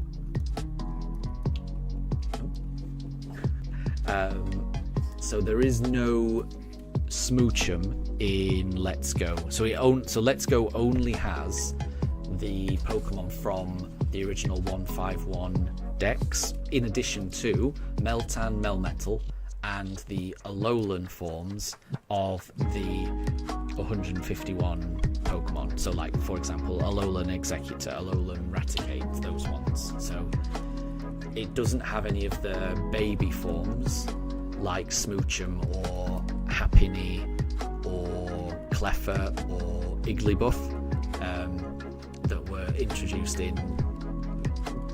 Most of those were in Generation 2, weren't they? Because those baby forms came out in Generation 2. So yeah, Let's Go it's basically a remake of Pokemon Yellow, but with some additions. So they do add in Meltan and Melmetal, which was kind of like a tie-in to Pokemon Go, which was very big at the time that Let's Go came out. And they also do a little bit of a tie-in to Sun and Moon with the Alolan Pokemon as well, which I guess was a tie-in because Let's Go came out before Sword and Shield, so the Alolan Pokemon from Sun and Moon, that was the latest Pokemon game that was out when Let's Go came out. So yeah, Let's Go was kind of promoting those two big Pokemon games that were out. It was promoting Sun and Moon, but it was also promoting Pokemon Go as well. So that's why it introduced those. Calamari in Pokemon Let's Go, they don't want you to have to pay child support, which is that's probably why they don't introduce the baby Pokemon. Yeah, I was a bit upset that Let's Go doesn't have any breeding. I would have liked that because I don't know. I think that would have been nice. I get them not having the baby forms. I get that, but it still would have been nice just to have, just Pokemon breeding, so you could actually breed for some. Because I think when I first got the game, I used Pokemon Go to complete my Pokédex, because there was some Pokemon that were version exclusive, so I had to use Pokemon Go to get it. But what would have been nice is the Pokemon that I got from Pokemon Go. It would have been nice to be able to just breed them to get eggs and that hatch in Let's Go, and then that would be a Pokemon from Let's Go rather than a Pokemon from Go, because then when you transfer them into Home, it would register as you've got that Pokemon from Let's Go in Home. So you would complete the Let's Go Pokédex, because it was really tricky for me to complete the Let's Go Pokédex in Home without breeding, basically. Draven, you wish that we got Sun and Moon Let's Go. Yeah, I would love any kind of sequel to Let's Go, because I know it wasn't for everyone, but I really liked Let's Go. I really, really liked it. I was certain that they would do a Let's Go Johto, like Let's Go Togepi and Marill, or something like that. Yeah, I would have really enjoyed that. Coco thinks I just missed it. Oh, I better not have done. Bear with me 1 second. That would be horrendous. Bear with me 1 second.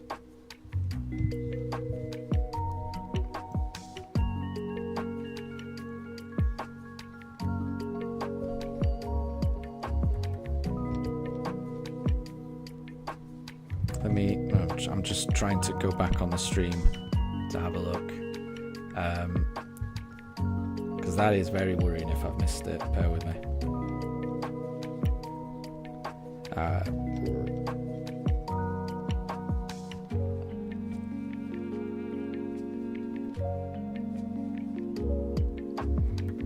Well, I've scrolled back to encounter 3087. I'll keep an eye. So it would have been encounter 3088. I'll double check on that one, but I'm pretty sure I would have noticed it. But I will double check, because that would be horrendous.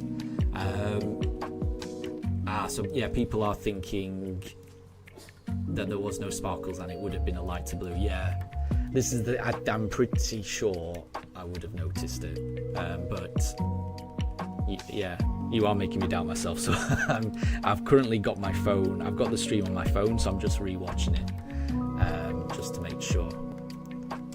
I mean, there's nothing I can do about it now, but that would be heartbreaking if I missed one. But like I say, I'm pretty sure.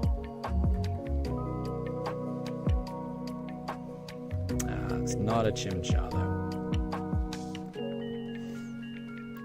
But yeah, no, I do agree. The Piplup is quite subtle, isn't it?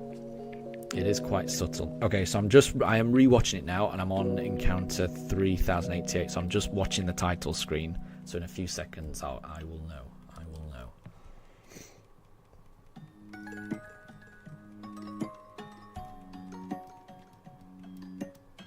yeah, the problem with the stream, I guess, is that there is a delay between what's happening on screen and what everyone sees. Because I think there is like a few seconds delay.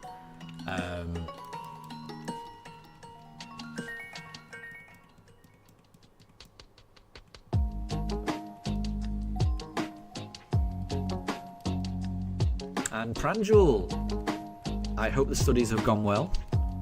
Good to have you back.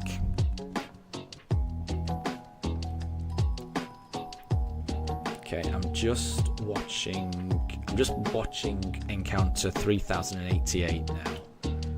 So bear with me. We'll go Turtwig on this one. So bear with me. I'm just watching my phone now for this Piplup encounter. I want to make sure it wasn't shiny for my own sanity. Okay, well Turtwig isn't. Here comes Piplup.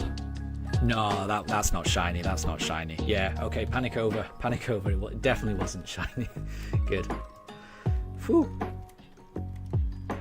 But it's good that you're looking out. So if you ever do think there's a shiny, do shout out. But I should be able to catch it. Even the Piplup, because I do appreciate the Piplup is a little subtle, but when you see it, it will look different.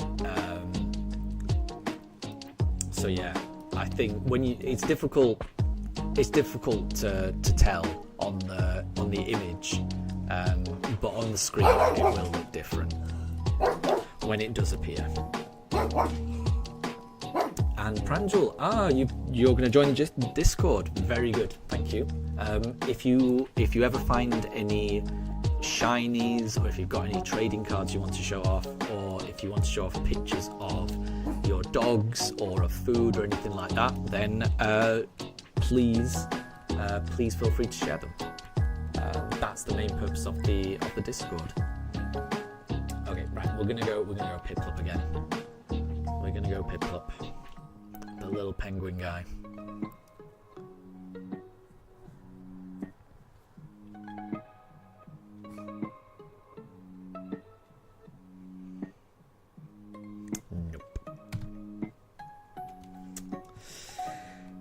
Oh, we're approaching 3,100.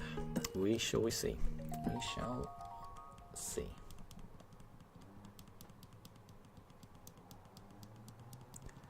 And yeah, no, I know what you mean, Coco. Like, if you're not paying attention, and then you just take a quick glance at something as subtle as a Piplup shiny, it can make you think. Because I mean, earlier on in this run, that happened to me. I was reading my phone or something, so I didn't see Piplup get released from the ball. So I didn't know whether there were sparkles or not.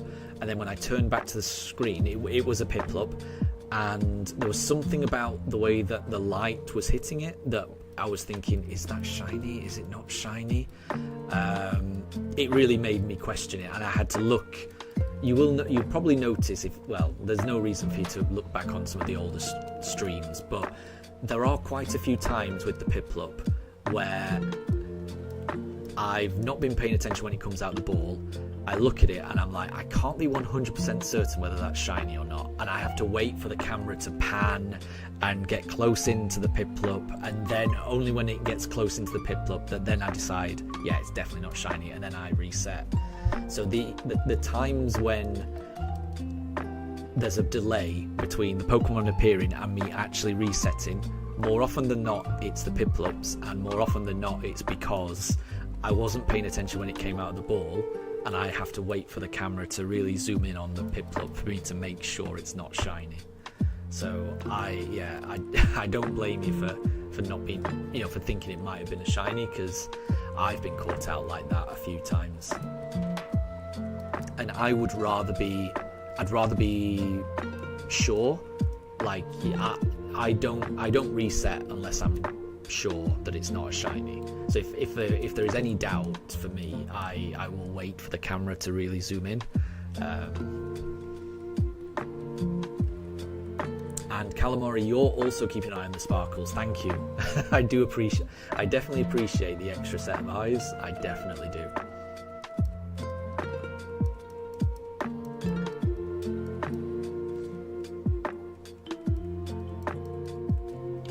And Pikachu, you're joining a Blitz Royale, so good luck with that. I hope it goes well.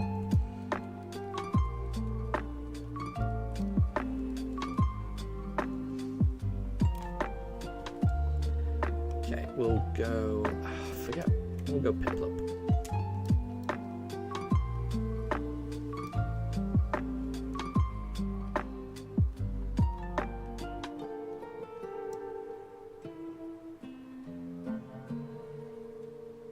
Nope.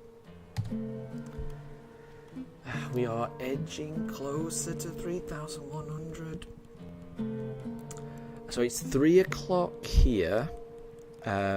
I suspect within the next 45 minutes, I will probably have to take a little break. So not right now, but generally around 3:30, 4 o'clock. That's when my poochers get very restless, and they understand that they like to go for a little trip around the block at that time. So when that happens, I will let you know. But yeah, we should be good for another. We should be good for at least another half hour before I need to take a break. Coco, yeah, it does. Yeah, so I think the Piplup, does have a kind of green hue to it. Yeah, and the blue is a lot lighter as well. Yeah. So Draven, how do I come up with the YouTube shorts? So the thing, I haven't come up with a new YouTube short for a while actually. I do need to upload a new one. It's been a while since I've done one. But generally, I've got TikTok on my phone. So I watch quite a lot of my TikTok feed is mainly either pet, mainly dog videos, funny dog videos, or Pokemon. So I generally just scroll through TikTok and then see what other people are making with dog videos and see what inspires me really. So I would say all of my YouTube short videos, they're like the audio track behind it is usually something taken from TikTok. So it's usually taken from someone else that has done it. So that's how I come up with it. It's not me that comes up with the audio of the tracks on my YouTube shorts. Calamari, so the tricky one for you to identify is the shiny Starly because of the lighting. Yeah, I know what you mean, because there's been a lot of times when I've looked at the Starly and thought that is very brown. That looks shiny to me. That's happened to me an awful lot. It's happening to me less at the moment. So when I look at, I can clearly tell that's not shiny. But I don't know if it's to do with the Switch 2 or not. But I feel like when I was playing on the Switch 1, I used to think the Starly was shiny a lot more. But yeah, I don't know if it is something to do with the Switch 2.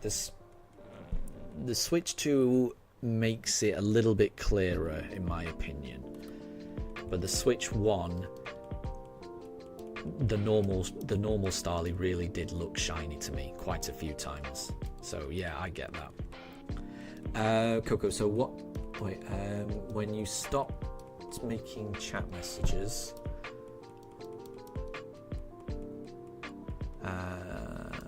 that's literally your whole user. Yeah, I am Pokemon with Pugs, so I do like making videos with my Pugs.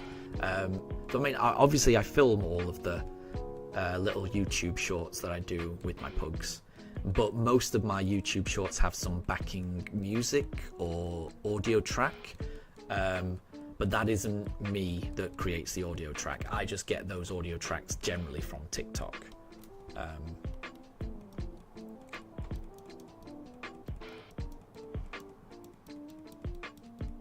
Draven, your favourite one is National Geographic. I like that one as well. Yeah, I like that one as well. I personally think that one is very well timed. So that was, I took that video, you know, about a year ago or so. And then when I found that audio track of, like, you know, a fake David Attenborough narrating, you know, a wild animal prowling through the savannah or something. When I saw how well that lined up to the video that I took, I was shocked, because the way it ends is like the fake David Attenborough saying that this wild animal is a killer, and then my video it kind of zooms in on Daruk, his face, and you can see his kind of confused expression, and it looks like he gulps. I really like that. That probably is my favorite one as well of my shorts, because I just think that the audio and the video line up so well. But that was a pure coincidence.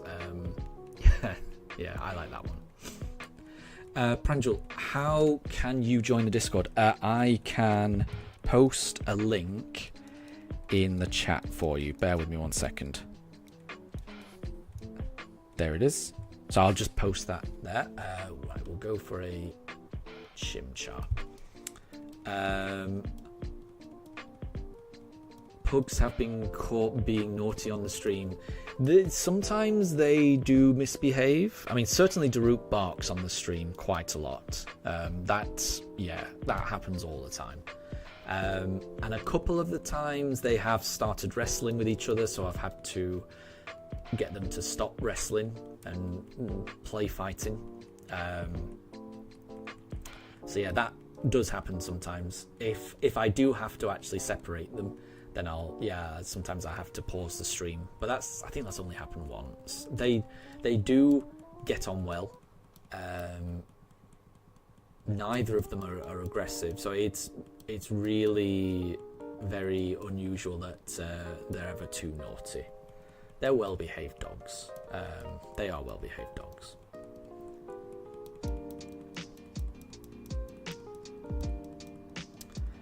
So Coco, when you saw the Minecraft dog that looks like a giraffe, do you know which one I'm talking about? No, I don't. I don't know too much about Minecraft. So I've never seen the movie, and I've never played the game, so I don't know too much about Minecraft, I'm afraid.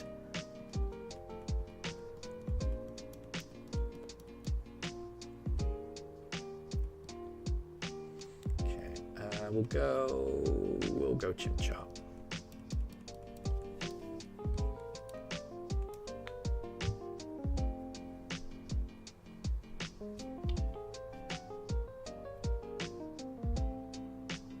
Nope.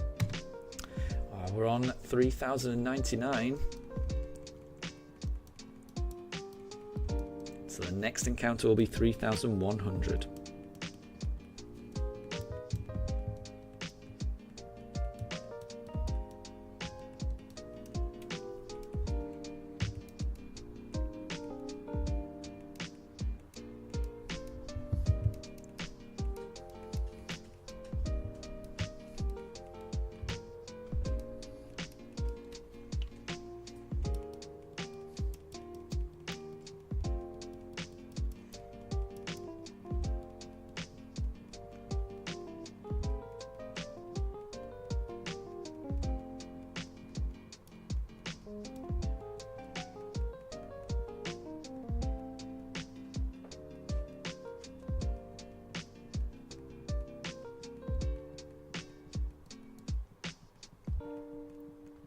And Bennett, not a problem at all. Have a good rest of your day, and thank you very much for stopping by. It's been lovely having you. I will catch you later, but again, thank you for stopping by.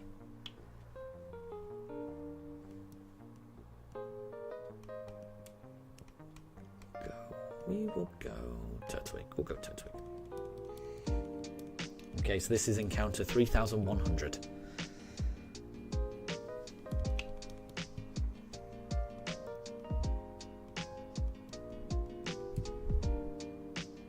Nope.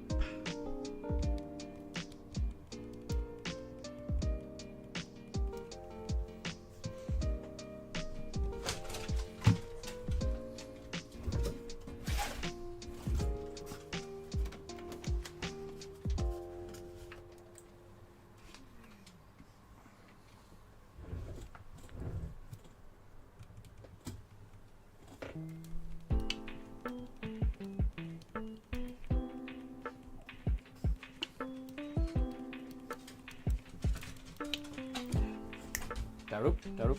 Nope.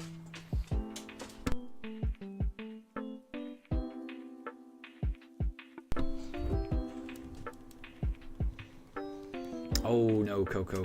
It sounds like your phone's about to die. Are you not near a charger? And congrats, Pikachu. You got 3rd place in Fortnite. That is good. That is very good. That's better than I could do. So congrats on that.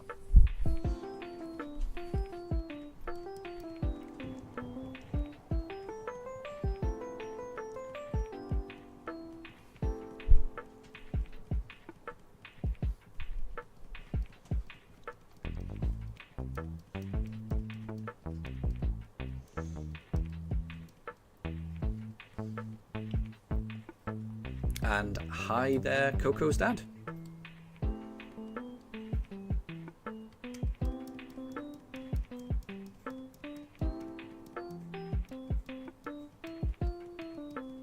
Draven says, give him the Cobble Crusher and he won't bark. What is the Cobble Crusher? I don't know that one. Is that one of the weapons from Breath of the Wild? I can't... Is he what is it? Is that like Daruk's signature weapon from Breath of the Wild? I can't remember.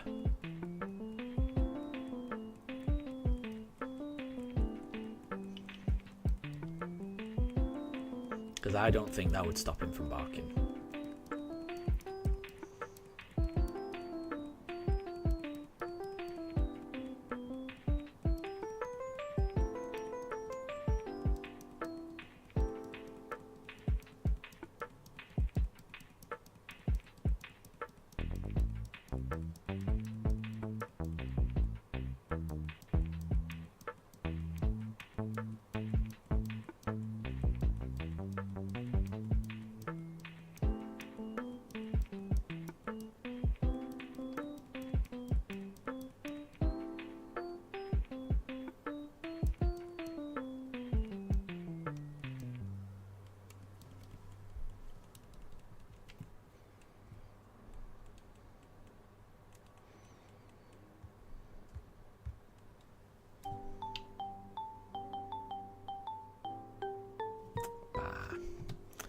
Not a Chimchar that time. So Coco, did it always play the Legends Arceus opening noise at the start of BDSP, or is that new? I think that's always been there, because it's the... Is it called the Azure Flute? I remember that always being there. I might be wrong though, but I think it's always been there.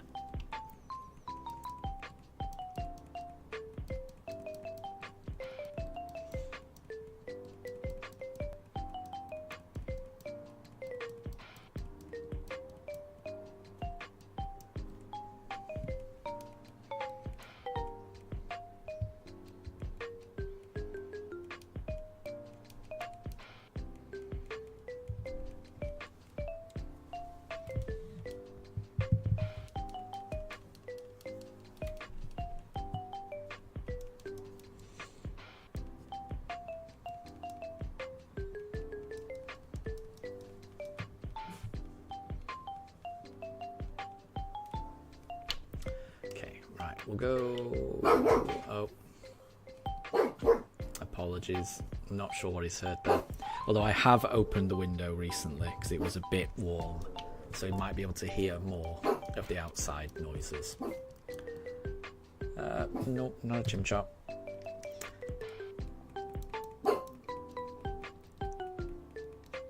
And Coco, so you've recently got BDSP for your 11th birthday. Very good. I always used to enjoy getting a game for my birthday. I can remember, well, that wasn't a birthday present actually, that was a Christmas present. But I remember getting Ocarina of Time as a Christmas present, because that came out around Christmas time, just before Christmas, I think. That's one game that I really remember. I've got really good memories of unwrapping that and playing that to death. So yeah, getting a game either for Christmas or your birthday is that's a great thing.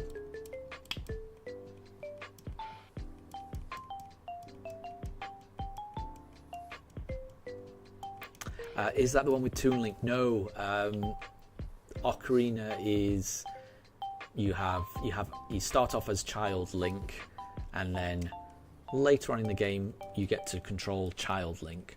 Toon Link is the game that came after Ocarina of Time, Wind Waker, which the whole art style of Wind Waker is done in a kind of like cell shaded animated kind of vibe.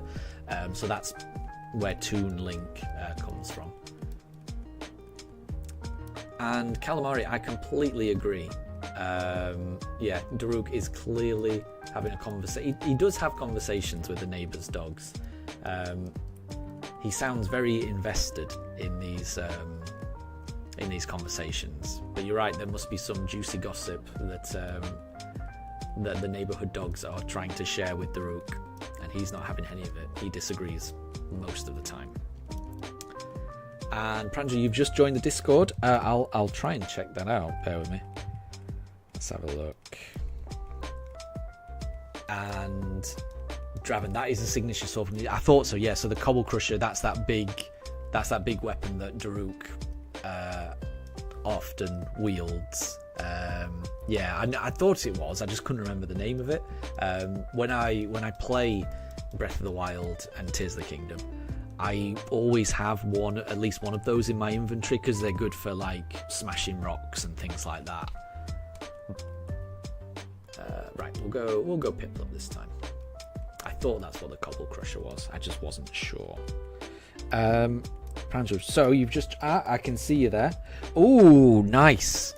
So that's a shiny Bellsprout and a shiny Watchog.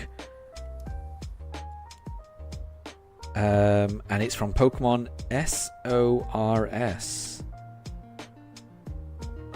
What is that? Is that... I don't know what SORS stands for. Oh, wait, I wasn't paying attention. Don't think that is shiny. It's not. Okay. But yeah, congrats. That Watchog looks really cool. I don't think I've ever seen a shiny Watchog before. I didn't know it was green. That looks pretty cool. That does look pretty cool.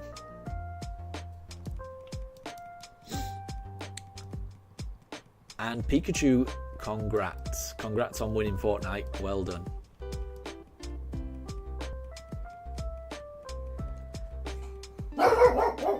And yeah, Coco, I think a lot of the Zelda characters or versions,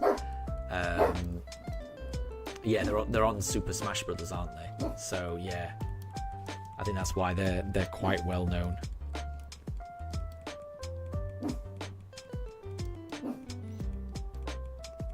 And I do think you would be able to spot the shiny Bellsprout. It does look very different when you see a normal Bellsprout. When you've encountered a normal Bellsprout quite recently, the shiny does stand out quite a bit. It's definitely a nice shiny though. Definitely a nice shiny. Because it looks a lot more autumnal. than a regular. Like a regular Bellsprout looks like very green and vibrant and summery, I would describe it as, whereas the shiny Bellsprout looks more like it's from autumn. It's got that kind of orangey yellow colour to it, is how I would describe it. And so Coco, you wish you could get into Zelda. Zelda's a very good game.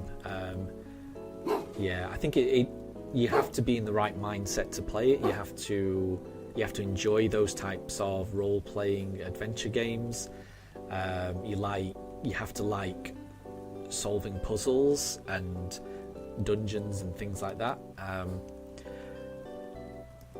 But I would say if you can get into it, it's well worth it. And I would say if you've never played a Zelda game before, I would say that Breath of the Wild or Tears of the Kingdom are good entry points. They're very open world.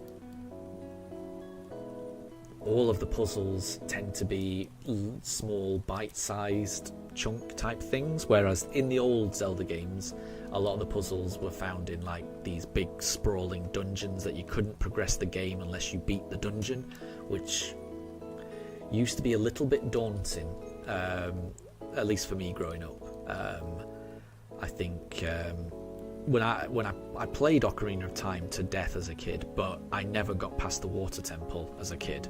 I just got confused. I even had a player's guide, I think, and I still couldn't wrap my head around that temple. I've come back to it as an adult, and it's not quite as daunting as I thought it was back then. But those older games, you can sometimes hit a roadblock where if you can't figure out a particular puzzle, you can't progress. Whereas the more recent ones, like Breath of the Wild, Tears of the Kingdom, even if you were to hit a roadblock, you can just do something else. You can go to a different place and progress the story that way. And equally, even when you are trying to solve a puzzle, in the old games there was one way to solve a puzzle, and you had to figure out what the game developers wanted you to do to solve that puzzle. Whereas the recent games, it's entirely up to you how you solve the puzzle, which is really very liberating. You use the environment to solve a puzzle. There's usually about 5 or 6 different ways to solve any particular puzzle in the modern Zelda games, which I do really like.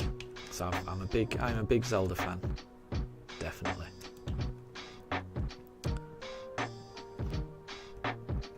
And Draven says, play Echoes of Wisdom, you would enjoy. Yes, Echoes of Wisdom is similar, isn't it? Yeah, there's lots of different ways to solve a particular puzzle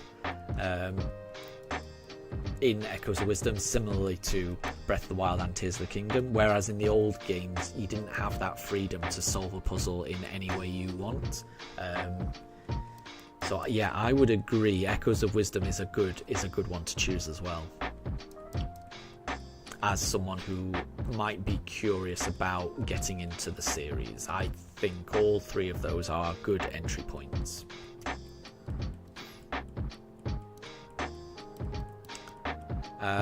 And Coco, yes, they all 3 of those games, they're available on the Switch.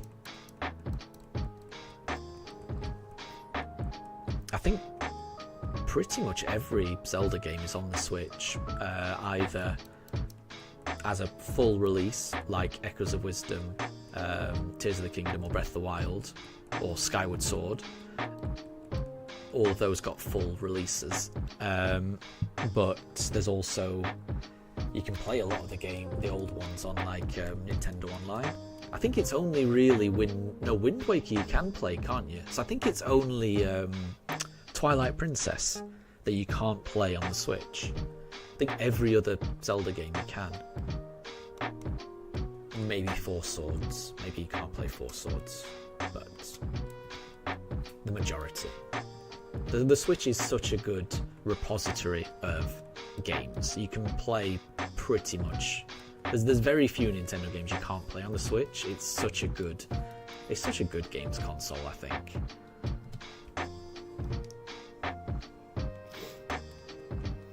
And Pikachu, you are on a roll. You got another victory. Congrats. That's really impressive. That's really impressive. Ooh, Draven. So Draven says that Echoes of Wisdom is kind of like Pokemon. I know what you mean by that, actually. So that's a really good way of describing it, actually, Draven. So what happens in Echoes of Wisdom, the kind of combat mechanic, is you use your magical rod to make echoes of things. So what that means is you'll point your rod at, say, a enemy spider creature, and when you point your rod elsewhere, you will then create a copy of that spider creature. So then that spider creature that you just created a copy of can then battle the original spider, and it'll be just as strong as that spider. And you can so you're using your echoes to combat other enemies. Zelda herself doesn't do a lot of combat. I won't go into exactly what combat she does. There is some combat, but it comes with a little caveat and an asterisk that I won't go into because that might be a spoiler.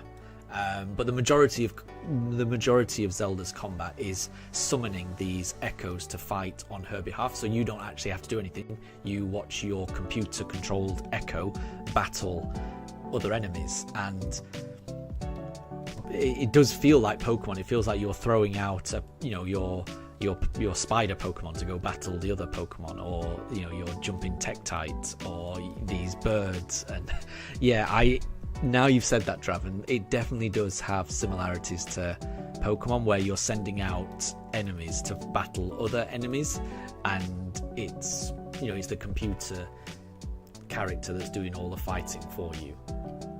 So that is a good way of describing it. So I think if you do have an interest in Pokemon, I actually think Draven's suggestion of starting with Echoes rather than Tears of the Kingdom or Breath of the Wild is probably a good one. That's probably I think maybe Echoes of Wisdom is the best one to start with for someone who has never played Zelda before but who has an interest in Pokemon.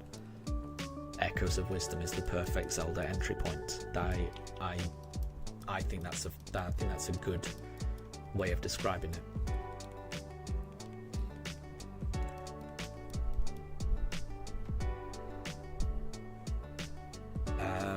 Has your Portal of Power ever misread a Skylander? I've never played Skylanders, so I don't know too much about Skylanders. So I don't really know what that means, unfortunately. But Coco, you're having to take a shower. Fair enough. And hi, Coco's mum.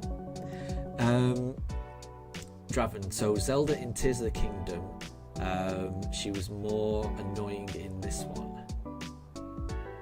I didn't find Zelda annoying in either of them.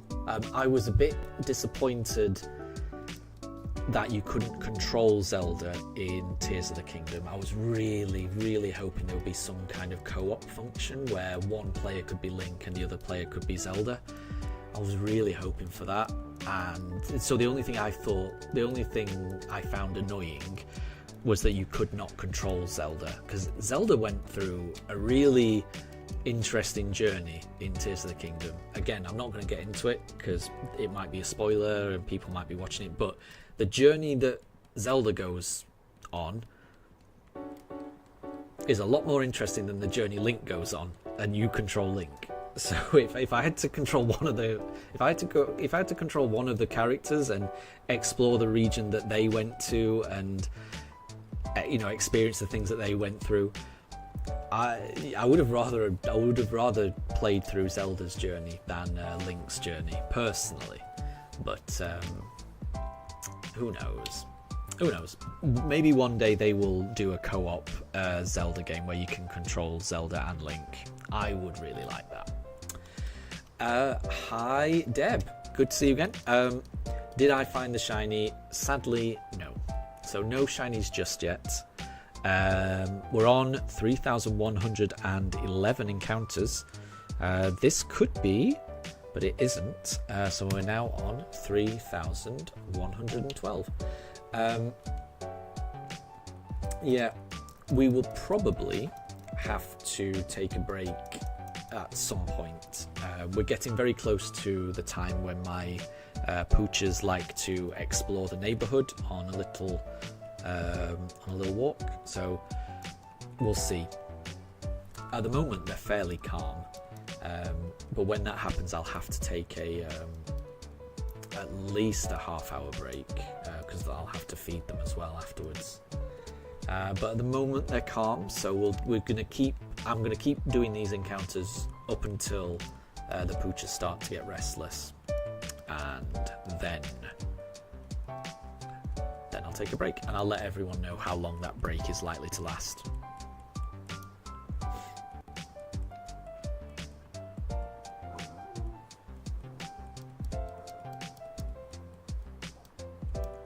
I think I did Piplup last time, so we'll do Turtwig this time. And Pikachu, you just lost your victory royale. That's a shame, but I hope you're having fun. That's the main thing. You know, whether you win or lose, it's all about just having fun. And you won some of the others, so nothing wrong with that. Draven says to stop it at 3333. I won't be able to reach that this stream. So how many I've done over 100 this stream. So I think I've done about 120 maybe, and that's in 3.5 hours. So we'll see. But I definitely won't be able to get up to 3,300 on this stream. I should be able to get through another 100, I reckon, encounters roughly. So I'm not sure where we'll end it. I think we'll definitely at the very least get up to 3,200. So we'll see. And Deb, you got back from the outing and had a great meeting. Congrats, that sounds productive.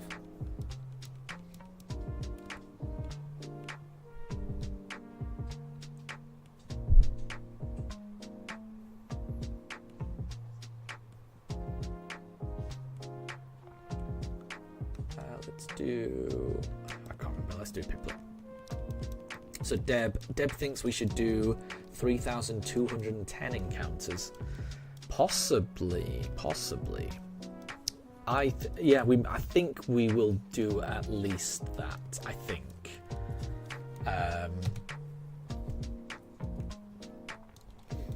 Like I say, I think we're definitely going to get up to 3,200, and then I want to stream. So we're at 3:30 now. So I think I'll be streaming for at least another 3.5 hours. So 3.5 hours brings us to about 7, if my maths is right. 3:30. Yeah, about 7. It's about 7 p.m. British summertime. So we'll see where we are in 3.5 hours.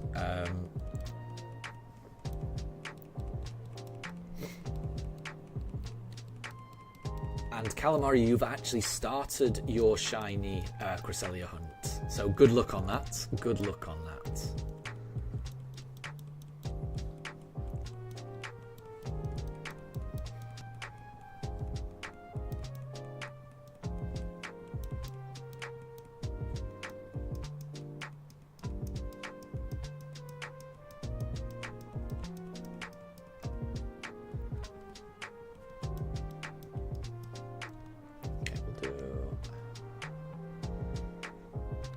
Maybe Chimchar? Yeah.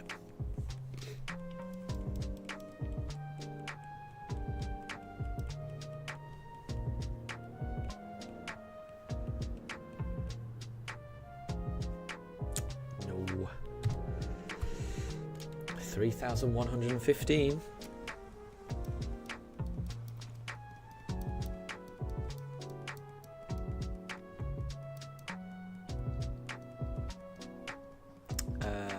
Deb, JJ, another game. Ah, do you mean another Who's That Pokemon type game? Because sure. That has been fun the past few streams.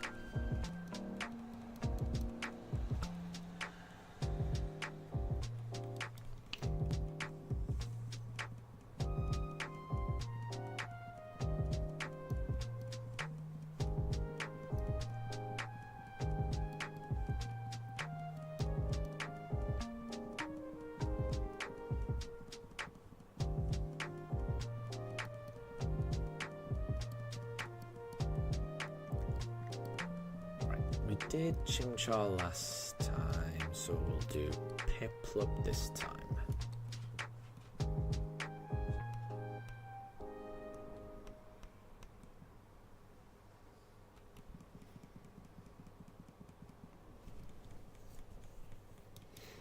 Ah, yeah.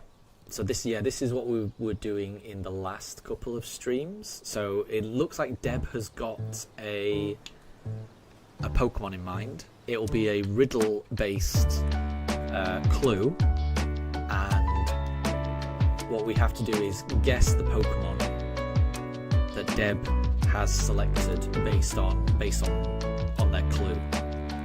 And last time the clues could have either been like a Pokédex entry or emojis. So we'll see.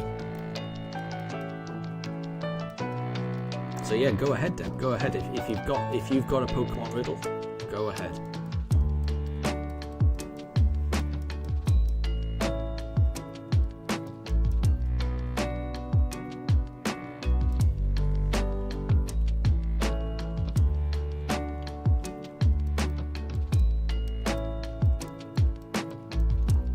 Okay, right. So Deb's riddle is: born in darkness, I vanish in light. I mimic your voice and cause quiet fright. I'm found where the silence forever remains. One look at me may scramble your brain. Wow, that even rhymes.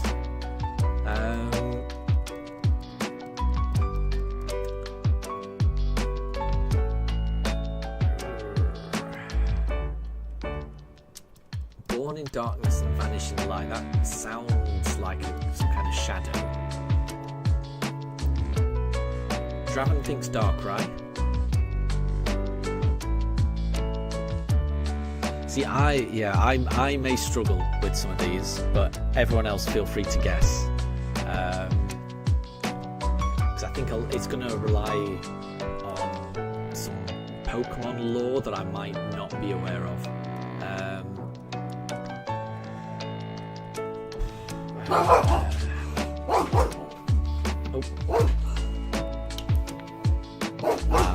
Daruk can currently hear a dog barking outside, which is unfortunate.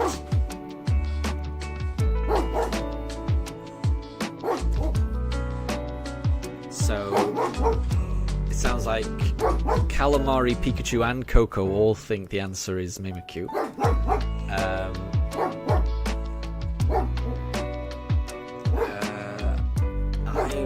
I don't know what it could be. Oh, and Calamari, Pikachu and Coco all got it. Well done, well done.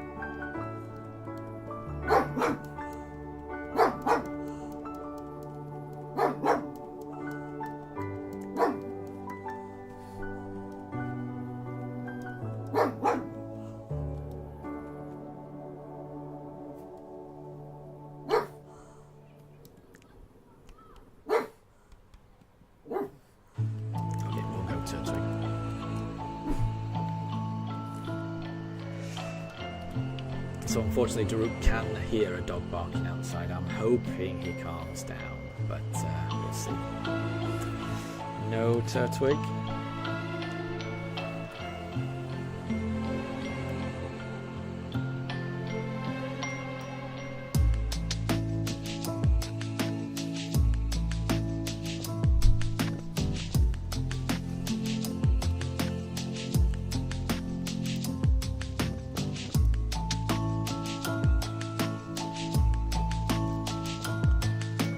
And I wouldn't worry, Draven.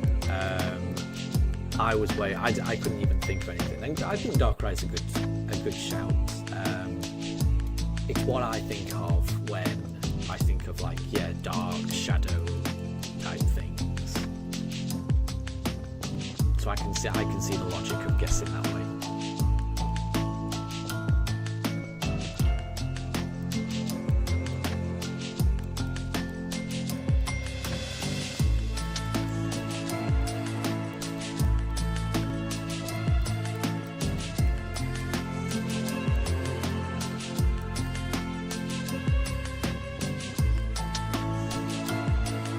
And no, I think it was a good clue, Deb. No, it's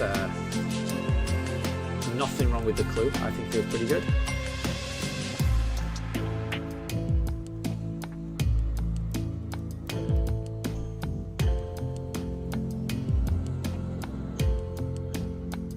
Oh, it's not a chimchar. And Coco, you thought that the brain explosion emoji was a grandma.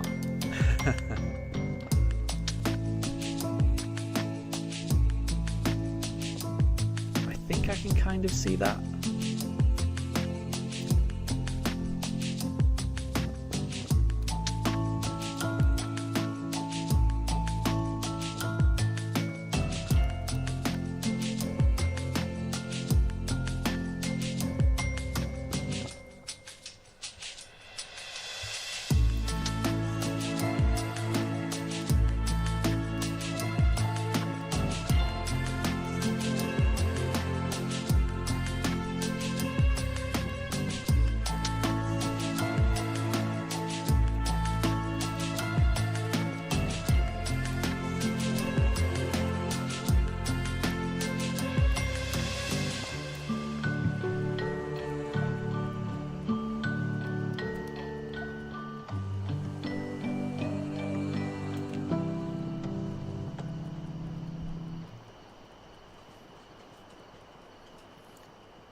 What else would it be if it's not Chimchar?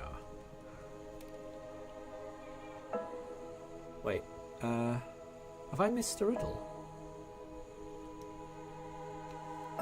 Coco way off.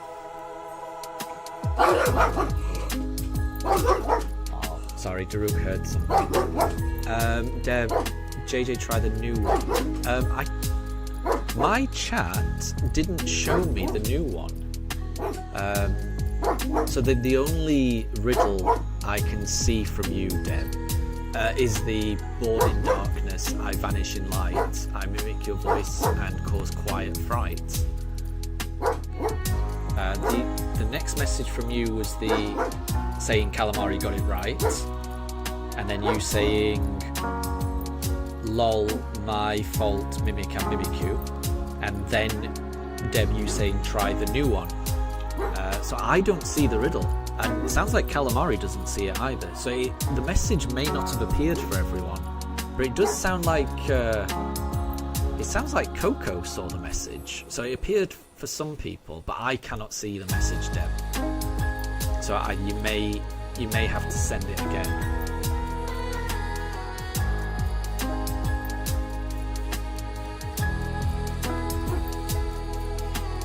So yeah, Deb, the only riddle I can see is your first one, where the answer was Mimikyu.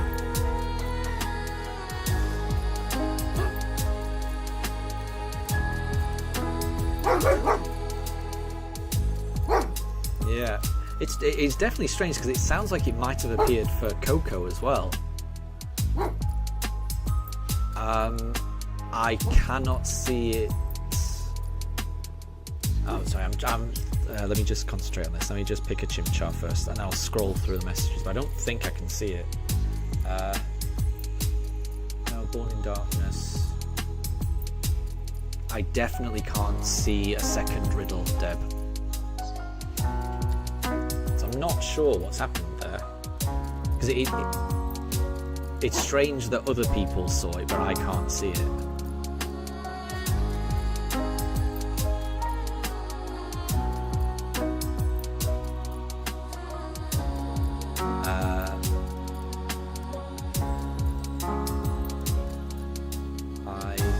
see it. Are we looking in chat? Is this something in Discord you're talking about, Deb? Or because it might be worth just posting the riddle in chat again if it was there previously.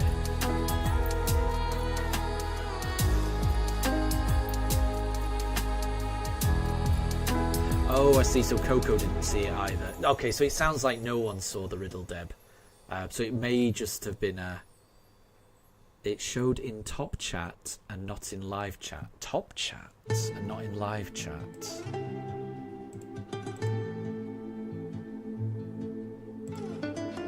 Oh, I'm gonna be honest, I don't know the difference. I don't know the difference between top chat and live chat. Okay. Yeah, I still can't see it. I don't know where it would be.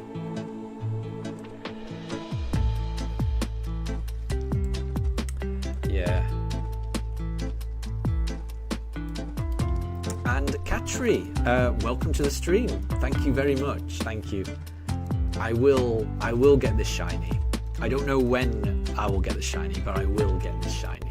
It may take some time.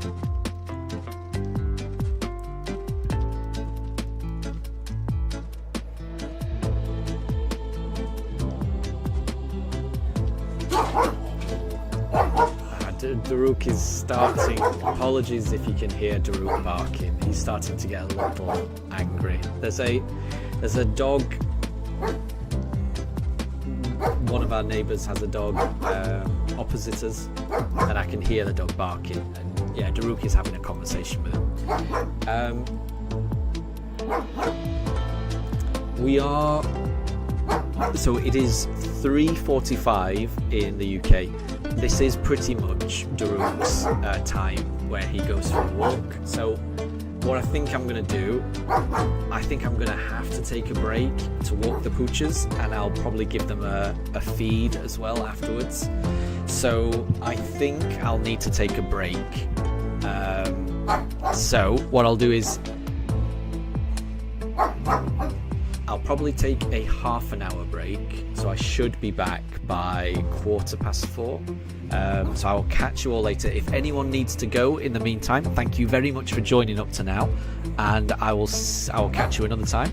But for everyone else, I will catch you a little bit later, so in about 30 minutes. So I'll catch you all in a bit. Bye.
Okay, I am back.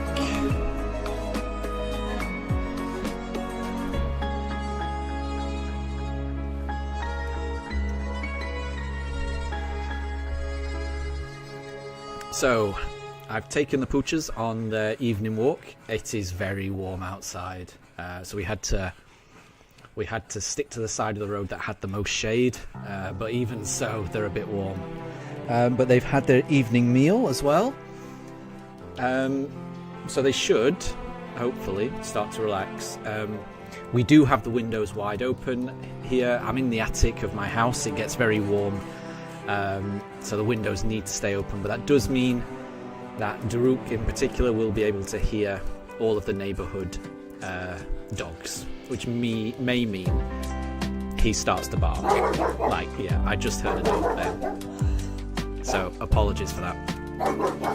Let me catch up on some of the chat. So Katri, you want to know what Switch am I playing on?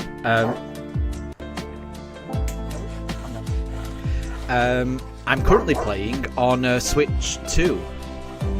So I started this challenge on a Switch 1 and it was noticeably slower. I did a couple of streams where I was playing simultaneously on a Switch 1 and a Switch 2 just to see a comparison, like load times and things like that. And it's night and day. The Switch 2 is so much faster at loading these games up. So yeah, once I got the Switch 2, I moved completely to Switch 2. Apologies about Daruk, he is quite worked up at the moment. Oh, and Deb. So yeah, it sounds like there's some kind of problem sending the riddle, doesn't there? Don't worry about it. It's fine. It's fine. You can either post it to Discord, or just don't. Yeah, just don't worry about it. It's fine. If copy and paste isn't working, don't worry.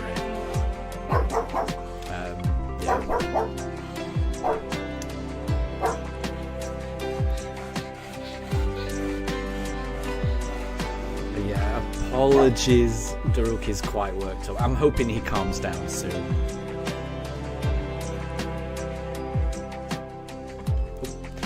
It's not a shiny Chim Chim. So that should be the last break that we need to take. So hopefully I should be able to play for the next 3 hours or so. So we, at a bare minimum, we're going to get to encounter 3,200. And then I'm not sure how much further we'll get than that. I think a lot will depend on how worked up these pooches are. They seem to be calming down now.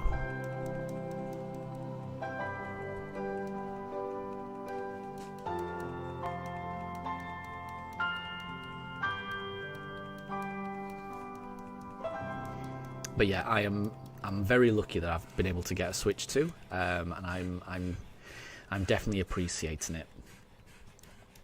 It's a noticeable upgrade on the Switch.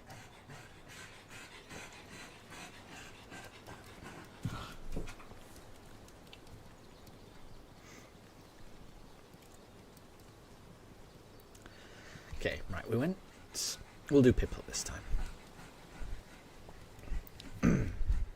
So, Katri, you're currently on your tablet, playing Roblox, but also Pokemon Warrior Conquest.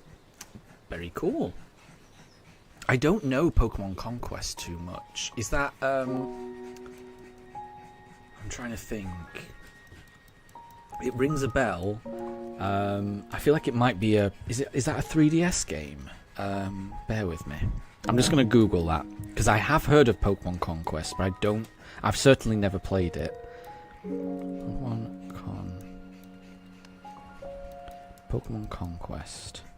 Oh, it was a DS game. Oh.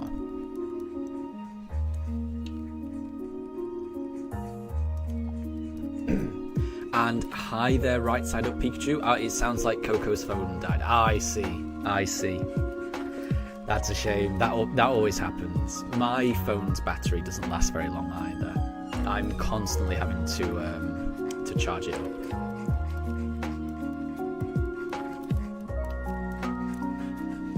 And Katri, you've chosen Litten. Litten's a good one. I do like Incineroar.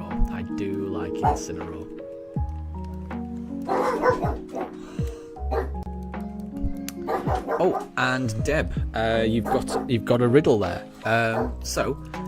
You dance. Oh, let me just select this first. We'll do a chim sharp. So, I dance not lighting, yet fear the ground.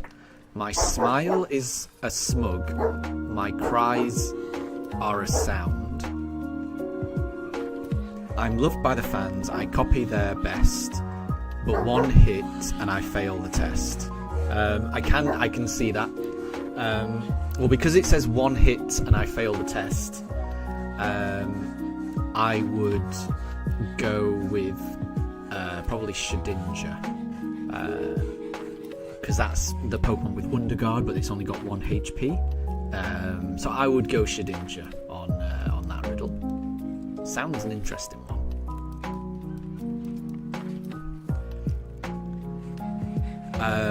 And Pikachu, so in Pokemon Quest you choose between Pikachu, Eevee, Charmander, and Pokemon Quest on Switch. But I think, I thought Katri said Conquest rather than Quest, and I think Conquest is a particular game, but I've never played Pokemon Conquest. And Katri, you've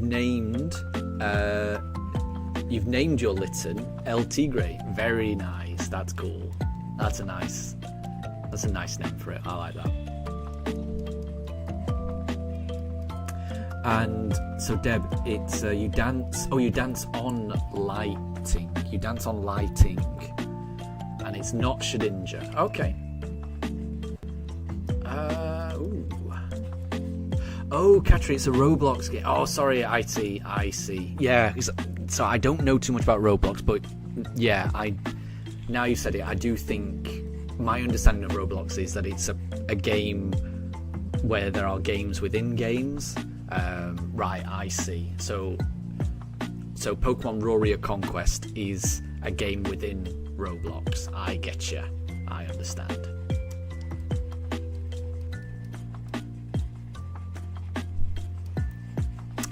So Pikachu is suggesting it could be Dugtrio.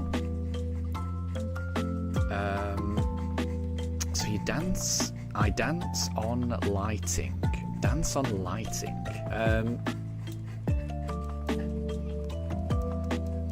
Could it be Rotom? Because dancing on lighting could be like electricity. If you're electric, you would fear the ground. I'm not quite sure how the next couple work, but I'm loved by the fans. Rotom does kind of turn into a fan, and it does have different forms, so yeah, I'll go Rotom. Oh, lightning. Okay. Lightning. So you dance on lightning. So Katri thinks it could be Pikachu. That makes sense. If it's, an electric type. Fears the ground. Smile is smug, and Pikachu is definitely loved by the fans. So it could be Pikachu. That's a good guess, Katri. I'm still going to go with Rotom. And hi there, Calamari. Good to see you back. We're doing a game of Who's That Pokemon? So the clue is... let me select a Piplup first. The clue is... I dance on lightning, yet fear the ground. My smile is a smug, my cries are a sound. I'm loved by the fans. I copy their best, but one hit and I fail the test. And it's not Shedinja, and it's not Pikachu, or Dugtrio, or Rotom. Yeah.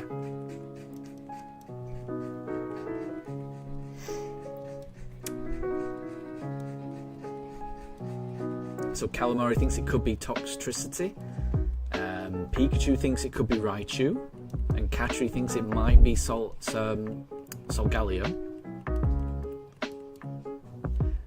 But it is not. It is not Toxtricity, and it is not Solgaleo. And it's not on the Pikachu line, so it's not either Pichu or Raichu.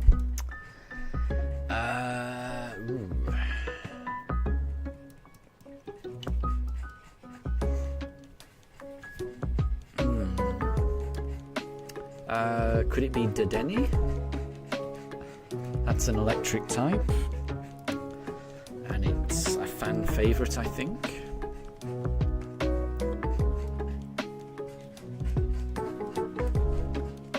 It's a tough one, this, I'm not sure.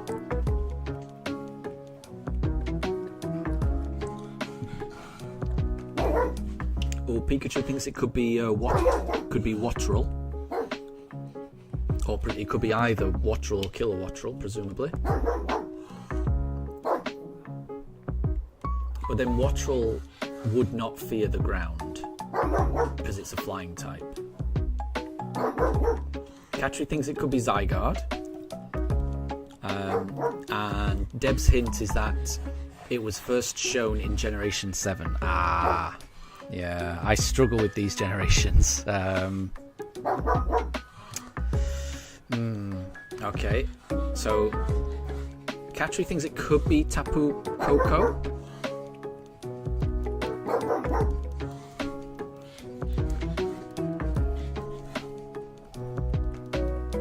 But it's not Tapu Koko.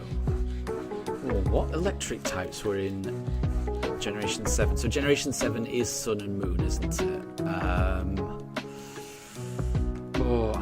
I'm really bad with those generations. I never played them, so I'm always going to struggle with that.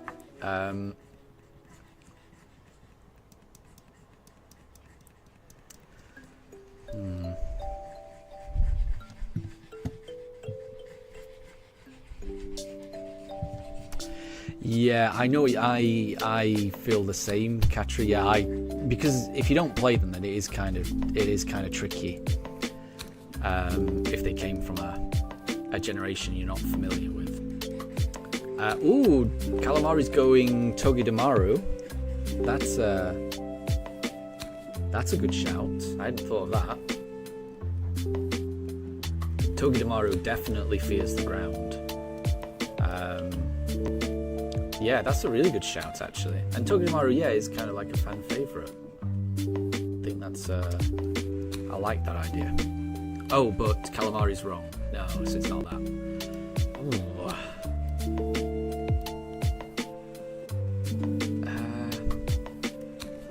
It was Aurora. Yeah. Yeah, that's tough. That is tough. I wouldn't have got it. Okay, so it wasn't Encounter 3131 or 3131. Alas. We'll go on to the next one. Oh, Pikachu. I think the answer was Aurora.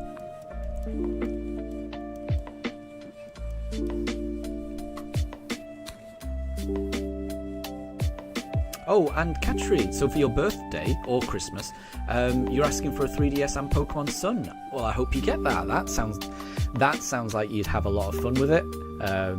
Yeah. A 3DS gives you access to quite a few Pokemon games, so it is quite good. I'm just so used to playing Pokemon on the TV now that I'm a little bit too addicted to Switch. So even though I have got a 3DS now. I never had one back in the day, but I got one previously. But I've been spoiled by the Switch. I really do enjoy playing Pokemon on a big screen. So I wish there was a way to play 3DS games on the TV. That's what I would like.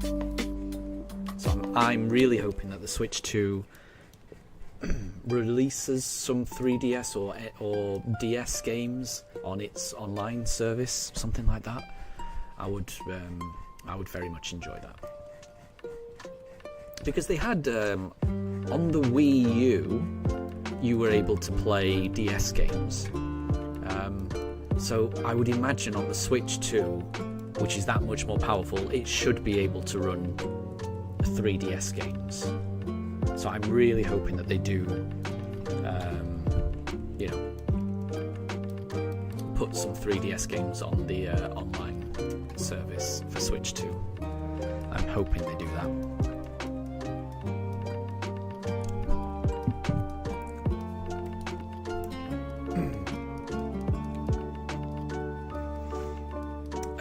So Deb, another riddle. So I wear a smile but bring no joy. My arms are wide but I don't hug. I float like a ghost, yet I'm not one. So something that floats like a ghost but is not a ghost type. You will find me hiding in plain sight. So Pikachu's gone for the Ghastly line, but based on that clue, it says I float like a ghost, yet I'm not one. So it's not likely to be that. It's likely to be something that's not a ghost type, but looks kind of like a ghost, maybe.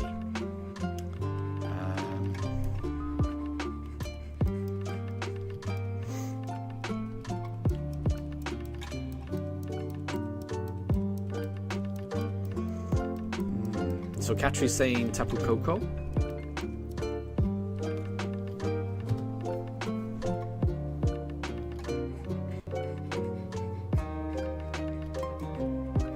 Pikachu saying Bennett.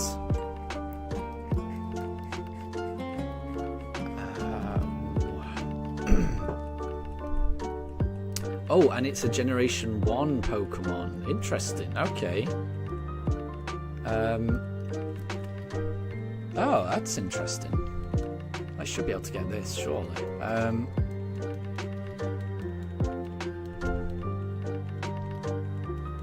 Wear a smile but bring no joy.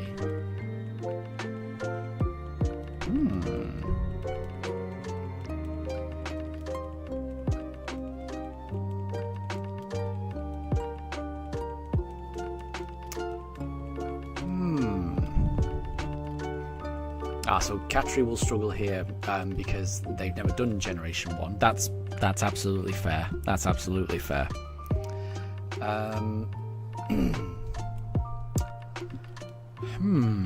Arms are wide, but I don't hug.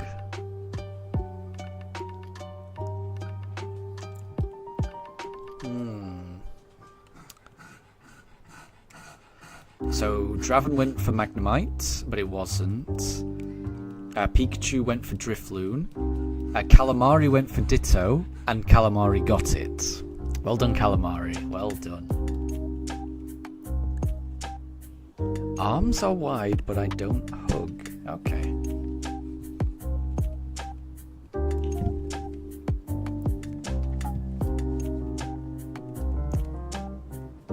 I float like a ghost.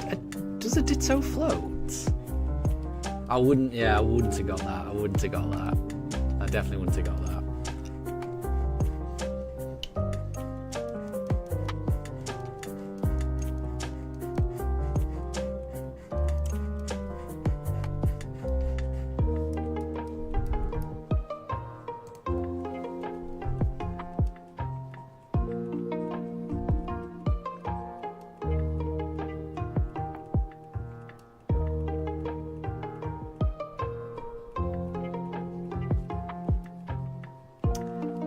Yeah, I suppose it can transform into anything. Yeah. Yeah, it's definitely a head scratcher. It's a tricky one. It's definitely a tricky one. And hi there, Pranjul. Hi there. That's the thing. I was thinking of the Ditto Blob. I wasn't thinking of everything that it could possibly turn into. It's a bit tricky. So Katri's asking if we can do Gen 9. What I might do is I might try and find some random Pokédex entries and I could read them out from Generation 9 and then people have got to try and guess them. We could try that. But I've not got a Piplup, so let me just reset that first. Let me just see. Generation 9 Pokédex entries.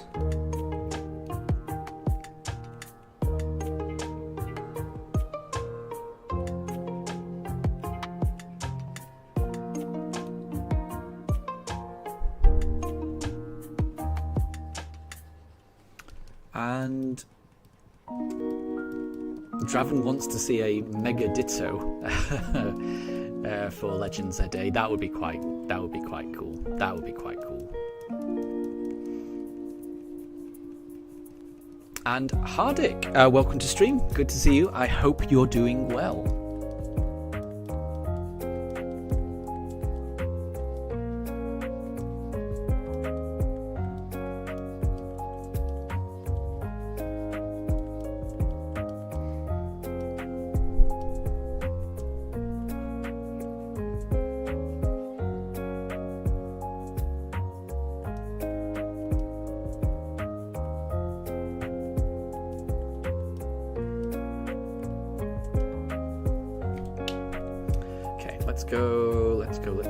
Let's go Chimchar. Let's see.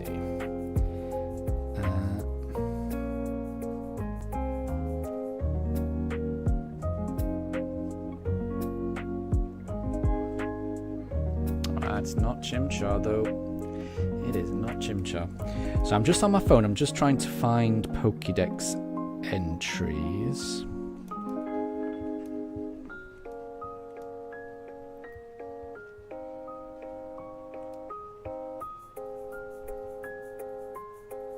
Okay, right. So what I can do is I can read out some Pokédex entries.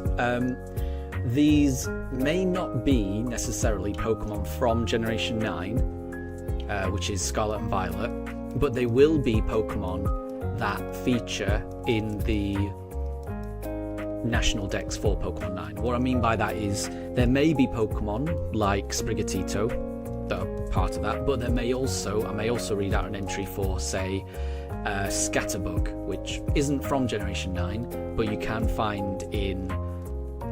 It is part of the, the first national Dex of Paldea, if that makes sense. Okay. Oh wait, Deb's got one. Okay, Deb's got one instead. Hold on 1 second. So I shine like a gold, but bring no wealth.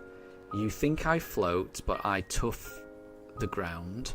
I feed on greed and mimic man, yet all I want is just one coin. Coins make me think of Golden Go or Gimme Ghoul.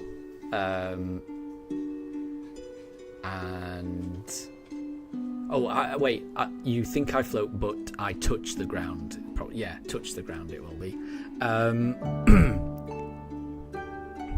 I'm gonna go Golden Go. I'm gonna go Golden Go on that. Pikachu thinks it could be Mewtwo, and Katri thinks it could be Gimme Ghoul. Yeah, we're on the same lines there. Yeah, Deb, I touched. Yeah, as soon as I read it the second time, I thought, and it's Generation 9, so yeah, I'm gonna stick with Golden Go. Katri thinks it could be Gimme Ghoul.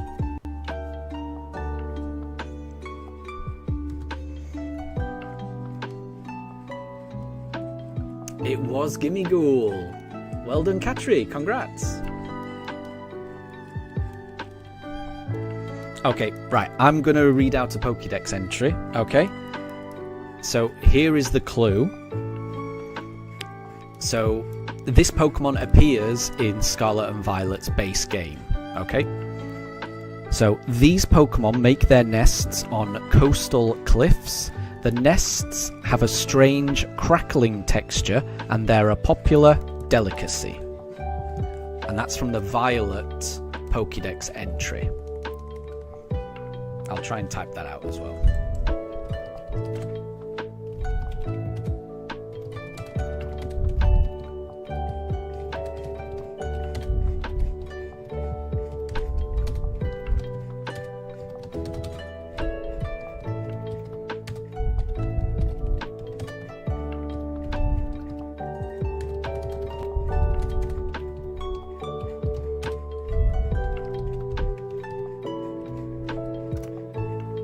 that's the clue.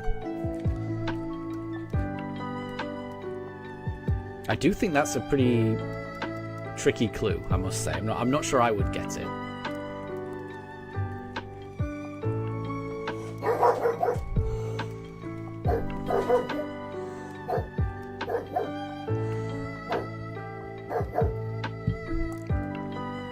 And Calamari has said Kilowattrel, Pikachu has said Gimmighoul, and Catry has said Wattrel. Catry, you are right, it is Wattrel. Calamari, you're very close. I would say you got it right as well, Kilowattrel. If it's in the same evolution line, I think that's very close. Deb is saying Wattrel as well. You're all right. It is Wattrel. I think the Violet Pokédex entry is a lot more difficult. The Scarlet Pokédex entry for Wattrel says, when its wings catch the wind, the bones within produce electricity. This Pokemon dives into the ocean, catching prey by electrocuting them. I think the Scarlet one would have given it away. But yeah, it was Wattrel. Congrats.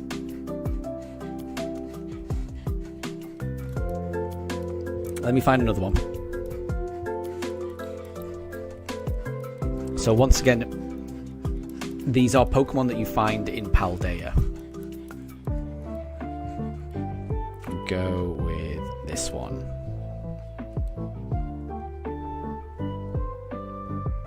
Okay.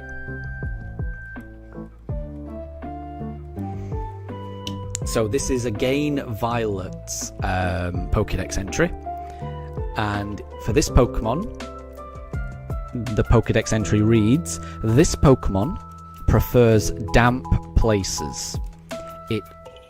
It spurts out poison spores to repel approaching enemies.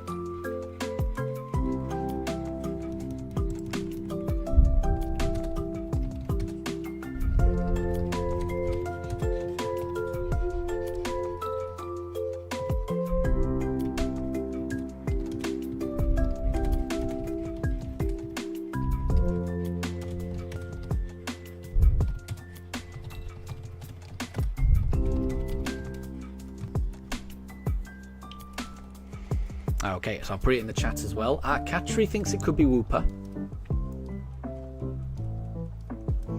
It's not Wooper. Calamari's saying Paldean Wooper. It's not Paldean Wooper either. But I can see why you would go down that way. I can see why you would go there. So again, this is not necessarily a Pokemon that was introduced in Generation 9. This is just a Pokemon that features in Generation 9. I mean, it could be one that was introduced, but it could also just be an old Pokemon that appears in Paldea. But yeah, it's oh, and Pikachu, you did go Wattrel for that previous one, so Pikachu got Wattrel as well. Well done.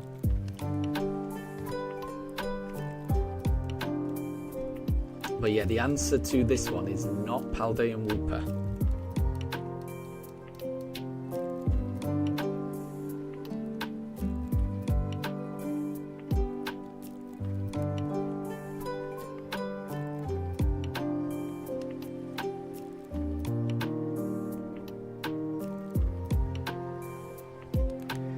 If I were to read out... Ooh, Calamari has just said Fungus, which it is Fungus. Congrats, Calamari. If I'd read out the Scarlet Pokédex entry, again, I think you'd have got it. I feel like the Scarlet Pokédex entries are a lot easier. So the Scarlet one reads, there is a theory that the developer of the modern-day Pokeball really liked Fungus, but this has not been confirmed. So Deb, no, it wasn't Breloom. That Breloom makes sense as well. But it was Fungus. It was Fungus. And Pikachu thought it was the starter bug, which would be, yeah, Scatterbug, yeah. But yeah, it was Fungus. But Deb has got a riddle. So the riddle reads, I move without legs and breathe without lungs. Once a part of many, now I'm alone. Born from pollution, but not a not a poison type. I carry no face, but yet I watch everything. Because I was about to say coughing or wheezing, but this one is not a poison type, so that's not what I was thinking. Born of pollution, but not a poison type. That's crazy.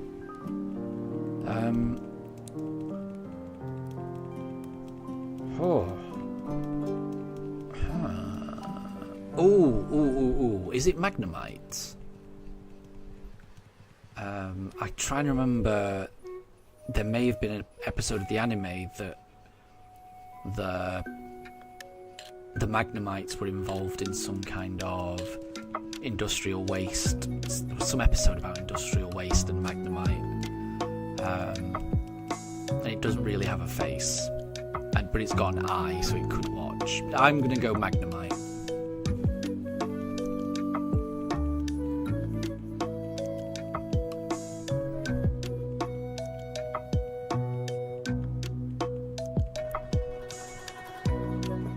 So Pikachu thinks it could be Scatterbug.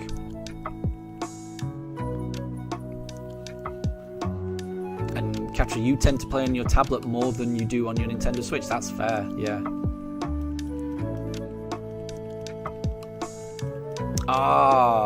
So it wasn't Magnemite, it was its final evolution, Magnezone. There you go, got it. Yeah, that kind of makes sense to me. Yeah, that makes sense with the once a part of many, now I'm alone, which means it was once a Magneton and then it became a Magnezone. I should have, well, I think I probably should have said Magnezone, shouldn't I?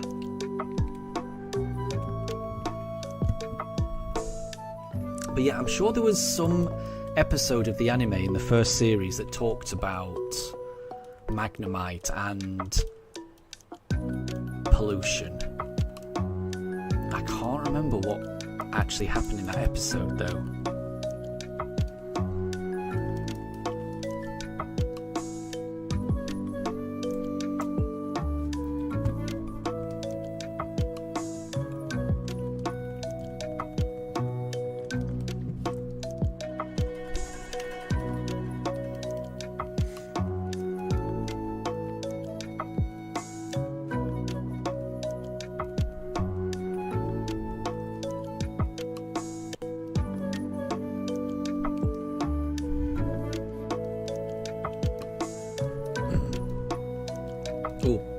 Pikachu thinks it could have been Staryu or Starmie. That could have worked as well. They don't have faces either, do they? That could have worked as well. Okay, I've forgotten what I did last time. So when in doubt, choose Piplup.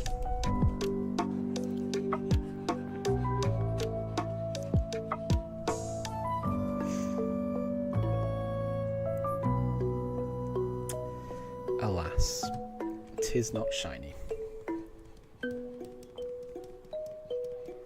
Oh, that has not reset. There we go. Yeah. My pooches are struggling a little bit. It is warm. It is warm here.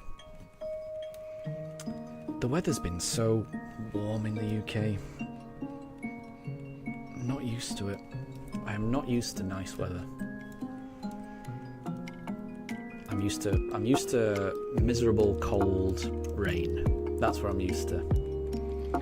Glorious sunshine I find very alien to me.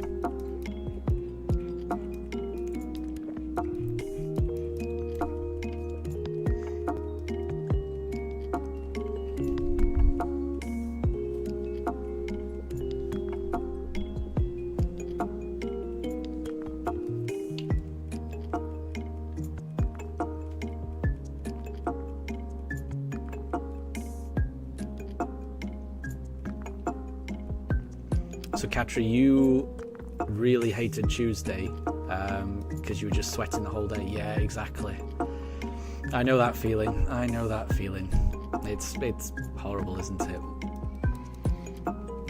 I think if anyone is experiencing hot weather or anything like that, just I think it's important to make sure you're hydrated. Make sure if you're ever traveling, make sure you've got some water with you, is what I would say, and some sunscreen. Travel with water and sunscreen, and you'll never regret doing that. I think it's always those are the things that you'll always wish you'd brought if you forget them. And Luchu, good to see you. I hope everything's all good with you.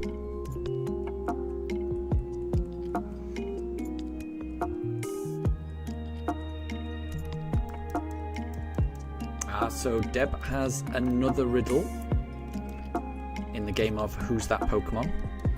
So the riddle goes, I roar without a voice and cut without a blade. My body flows, but I do not melt. Born from dust, raised by winds, yet fear the punch, not the flame. Interesting. That's a thinker. Cut without a blade. And Luchu, do I have a name or is it just Pugs? I do have a name, so I go by JJ, which you may notice all of the game profiles that I play, I just play as JJ. That is pretty much my name, but I also just go by Pugs. The channel's called Pokemon with Pugs, and really, the Pugs are obviously the Pugs, but it is kind of easy for people to remember. If people just call me Pugs, then I can see why, it's just an abbreviation of the channel's name. So I respond to that. There's nothing wrong with calling me Pugs. But my name is JJ. So either is fine, JJ or Pugs.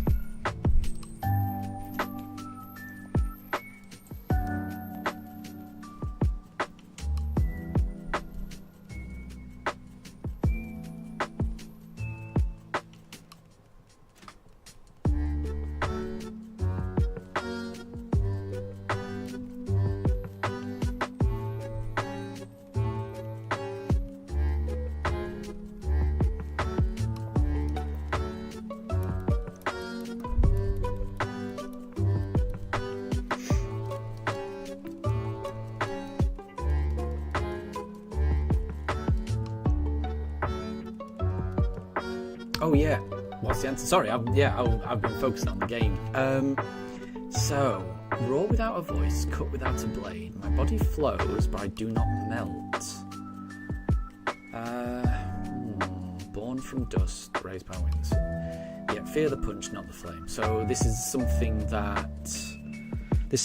obviously that is weak to fighting, but is not weak to fire type moves. Something that is weak to fighting but not fire. So that would be probably a dark type, I would imagine. I'm trying to think, because if it was something that's weak to fighting, normal, it could be normal. Could be a normal type, I guess. A normal or dark, because fighting is good against like rock or steel. Or rock wouldn't be afraid of fire either. Could be rock. Okay, anyway, right, so you roar without a voice and cut without a blade. Body flows, but it doesn't melt.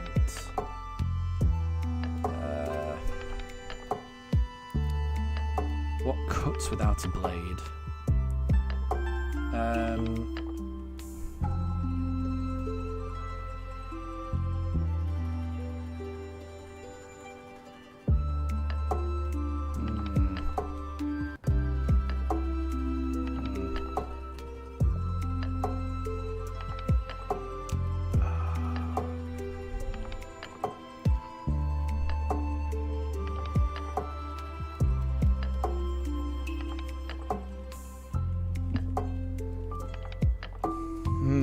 That's a tough one. I'm trying to think of something that cuts without blades, and it is tricky. We'll just pick this Turtwig for now.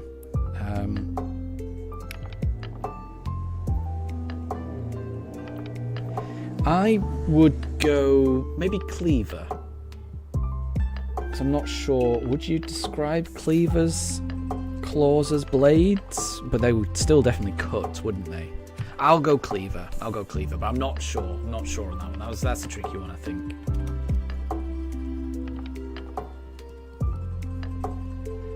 Oh, Deb has given a hint that it's Generation 3. Okay.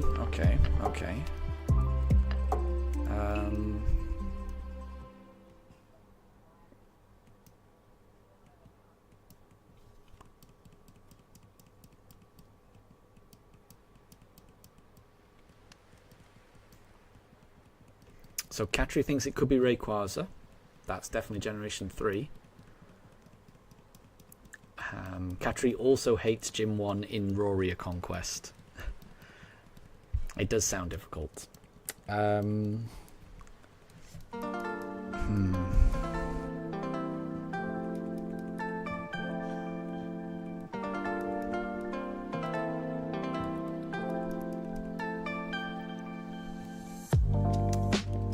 It's a Pokemon that most anticipated would get a Mega, but never got it.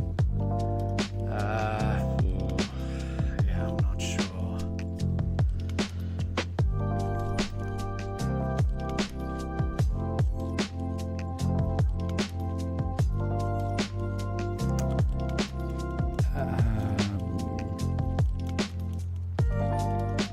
Maybe a Zigzagoon or a Linoon. That's a normal type, so it would fear the punch, but it wouldn't necessarily fear the flame. And I think I remember having a Zigzagoon or a Linoon as my Pokemon that I used for all my HMs, like Cut. So yeah, I'd go Zigzagoon. Draven thinks it could be Beedrill. I think Deb said it was Generation 3. Oh yeah, and it didn't have a Mega as well. But yeah, I'll go Zigzagoon or Linoon.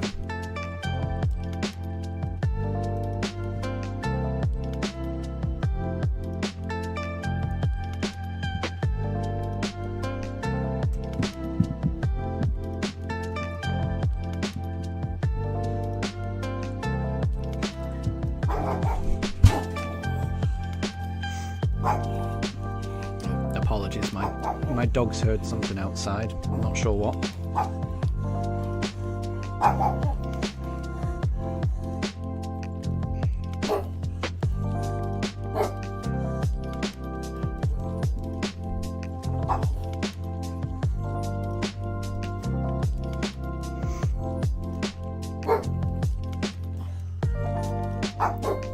Ooh, Calamari thinks it's Flygon.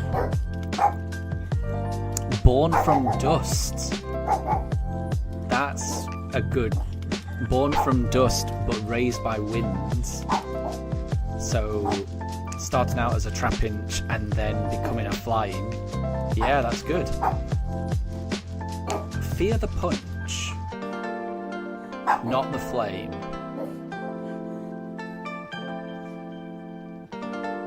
That confuses me, but the rest of it worked. Yeah, that's good. And it was Flygon.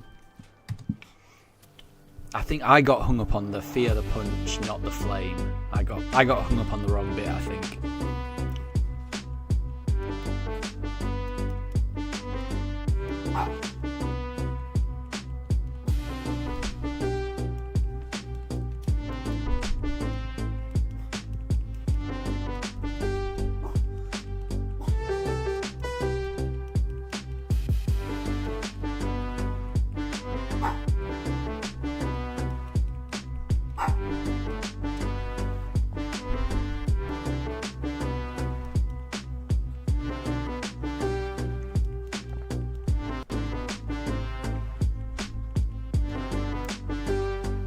Oh, so punch actually meant ice punch. Okay, but you don't have to. Yeah, I think I would say these. The questions are tough. I don't think you need to troll us. I think they're difficult enough. as they are without like trick bits to it, personally.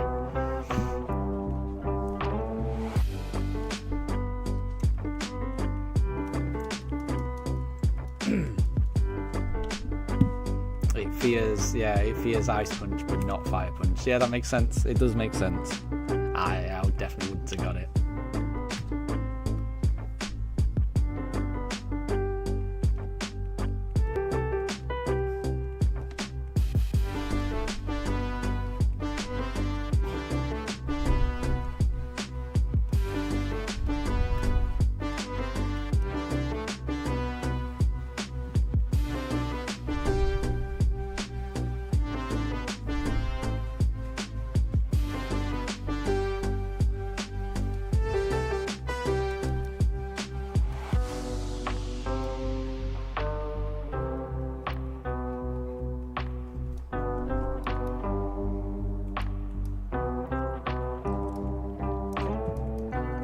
And absolutely calamari. Yeah. If you want to go for a riddle, then go ahead. And we'll try and get it.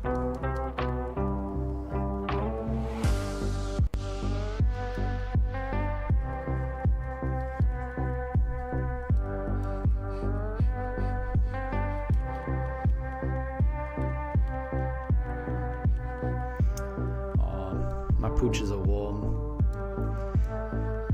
If the attic gets much warmer, I may have to send the pooches downstairs, because it is cooler downstairs in the house. But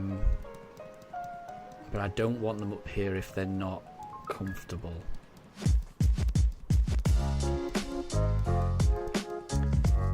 Oh, Deb has posted one.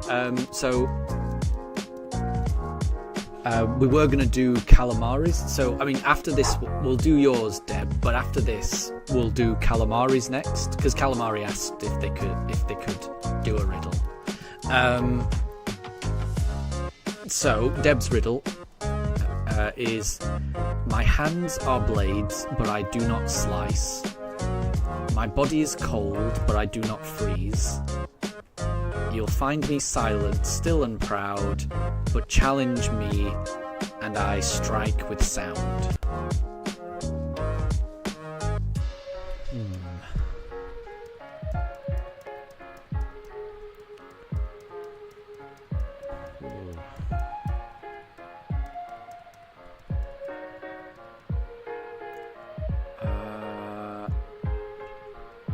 Could it be Gallade?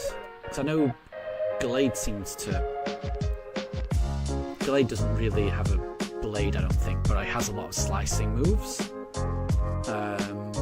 I'll go Gallade for that one.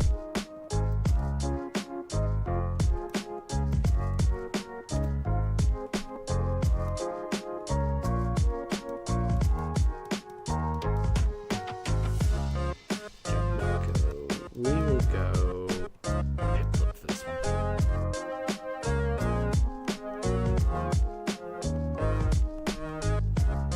It's not Gallade.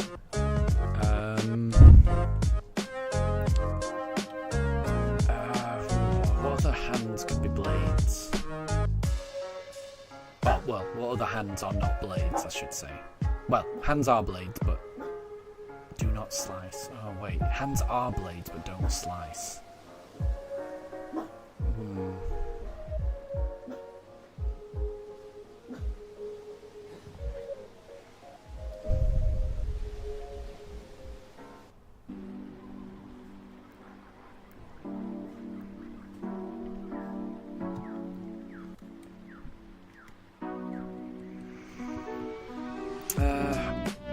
Yeah, I'm not sure about this one.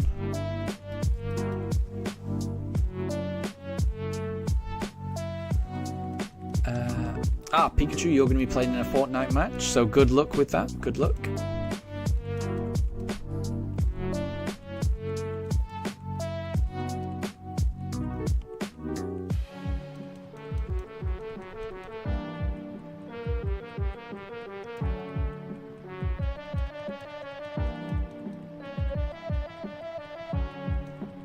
Yeah, I can't think of anything. gonna be honest. Body is cold but don't freeze. You'll find me silent, but challenge me then I strike with sound. Oh, is it Lucario? Because it's a steel type, it would be a bit cold. I'm not sure.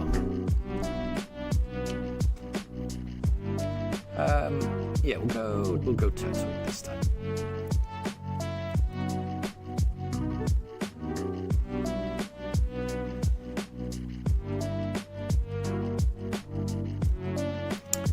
So Katri, Pokemon Warrior Conquest got deleted.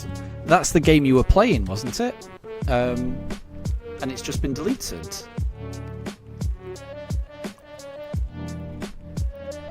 Ah, so it was Aegislash. Right, I see.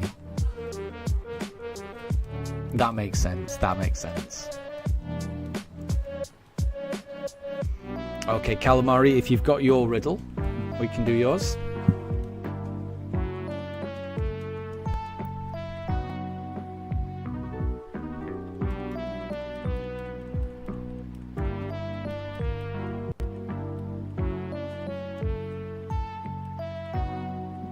Okay, Calamari's riddle is: I have 1,000 arms, but you only see 4 legs. I don't cook, but have a full set of plates. Okay, I can only be one, but also be everything at the same time. What am I? So the full set of plates makes me think of one particular Pokemon. So I'm going to say Arceus on this one. Because Arceus definitely has 4 legs. 1,000 arms is interesting. But the full set of plates, definitely I'm definitely going to go Arceus. Deb also agrees with Arceus.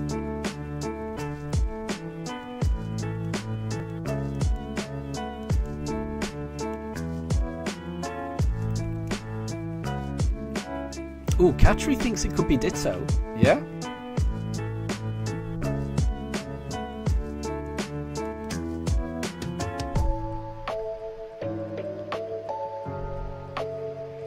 But I agree with Deb. I think the full set of plates is the giveaway there, I think.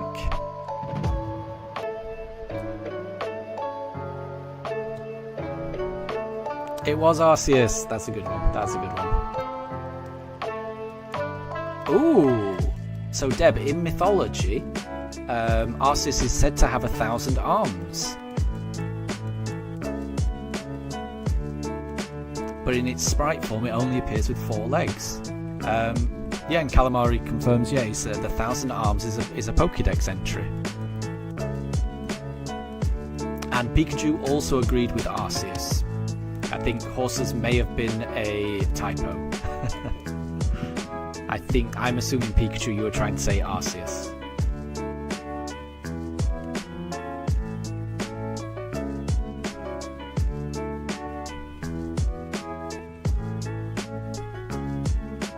But yeah, that's really interesting.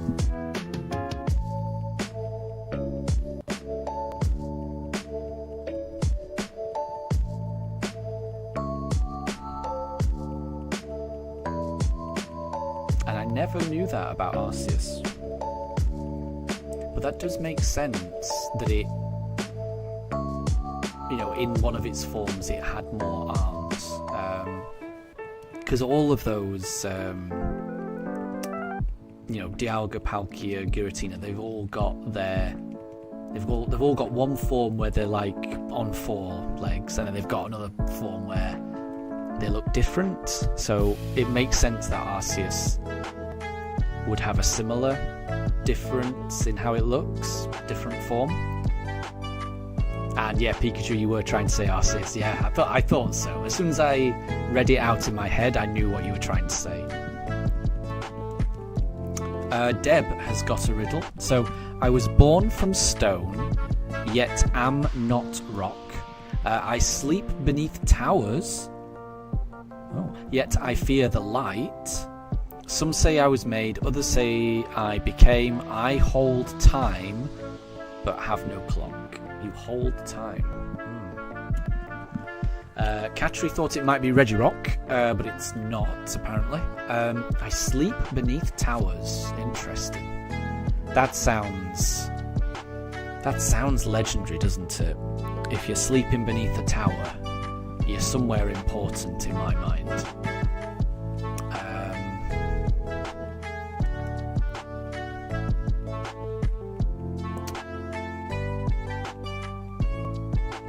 Some say I was made, others say I became. I hold time but have no clock. Well, in terms of like Pokemon that were made, I'll go with Mewtwo. I'll go Mewtwo.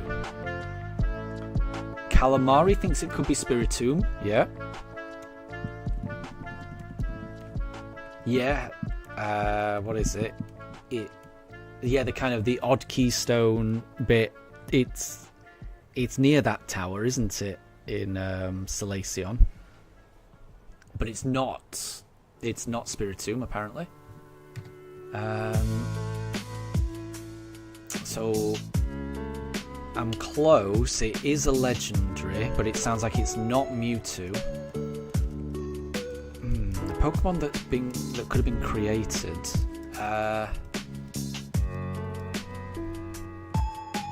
Sleeps beneath towers.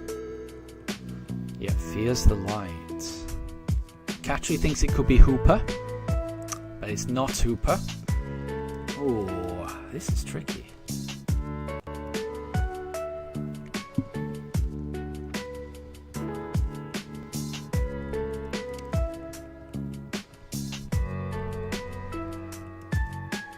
Oh no, Katri, I think Deb understood, but I don't think Hooper is the answer. Yeah, I think everyone knows when you type things out on a keyboard. I think everyone knows it doesn't always come out the way that it is supposed to be. But I think we all get it. Oh, I don't know what the answer is though. Oh, what about Regigigas? Maybe Regigigas.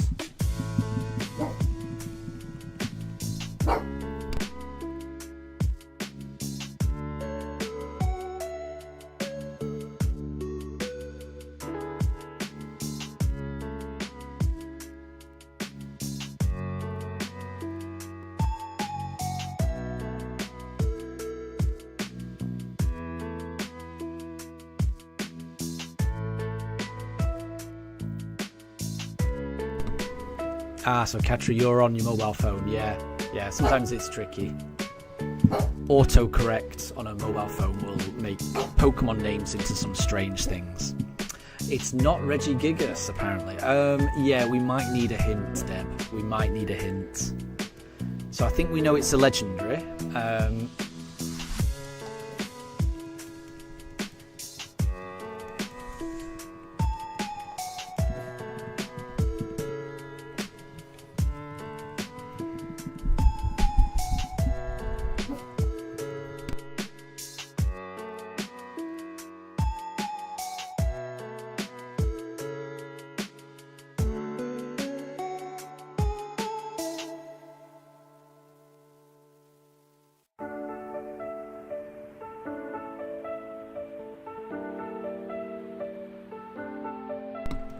So hint number 1 is it's a legendary from generations 5 to 9. Right, okay. Sleeping beneath a tower.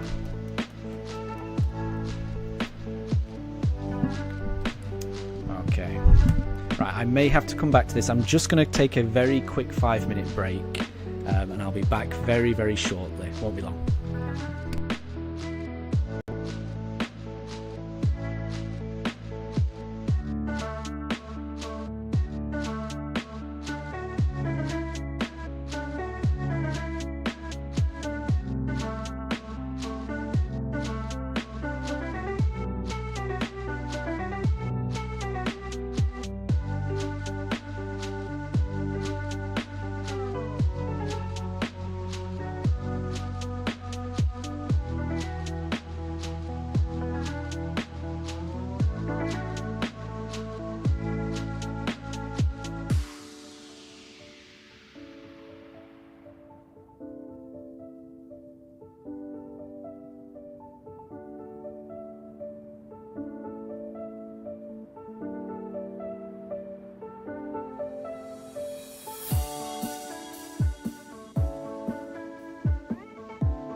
Okay, sorry about that. Right, we've not got a shiny Chimchar. Right, so we're still on this. Still on this one. Generations 5 to 9. I was born from stone, yet I am not rock. I sleep beneath towers, yet I fear the light. Some say I was made, others say I became. I hold time but have no clock.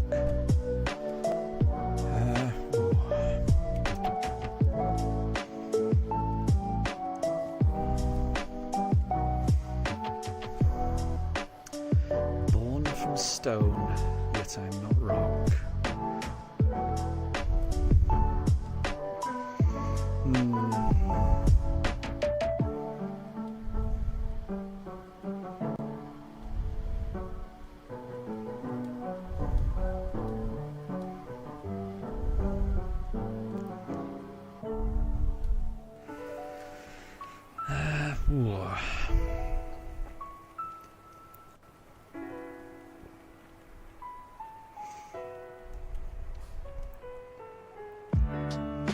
And I did go past 3131. I did. That was a while back. Alas, no shiny. And Calamari's next guess is 3,233. We won't get there this evening, I don't think. We're definitely going to get to 3,200. How far above that we get, I'm not quite sure. We're definitely going to get up to 3,200.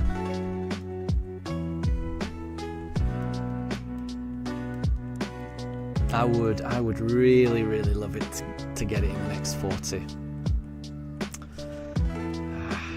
We'll see. And Deb, I think we are still struggling on this one. I don't have any ideas on this one, I'm afraid. I can't think of a legendary that fits it. And unless it's a legendary from 8 or 9, then I'm definitely not going to get it. Generations 5 to 7 are pretty much a blank spot for me. I don't know too much at all. I mean, I don't know too much about Pokemon in general, but Generations 5 to 7 I know really, really little.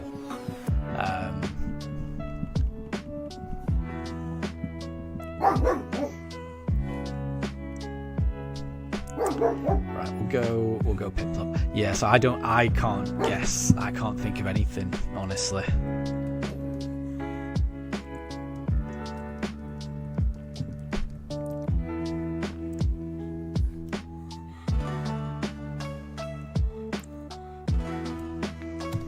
Oh, it was Eternatus.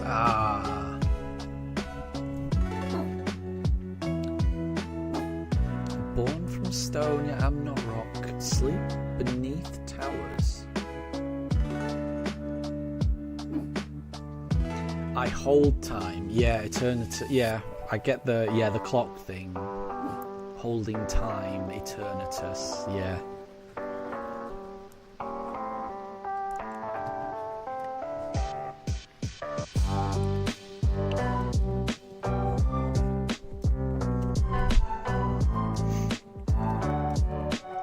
That was a tough one. I found that tough.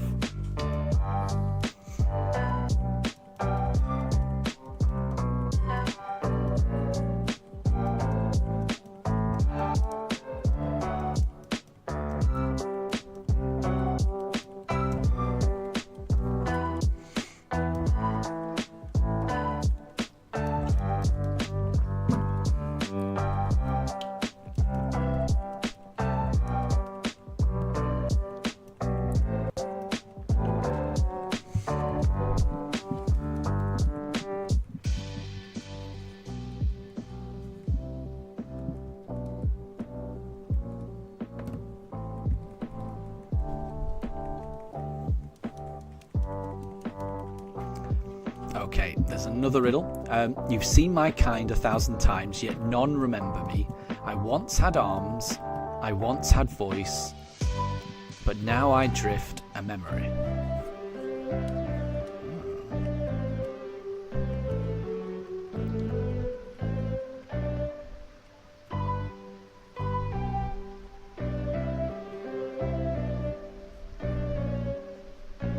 I once had arms, I once had a voice, but now I drift. Interesting. Well, it talks about drifting, so I'll go Drifloon. Although I'm not sure why Drifloon would have once had arms, but I'm gonna go Drifloon. I'll go Drifloon. And Pikachu has agreed. Pikachu thinks it could be Drifloon.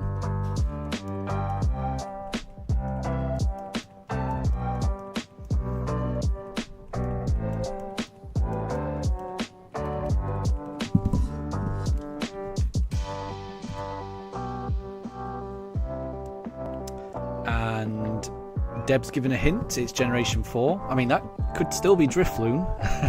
Is it Drifloon? Oh, Gen 3. Okay, so it's not Drifloon then if it's Generation 3. Okay. Fair enough. Okay. Generation 3.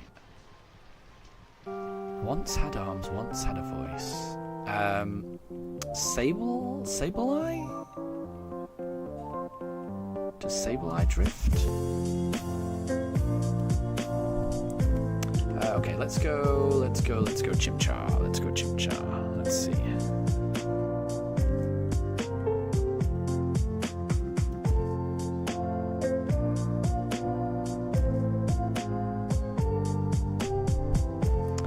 It is not a Chimchar. So we go again. Alright.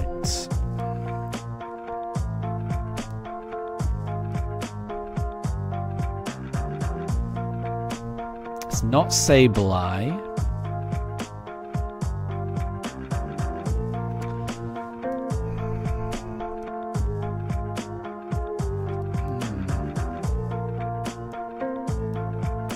Is it Shedinja? I once had arms, I once had a voice, but now I drift because it's kind of like a ghost. I'm going to go Shedinja. Calamari's going for cast form, yeah. That's a good shout. That's a kind of drifty Pokemon, yeah. I'm sticking with Shedinja. It's not cast form.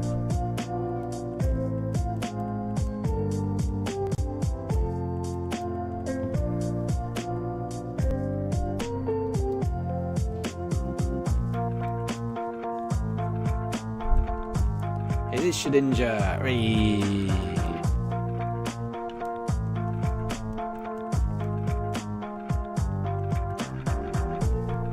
I remember Shedinja. Oops. We're going to go Piplup this time. Okay, here we go. Surely this could be.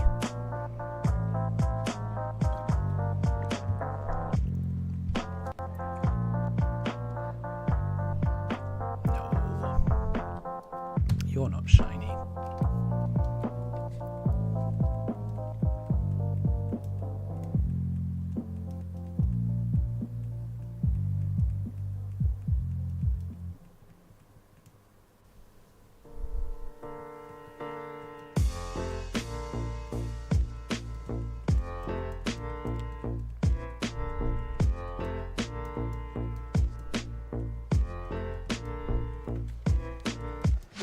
So we'll do... It'll be Turtwig next. 3165. Okay. Right, another riddle. My home is a ruin, but I never fell. My voice is ancient, but I do not speak. I was chained, but not for crimes. I do not walk. I drift between minds. Generation 9. So it's a recent one. Oh. Oh, right. Okay, I should be able to get there. My home is a ruin. But I never fell.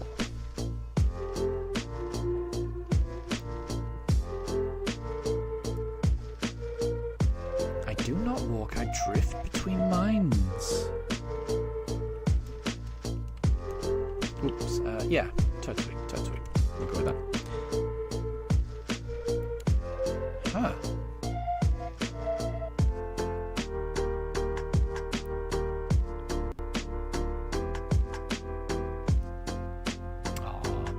Not a shiny Turtwig. Right, I feel like I should be able to get this. Generation 9, I should be able to get this.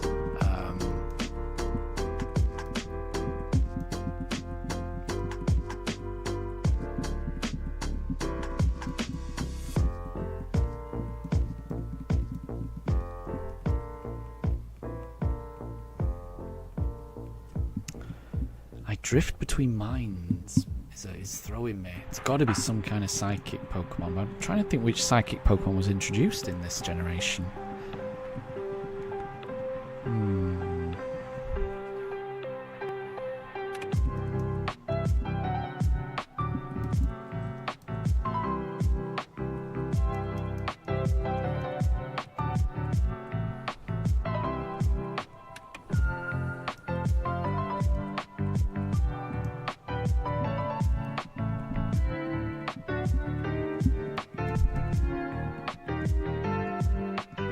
Oh, that makes sense.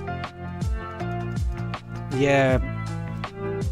My home is a ruin. But I never speak. I was chained. Yeah, because they were all chained up. And I do not walk. And Wochin doesn't walk. Yeah. I drift between mines. That's a... Yeah, well done. Well done, Calamari. That's really good. And that is a good clue, Deb. I think I should have got that. That was... Yeah. I think that works. I should have got that.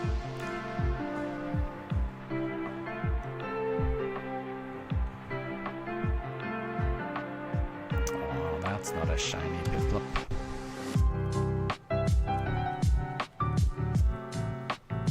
And Calamari got it even though it was a wild guess. But that was good, yeah.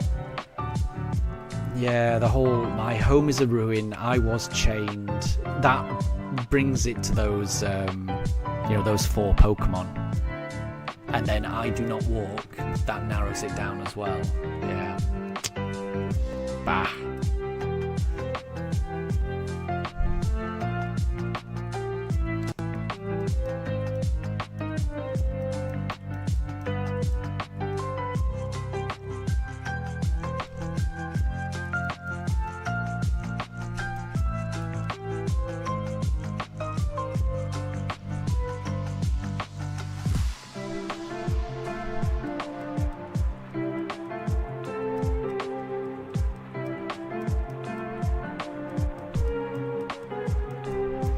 Oh, okay.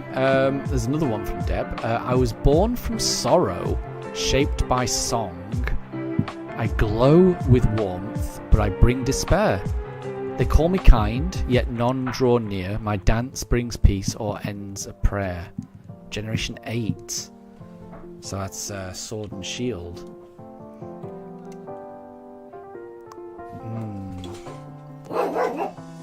So when I saw they call me kind and my dance brings peace or ends a prayer, I was kind of thinking Spinder with its Teeter dance, but it can't be.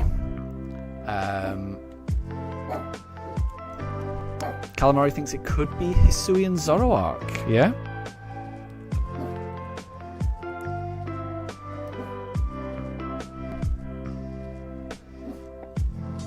And Pikachu, good luck with your Fortnite match. I hope it goes well.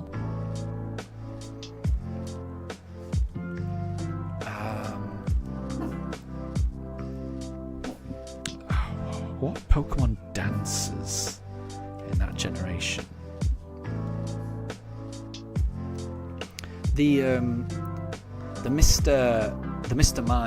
Rhyme, he does a bit of a dance, doesn't he? Born from sorrow, shaped by song. Glow, not really glows with warmth. Dance brings peace. I'm going to go Mr. Rhyme.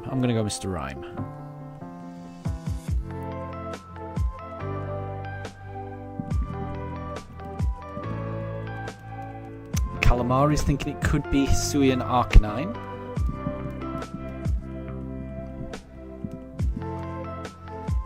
And Lotad, welcome to stream. I hope you're doing well.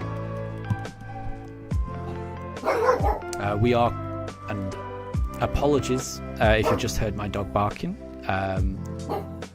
He's currently having an argument with one of the neighbour's dogs.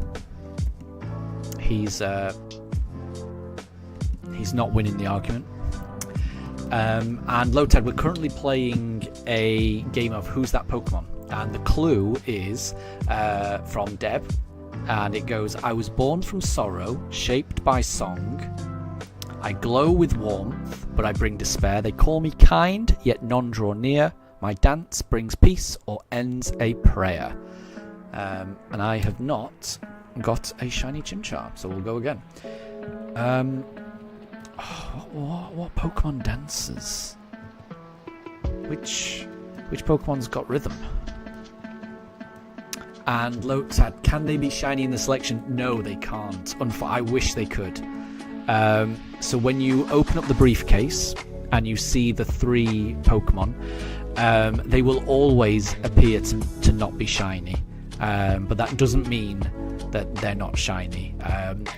They only become shiny or not once you pick a Pokemon and enter the battle screen. That's when the shiny counter is either applied or not.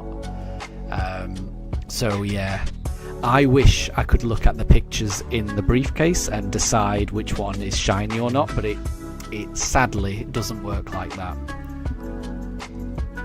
So it's not, the answer's not Mr. Rhyme.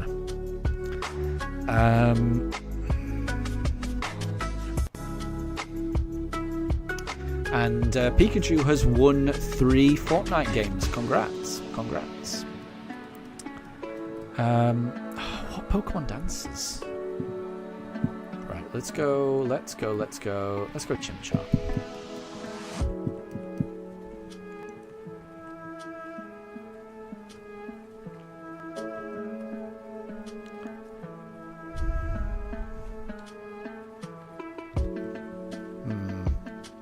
That's not a shiny Chimchar.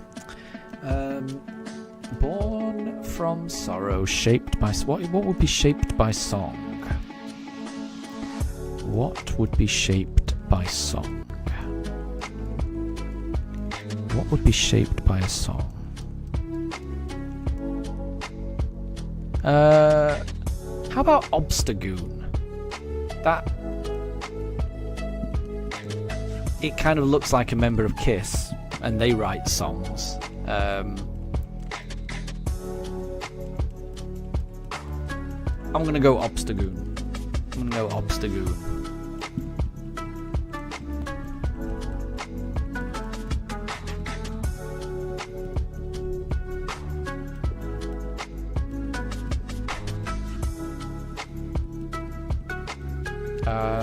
So another hint is that it's a psychic type, but not pure psychic, and it can't be Obstagoon.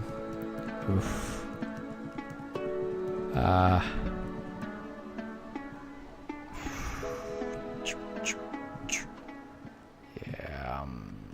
am struggling. I can't think. I don't know what would dance. My mind's going blank.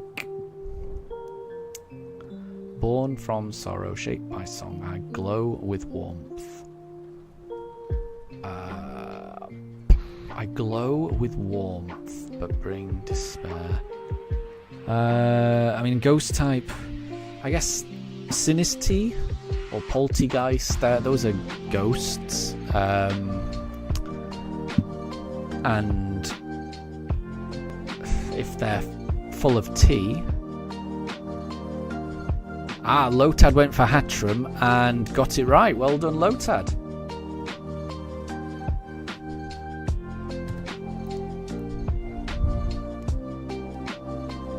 It's Hatterene. Yeah, I wouldn't have got that.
go, we will go, we will go. We'll go Turtwig this time.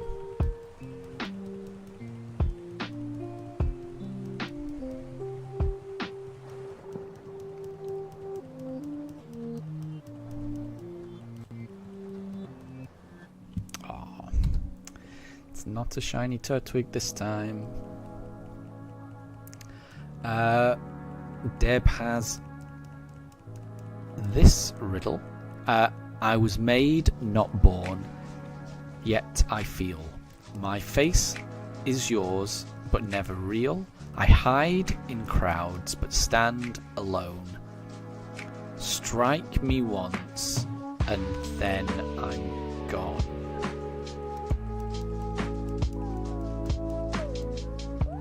My face is yours, but never real.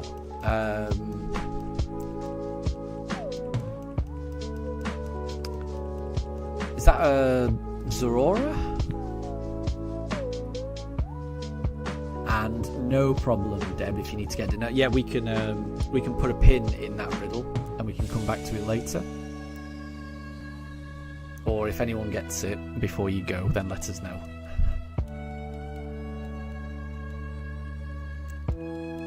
Shedinja works with the strike me once and then I'm gone, and also with the I was made but not born. Both of those do work with Shedinja, yeah.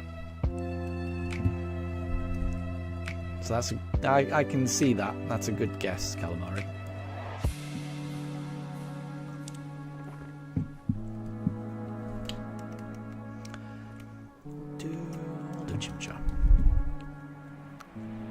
It was Zoroark. Nice. So the I hide in crowds but stand alone, my face is yours but never real.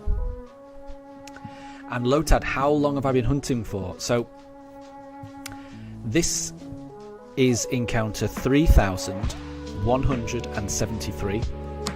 The odds of finding a shiny are 1 in 4,096. So we haven't reached full odds yet. So we're still going for it. In terms of the length of time, I've been looking for it, I think, for about a month and a half. So I've been doing these streams, not every single day, but I think around a month and a half. And in terms of length of time, I think the cumulative total of all of the streams that I've done hunting for this particular starter, it's around about 120 hours, I think. So it's been a while. But I will say it's going a lot faster now. Now that I've got the Switch 2, now that I'm playing on the Switch 2, these encounters are coming up a lot faster. So that helps. Just being able to see more Pokemon is going to help the odds.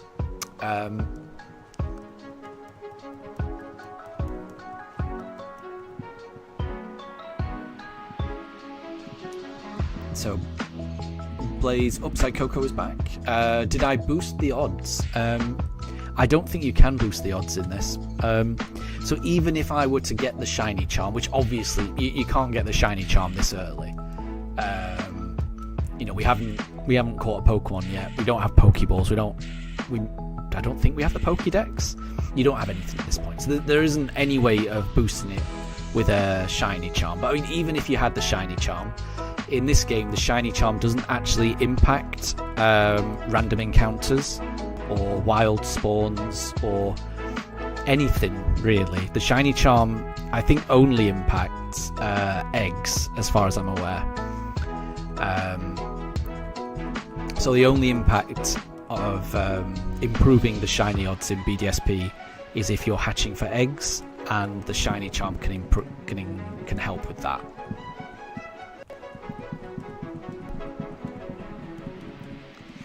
So I really wish I could increase the odds. If I could make the odds more favourable, believe me, I would. I would do that in a heartbeat. But that's part of the appeal, really.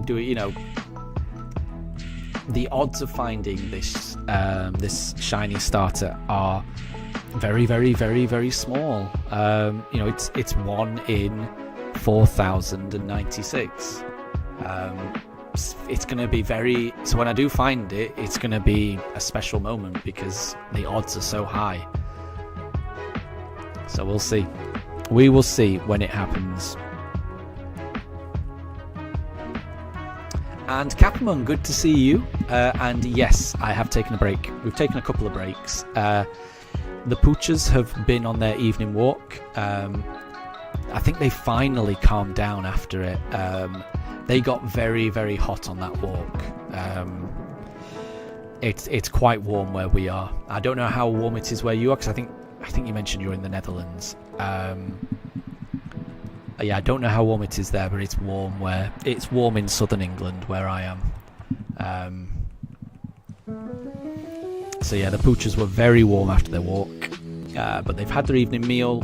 They're calmed down now, but that will only last for as long as the neighbourhood dogs don't bark. As soon as a neighbourhood dog barks, then Daruk will start barking, and then when Daruk starts barking, Mifa may or may not start barking as well. So for now we're all good. I can't remember what I went for last. So when in doubt, pick a Piplup. Pick up a Piplup. So Deb is back, and yeah, I think we're ready for a riddle. We are ready for a riddle. Oh, I didn't get a shiny Piplup though. Oh well.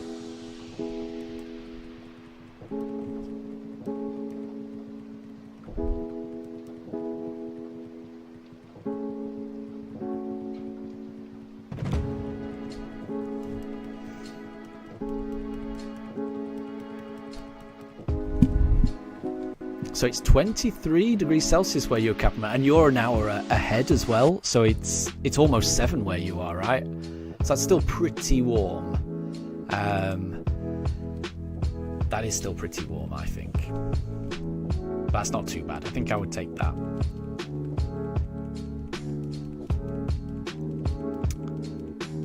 And Blaze is back as well.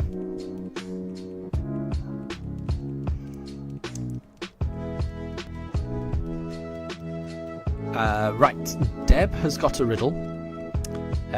So, I am ancient, but I came from the future. I am heavy, yet I fly. I carry no heart, yet I once felt rage. You know my name, but not my truth. Oh. I am ancient, but came from the future. That's... I'm heavy, yet I fly. I carry no heart. Oof. And Deb, where you are, it's 33 degrees Celsius, and it's 10:30 at night. Wow, that's really warm. And Blaze, don't worry, I have seen you. Don't worry, don't worry.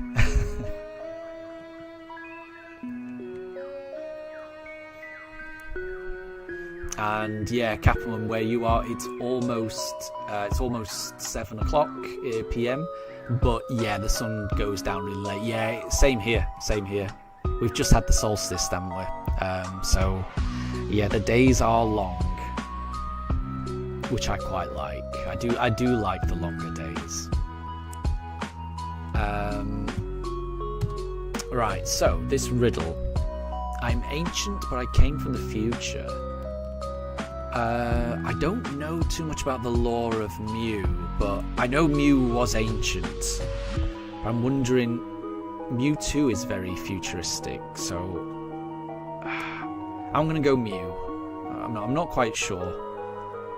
I'm gonna go Mew.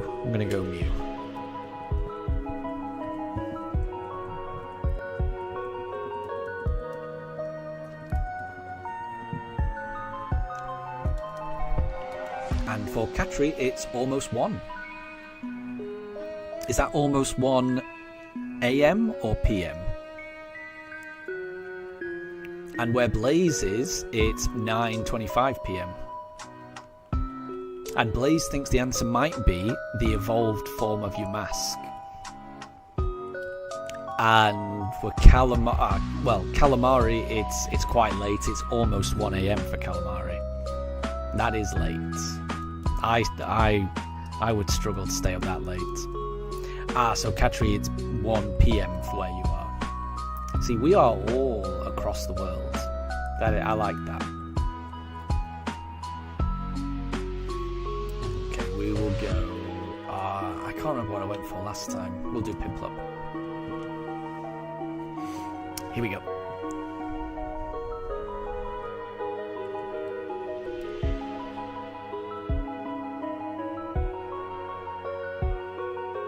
Oh, the game froze a little bit there. I'm not sure what that was about, but that is not a shiny Piplup. I'll tell you that much.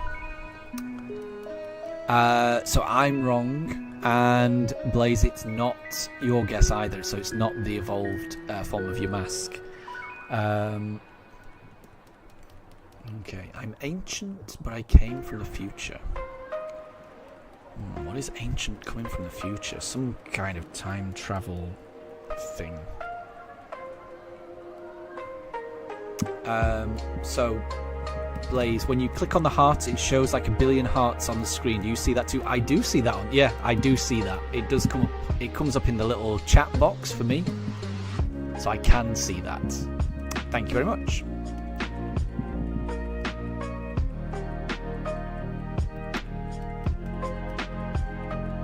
Take a D chicken D.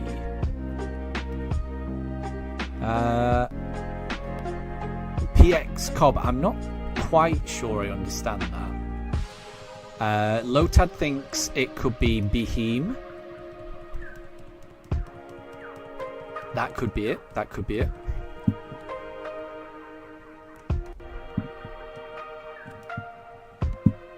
Right, we'll go. So we went Piplup last time, so we'll go Turtwig this time.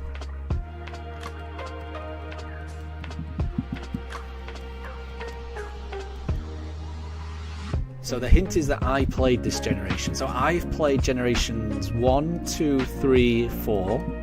I did not play 5, 6, or 7, and I've played 8 and 9.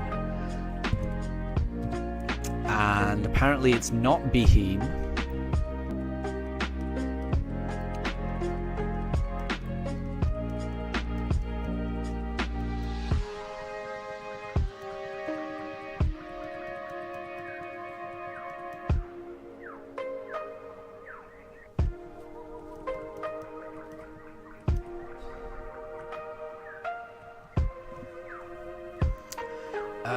Right.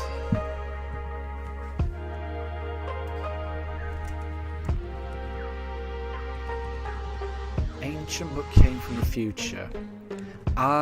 Maybe is Deoxys? Deoxys feels futuristic to me. I'm not sure if it's ancient, but ooh, okay. So there's another clue. It's a paradox Pokemon. That. Right, I see. Ancient and from the future. Then could it be what is it? The Volcarona. That's got a past and a future form.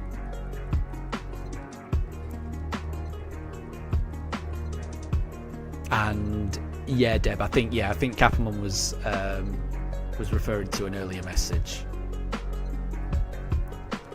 Yeah, so I mean, PX Cobb, I don't know what the message was, but just so that we're clear, that this is a family-friendly chat. I don't know what that message meant, and I'm sure it was absolutely fine, but just make sure everyone needs to be like respectful and family-friendly in this chat, just so that everyone's on the same page. Because I got confused by that message as well.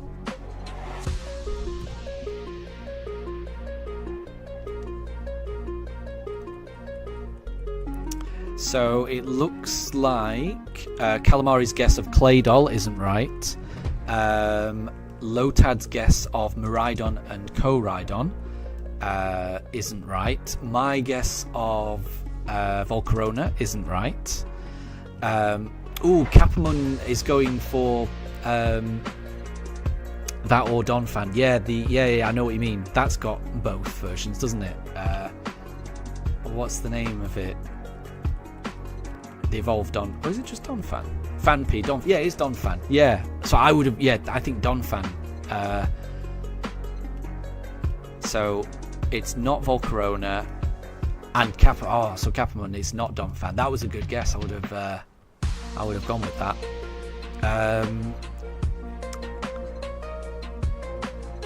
So Calamari's gone for Iron Bundle. Capamon saying Sandy Shocks. Lotad saying Iron Hands. It's got to be something like that. Let me have another read. I am heavy, yet I fly. What about Iron Jugulus? Iron Jugulus, that kind of flies, doesn't it? Yeah, I'm going to go Iron Jugulus. No, wait, that's not ancient. No, that's not ancient. No. I really thought it was Volcarona. What's a flying ancient paradox? Well, I'll go with Iron Jugulus.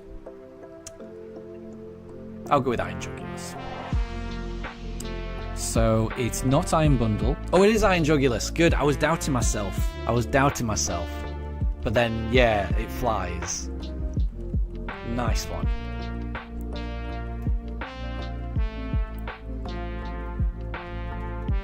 And not a problem at all, Blaze. At any time that you need to go, that's absolutely fine. We understand, so do not worry.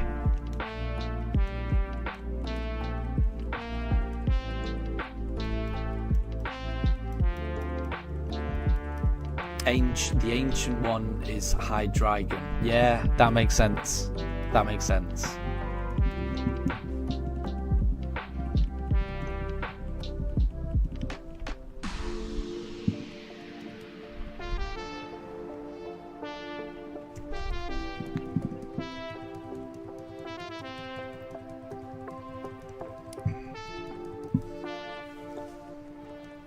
Okay, we are on encounter 3,181, inching closer to 3,200. Once we get to 3,200, I'll figure out how, what target we'll go for.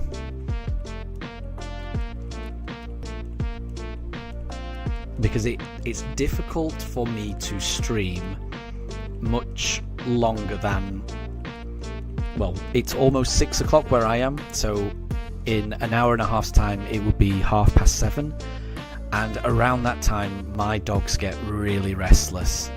They really decide that they want to go do something else. So I need to figure out what encounter target to go for, so that I'm not going on too far beyond 7:30 British summertime. Oh, that's not a shiny. So yeah, we will. Once I get to 3,200, I'll figure out what our target's going to be. Target as in the number of encounters that I want to get to before I end the stream. That's what I mean, Capamon. Because I much prefer ending my streams on a particular encounter and it being some kind of round number. It's not always possible. Sometimes I do just have to end the stream randomly if my dogs get a bit restless, but I would prefer to end it on some nice round number. We'll see. Lotad asks, what is the best Generation 4 starter? We've asked this earlier in the stream, and I think the general consensus in the chat previously was Turtwig. That seemed to be what most people went for. I think we had one person go for Chimchar, and my personal one is just Piplup, I think, just. But I will say I love every single one of the starters in Generation 4, so it's a very close run thing for me. Deb has got a new riddle. So I walked the cave and felt the chill. A whisper came, the world stood still. Its eyes were wide, yet held no soul. And when I woke, it took its toll. I walked the cave and felt the chill. A whisper came.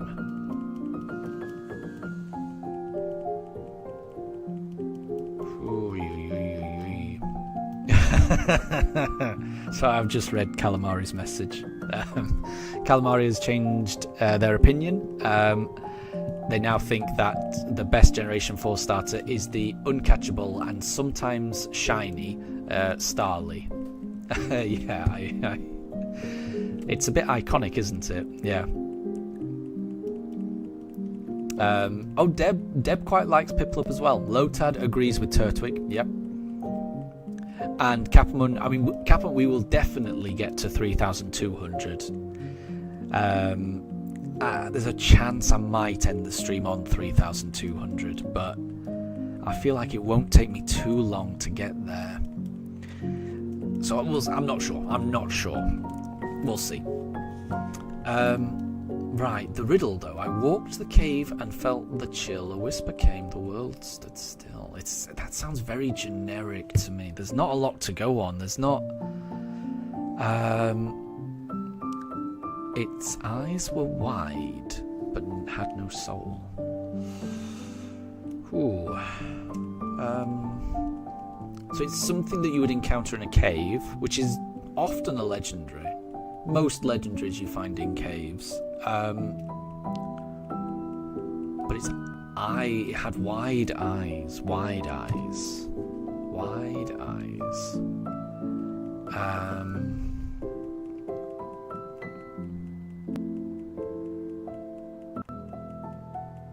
Oh, where am I? I am somewhere in the Switch 2's menus. Don't know how I got there. Ooh, that is tricky. Okay, so Blaze is going on vacation and is obsessed with Thomas the Train. So I'm assuming that is, in the UK we call Thomas the Train, we call it Thomas the Tank Engine. But that name may not translate to other countries. But you've just found one of the characters called Stafford just sitting in the car, and I guess Stafford is coming with you on the journey, on the vacation. Well, that's good. Blaze thinks I should make my profile picture one of the starters. I could do that. I think at the moment I'm Blathers, aren't I? I do quite like Animal Crossing. That's who he is. That's what he is. Yeah, the Tank Engine. That's it. I did used to watch Thomas the Tank Engine when I was growing up. In my day, it used to be narrated by Ringo Starr, who was the drummer for the Beatles. He used to do the voiceover for the Thomas the Tank Engine animations back in the day. I'm not sure who narrates it nowadays. I haven't seen any of the modern ones. This one. So is the Lotad is wrong, but it is an ice type. So Lotad suggested Regice. So it's not Regice, but it is an ice type. That's interesting. So an ice type that you find in a cave. I walked the cave and felt the chill. The chill, well, yeah, that makes... What about Articuno? You find that in a cave, don't you? And Blaze, you like the old series. It's one of your favourites. It's your favourite. That's great. Yeah, they used to... Yeah, I do remember those. Ooh, Lotad suggests cryogonal. I struggle with that word, sorry. That's one of the Pokemon I do struggle to pronounce. But it could definitely be that. That's a good shout. I'm going with Articuno.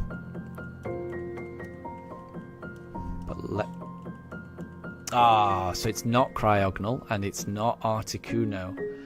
I walked the cave and felt the chill.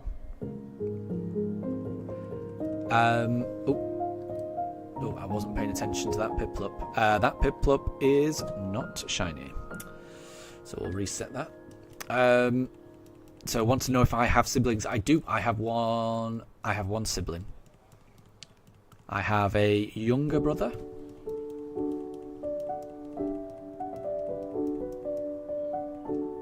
And Calamari, you've just finished your session hunting for your roaming Cresselia. You managed to get all the way up to 111 resets, but you're going to sleep. That is very understandable because I know how late it is for you. So thank you very much for stopping by. Have a wonderful night, and I will catch you later. And Deb, you used to wake up at 6 a.m. to watch Thomas the Train in childhood. Very cool, very cool. Blaze can't remember what cryogonal is. Can you describe it? So Lotad said it's a weird shield-looking thing. I think it looks like a. I think it looks more like a zoomed-in ice snowflake. So it's like a snowflake. That's how I would describe cryogonal. It's like if you put a snowflake under a microscope. That's how I would imagine it would look.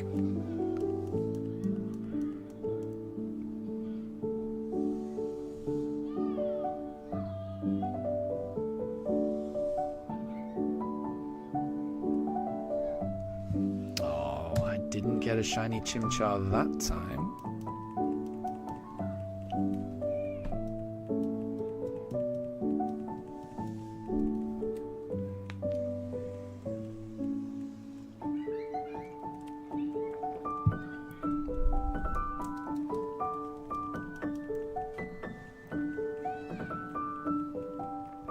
So when Deb thinks of a cryogonal, Deb thinks of a coffee table. That's a fancy coffee table. Blaze, you can hear people yelling in the background. Yeah, that would be my neighbours. Yeah, it's a sunny evening, so yeah, we've got people in the neighbourhood just playing with their kids outside.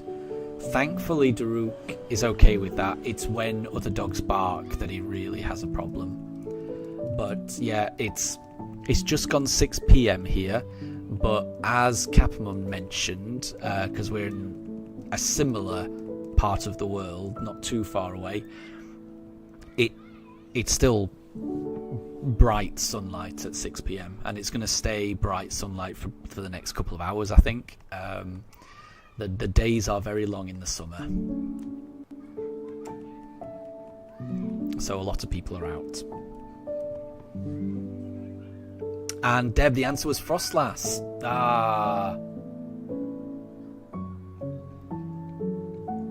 That makes sense. That makes sense. I didn't get that.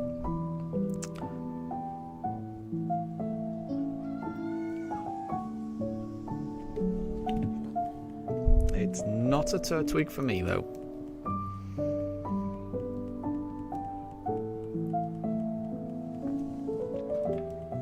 So yeah, apologies if you can hear a lot of like background noise from my neighborhood, things like that.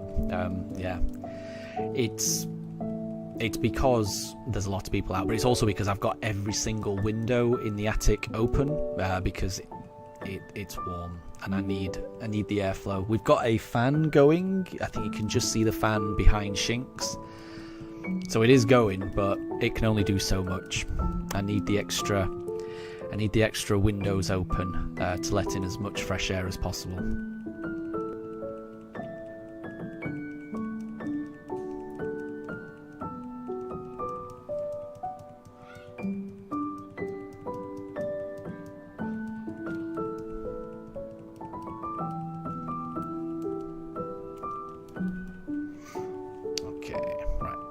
What did I go for last time?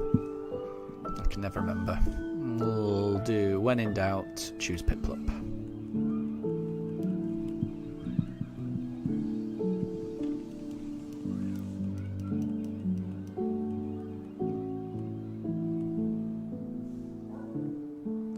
Now I just heard a dog bark, so now we're gonna get my dog Daruk having an argument with that dog. So apologies for that. So yeah, my dog doesn't mind, children playing and things like that. But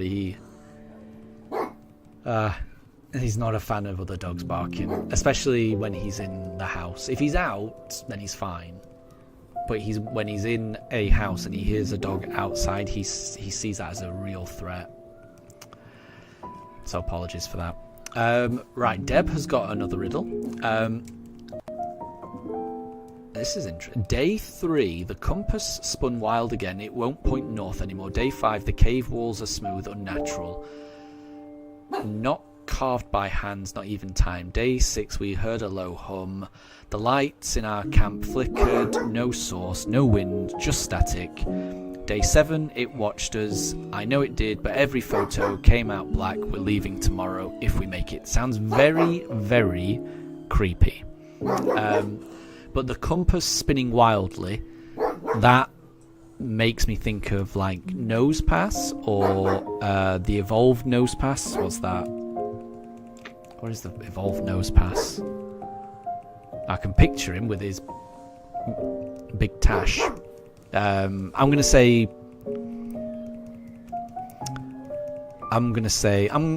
Nose Pass. I'm gonna say Nose Pass for that one. Blaze, I thought you said one in the pickup hip flop. I thought you said one in the pickup.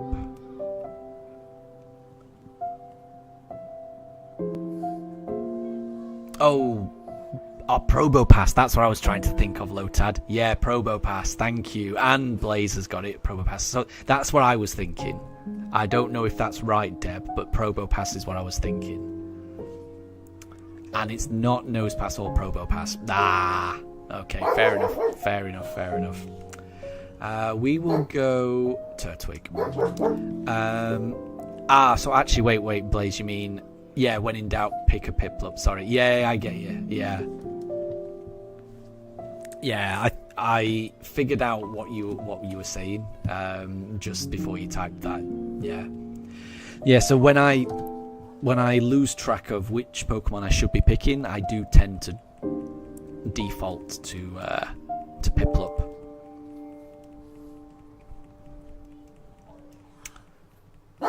So that is my motto. When in doubt, just pick Piplup. That's my motto at the moment.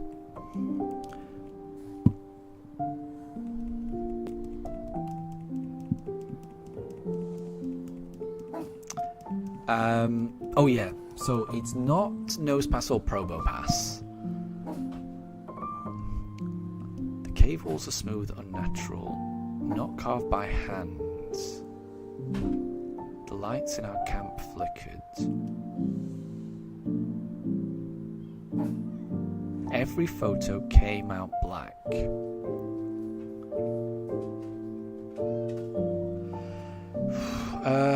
Could it be Rotom? I'm not sure. Yeah, could it be Rotom? I am struggling with this one, Deb. I'm not sure what it could be. The compass thing made me think of Nose Pass, but I can't think of anything else.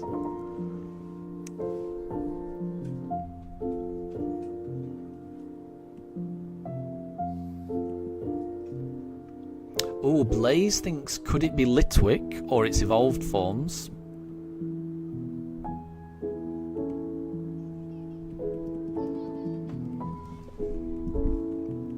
That's a good idea.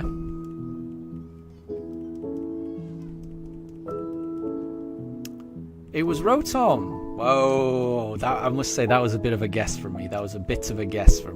I'm glad I got it, but that was a bit of a guess. I'm very glad I got that. Good one.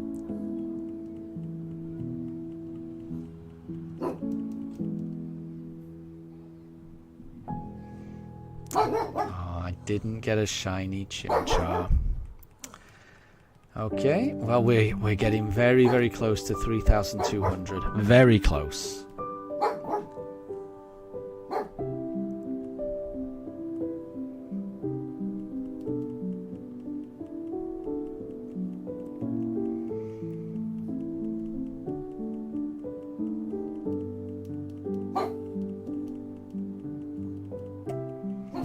So I think, because we're getting so close,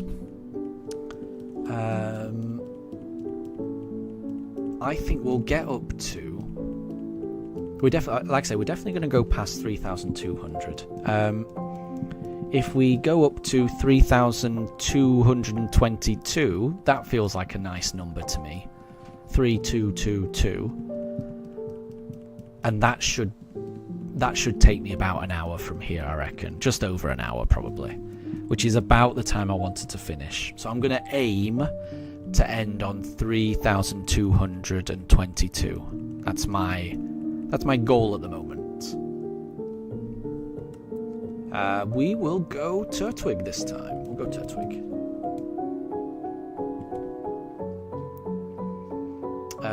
Okay, so Deb's got one, and it's a emoji and a Pokédex entry combined. That's interesting. Yeah, we can go for that.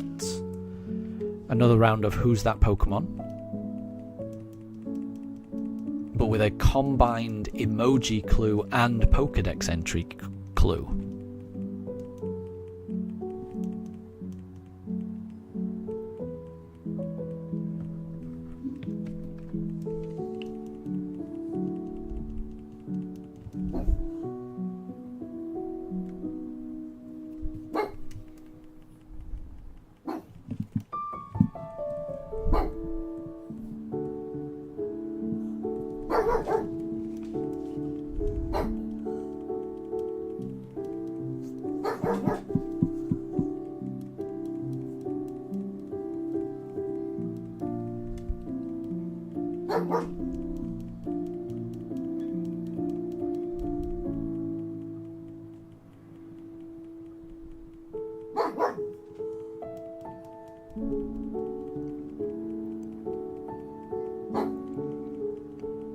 Okay, so we've got a clue from Deb. So the Pokédex entry is, it is said to look into its body... Wait, it is said to look into its body is to invite your soul to be stolen.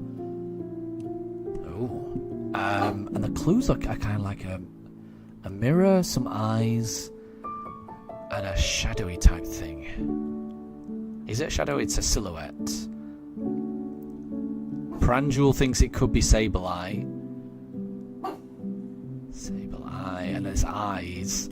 That's a good guess. That's a good... I like that guess. I'm gonna be honest, I like that guess, Pranjul. That is a good guess. If it's not that, then... Oh, it's not Sableye. Okay. It is said to look into its body is to invite your soul to be stolen. Oh, mirror and eyes. A mirror and eyes.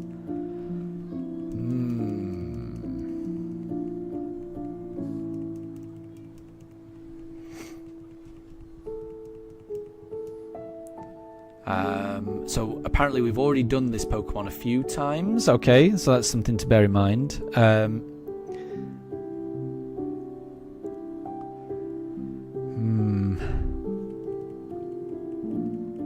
Something that we've done a few times. Oh, Frostlass. Yeah, I could see that. It is said to look into its body. I reckon it's... I'm going to go Mimikyu.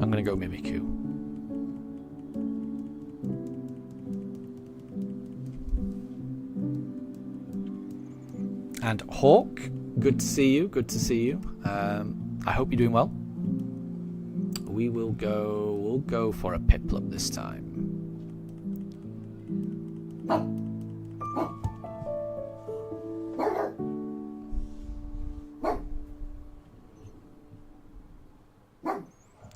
It's not a Piplup though. And apologies if you can hear Daruk barking. Yeah, there's definitely a neighbourhood dog who's having an argument with him.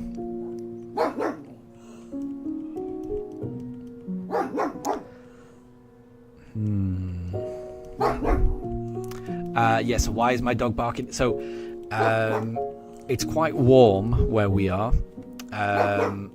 which means we've got the windows open. I'm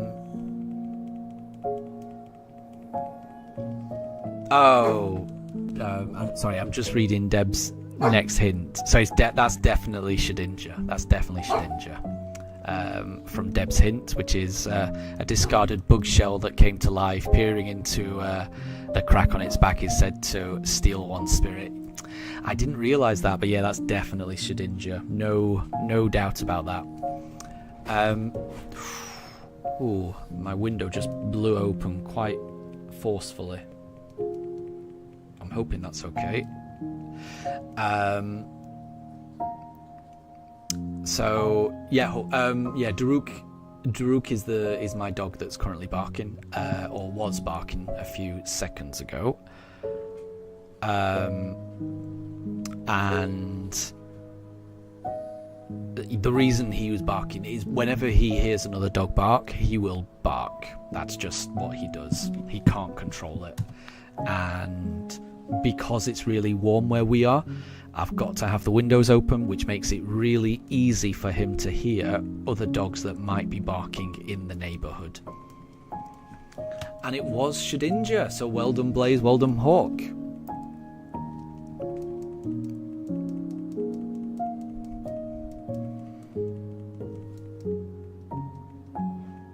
Yeah, as soon as you said a discarded bug shell that came to life, then it had to be Shedinja, didn't it?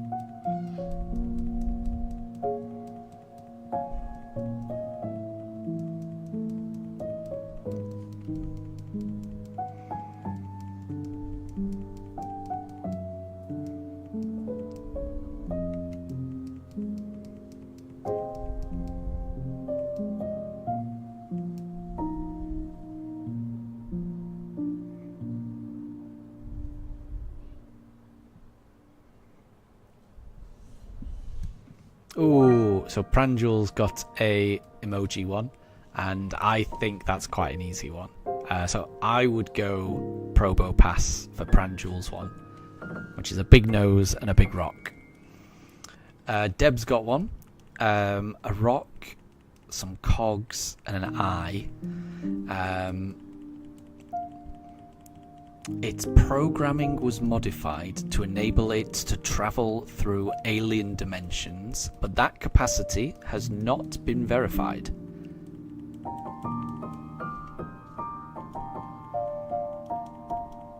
Wow, that's impressive. Its programming was modified to enable it to travel through alien dimensions. Wow.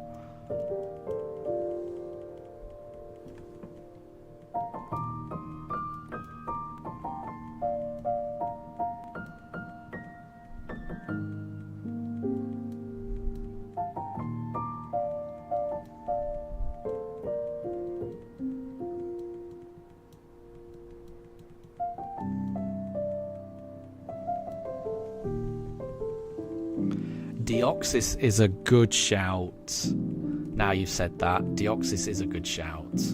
Porygon's a good shout as well, actually. It's programming. Ooh, Porygon Z. Yeah. Nice. Well done, Pranjul. Well done. I should have, programming. I should have got that.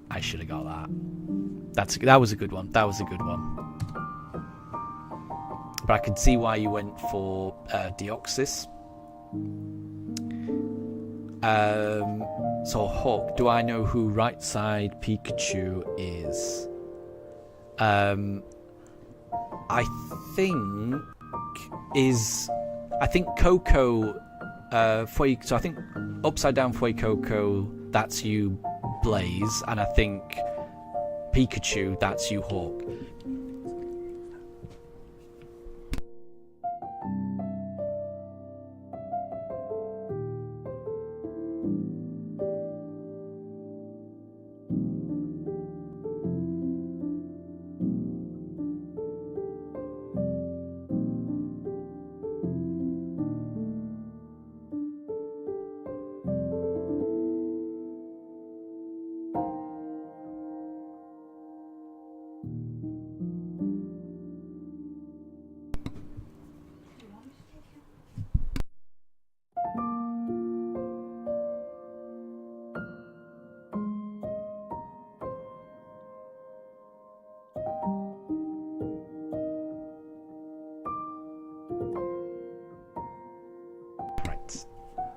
So that is not a shiny Piplup, alas. Yes, I thought you were brothers. Yeah. So another one from Deb. It drains the life force from vegetation, causing nearby forests to instantly wither and fields to turn barren. Wow. Oh, that's got to. So that's, and then there's a pile of books, something, and a snail. I would go Wo-Chien for that one. I would go Wo-Chien. The snail helps. If it is Wo-Chien, then that snail emoji definitely helps.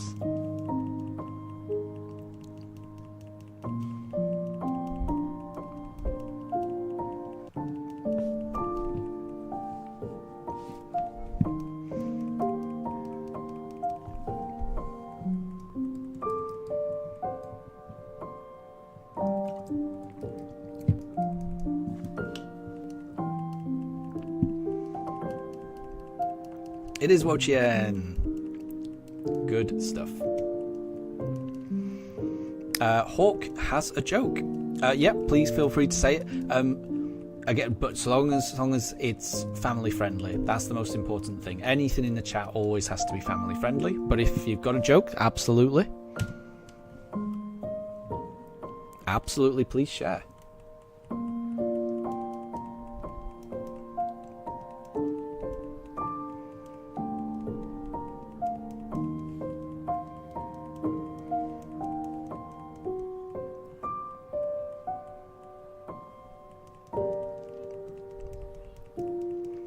So Hawk's joke is, what did the punching bag say to the boxer? What did the punching bag say to the boxer? What did the punching bag... Yeah, I don't know the answer to that. I'm trying to think. I can't think of what it would be.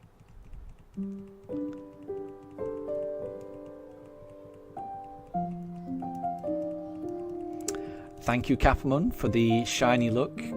We are entering encounter 3200. So we're about to open the box for encounter 3200. I hope it's shiny as well. I hope it's shiny. I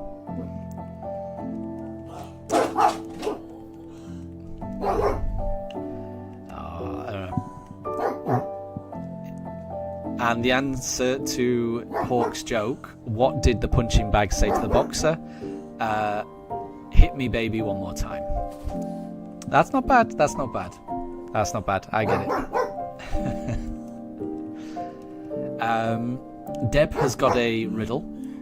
It's possible that Iron Leaves is a version of a certain Pokemon that was introduced via a strange object from the future. So if it's talking about Iron Leaves, it's got to be... what is the... it's one of the Swords of Justice. I do struggle with their names. I can picture it. It's the one that sounds like a mobile phone network. Virizion. Is it Virizion?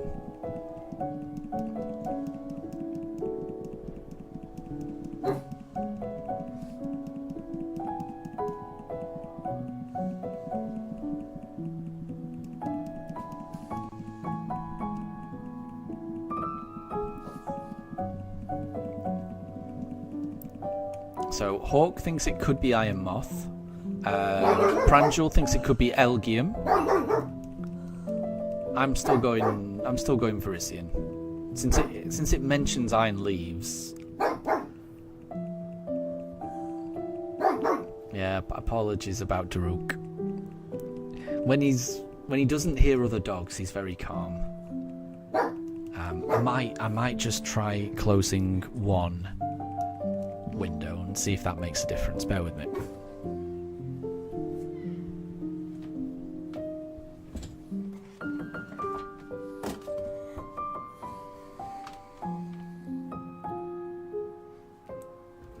Okay, sorry about that. So that's two out of the three windows are closed.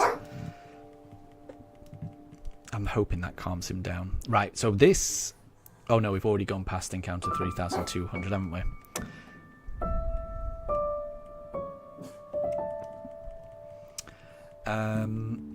So Capamon is reaching 4,000 Zubats. Oh no. I really hope you get it. I really hope you get it. Well, I mean, you will get it, but I hope you get it soon, is what I'm trying to say.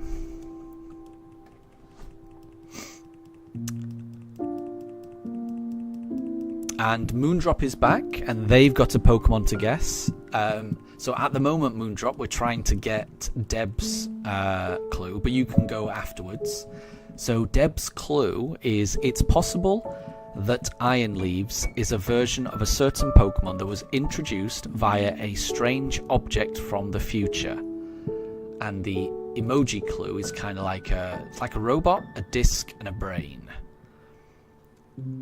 So we don't know the answer to that just yet. So once we know that, then we can do yours.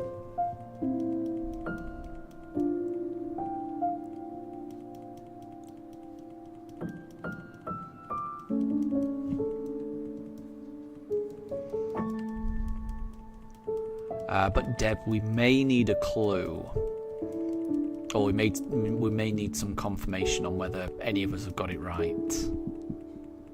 Oh, the answer was Iron Leaves, so not even Verizon, it's just Iron Leaves. Okay, that's I guess the clue was in the question there for that one. Fair enough.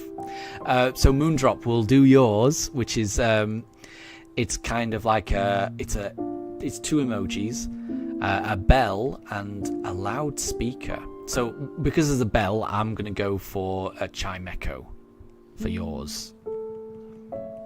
So I'm going to guess Chimecho for yours, Moondrop.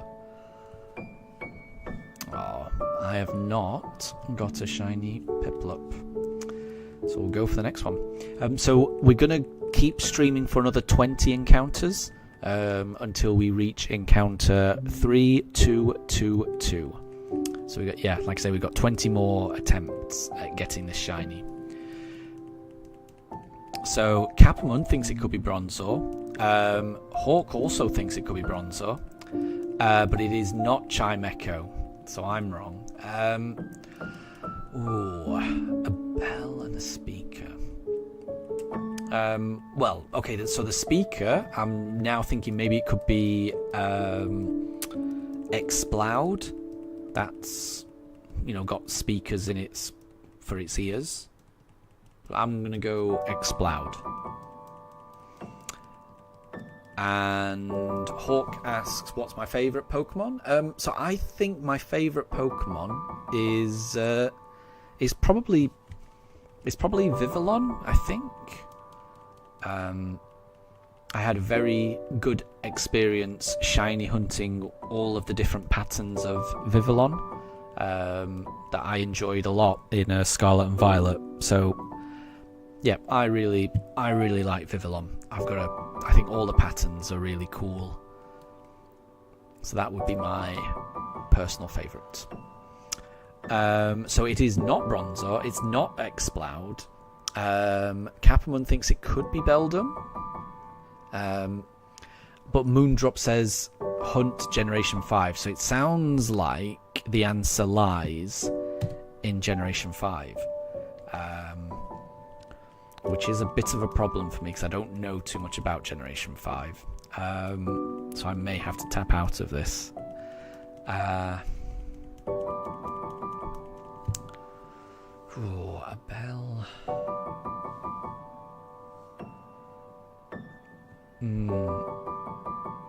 Oh, I've just suddenly got Capamon's Beldum. I get it now. That's a pretty good guess, Capamon. I like that. It's only just twigged with me why you said that.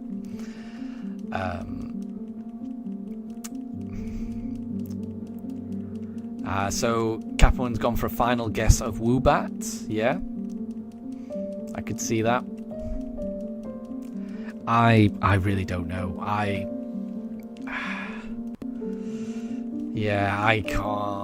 I really struggle with certain generations, and yeah, Generation 5 is a bit of a blind spot. Once we've so Blaze, once we've figured out Moondrops. Moondrops just put the answer. So it was Behem. There you go. So Blaze has got one, and it's kind of a face and then a key. Capamon has suggested Klefki, which I think is a good guess. That's probably what I would guess as well. So, Blaze, is the answer Klefki? Oh wait, no. Is it Mankey? Like the unevolved primate, because it's a man and then a key. Is it Mankey?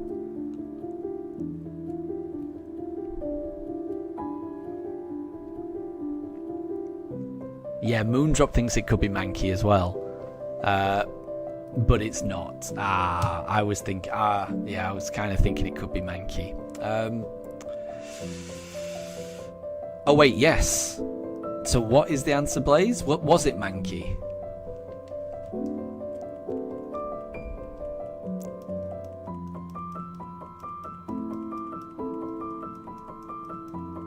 It was Mankey. There we go. That was a good one. Yeah, I at first I was thinking like Capamon, just thinking of the keys, and then yeah, then when you think actually, when you sound it out, Mankey. Yeah. And not a problem at all, Blaze. Thank you very much for playing, and no problem if you need to hand the phone back. That's that's very understandable.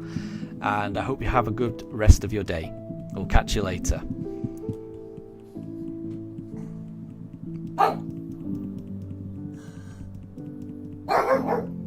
So Hawk has one. Yeah, if you want to go, Hawk, we can try and guess one.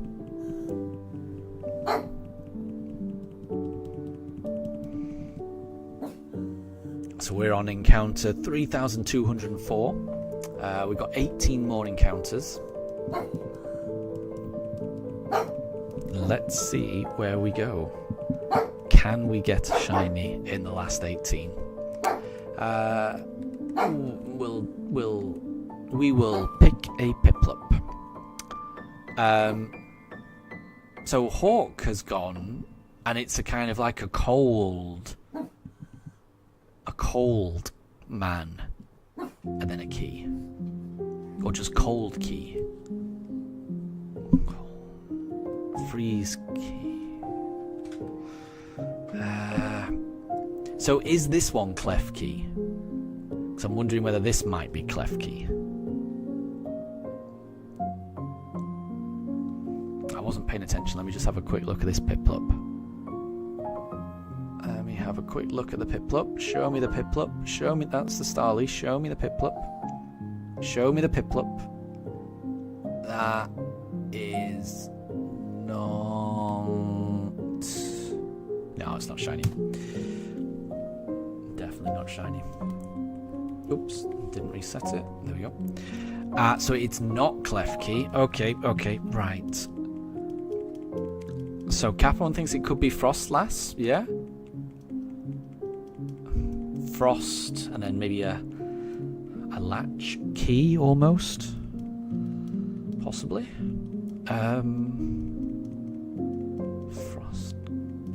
Frost key. Ooh, this is tricky.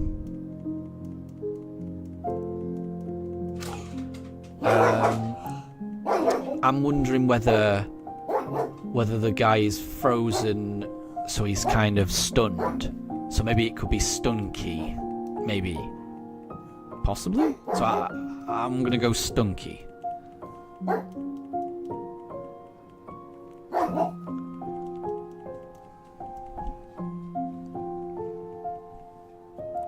It doesn't sound like it's Stunky either.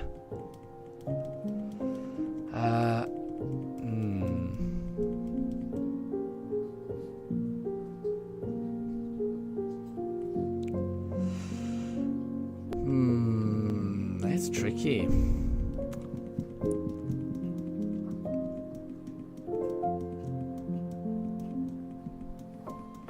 And Deb, welcome back. Welcome back. And Hawk, you've got to go as well. Yeah, I think if you just let us know the answer, because I think we were a little bit stuck.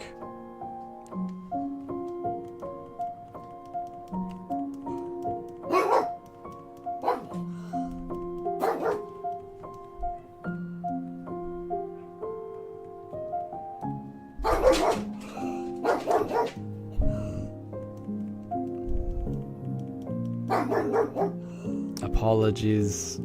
Yeah, Daruk can definitely hear a dog now. It was Croaky. Ah, yeah. I thought it'd be something ending in key. I just couldn't think. But that was good. Thank you very much for joining, Hawk. I hope you have a good rest of your day, and we'll catch you later. Oh, Froakie, that makes more sense. I was like, I was thinking, is that Krogunk? I was getting a bit confused. Froakie, that makes a lot more sense. Yeah. That makes a lot more sense.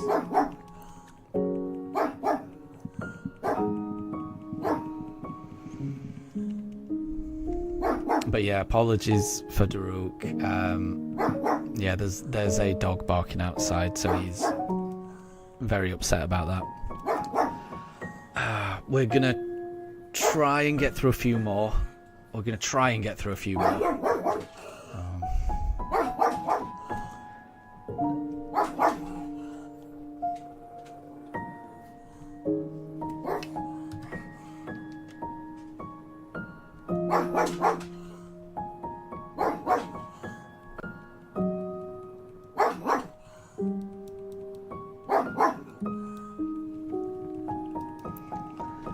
So we're going to try and get through to encounter 3222. So that's another 15 more attempts. So we'll see how we go. There's still a chance that we find the shiny. There's still a chance.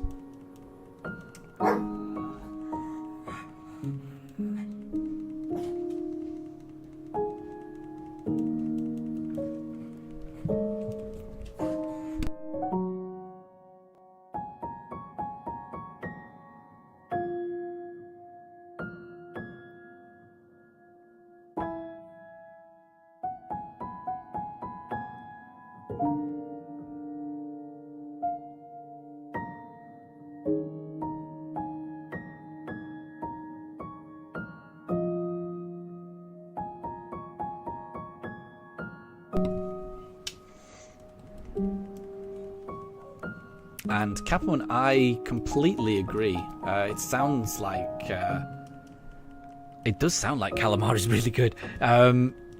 They've definitely got a lot of experience shiny hunting. Absolutely. I think catching, shiny hunting, roaming legendaries in a game like this is that's very impressive. I definitely don't know how to do that. Let's go. We'll go Turtwig this time.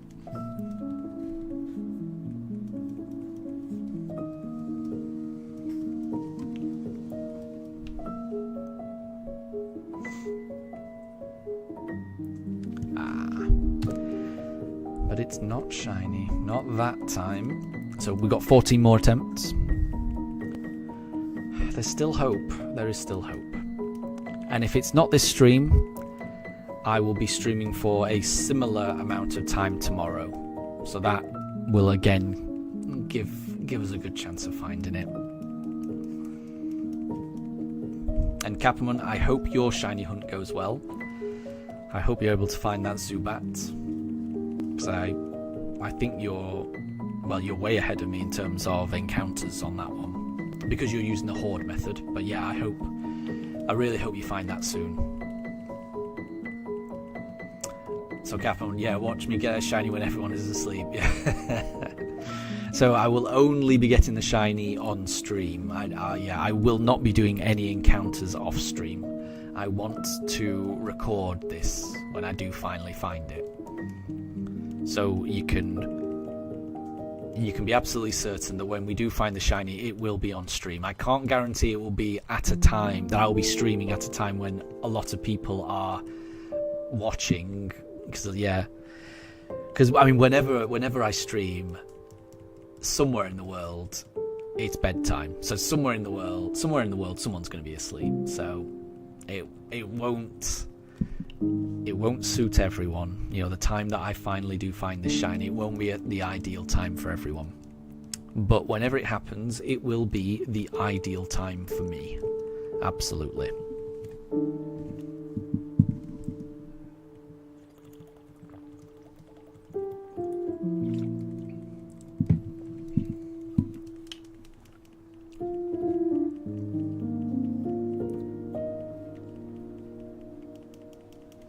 And Mello, good to see you.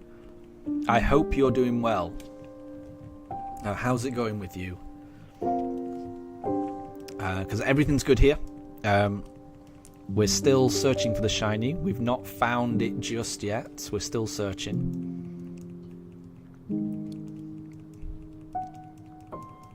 But we've got 13 more goes of this stream. So I'm going to keep streaming until I get to encounter 3222, and then I'm going to end the stream. I've been streaming for almost 7 hours so far on this stream, so there's still a chance we get the shiny, but not just yet. But I hope everything's going well with you, Mello, because it sounds like you've had a hard time recently, so I hope everything's going well with you. I didn't get a shiny Chimchar. So 12 more attempts.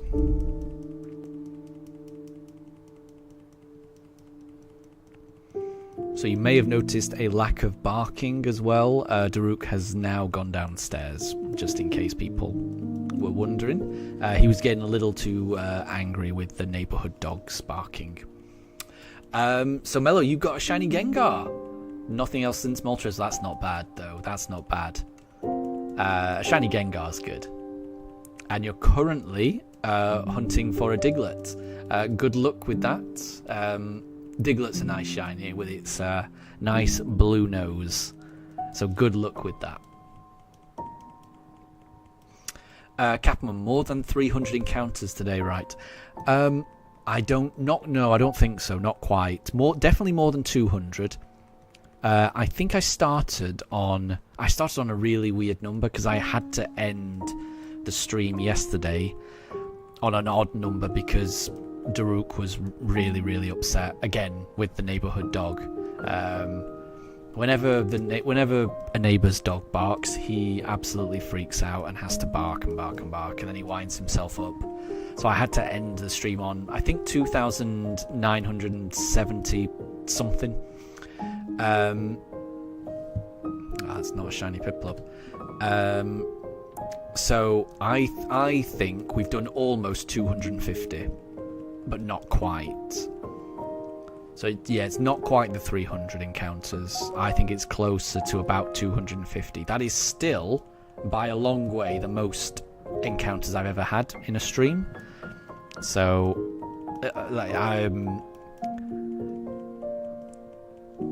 that was it. Yes, so I started at 2,978. Thank you, Capman. Yeah. So, I mean, this is still the most number of encounters I've got in a stream, I'm pretty sure. I've never done this. I've never done more than 200, I don't think, in a stream. And I've done longer streams than this. I've streamed for 10 hours before. But that was on the Switch one. And I don't think I did more than 200. And I've done more than 200 now. So the Switch 2 is making a big difference, definitely. Which just means we're getting through these encounters faster. It means we're gonna reach the shiny faster. However long it takes, we're getting there faster now. We've got this Switch 2, so I'm very happy with it.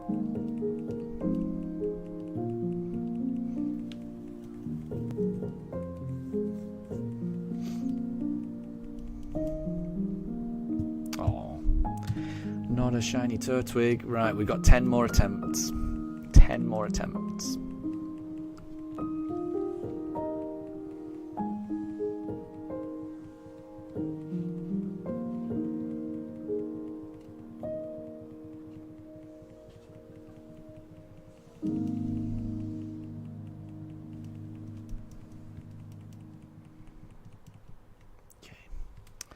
So we just did Turtwig, so I'll do Chimchar next.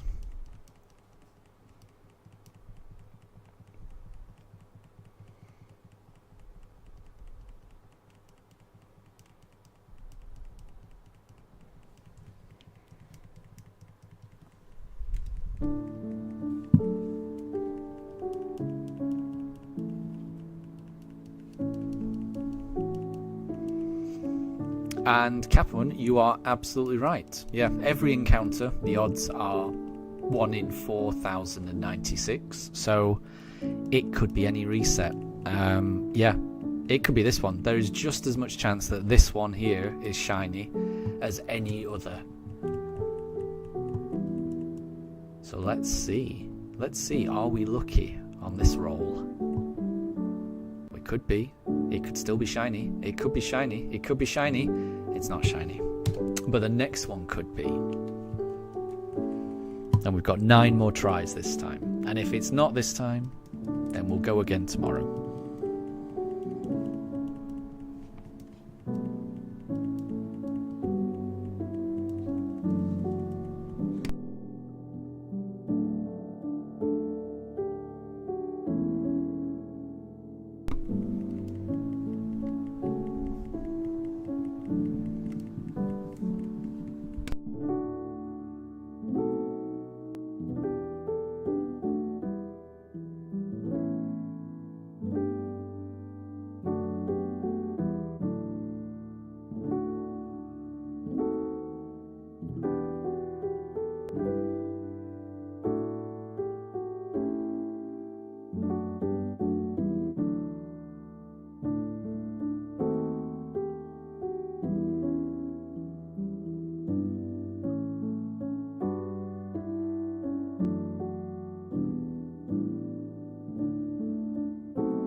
So we've just done Chimchar, we will do Piplup.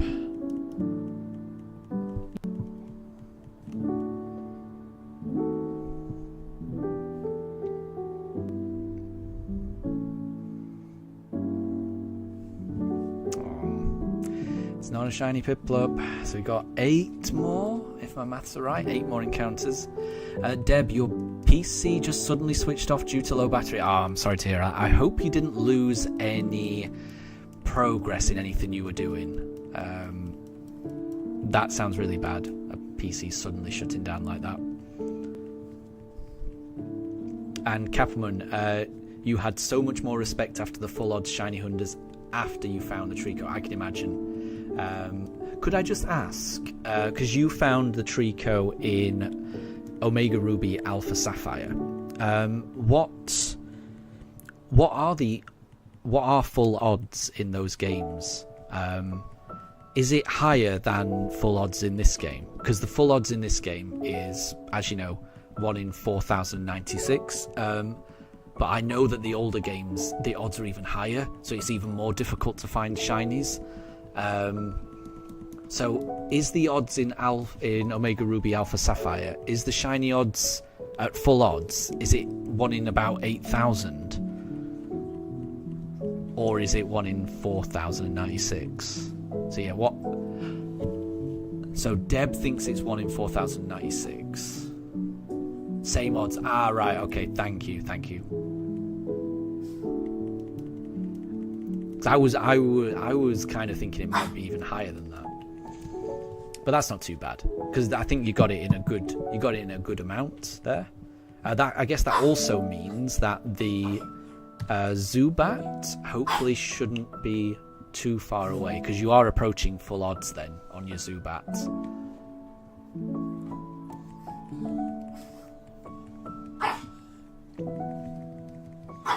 Oh no, Mifa started barking. Mifa doesn't usually bark.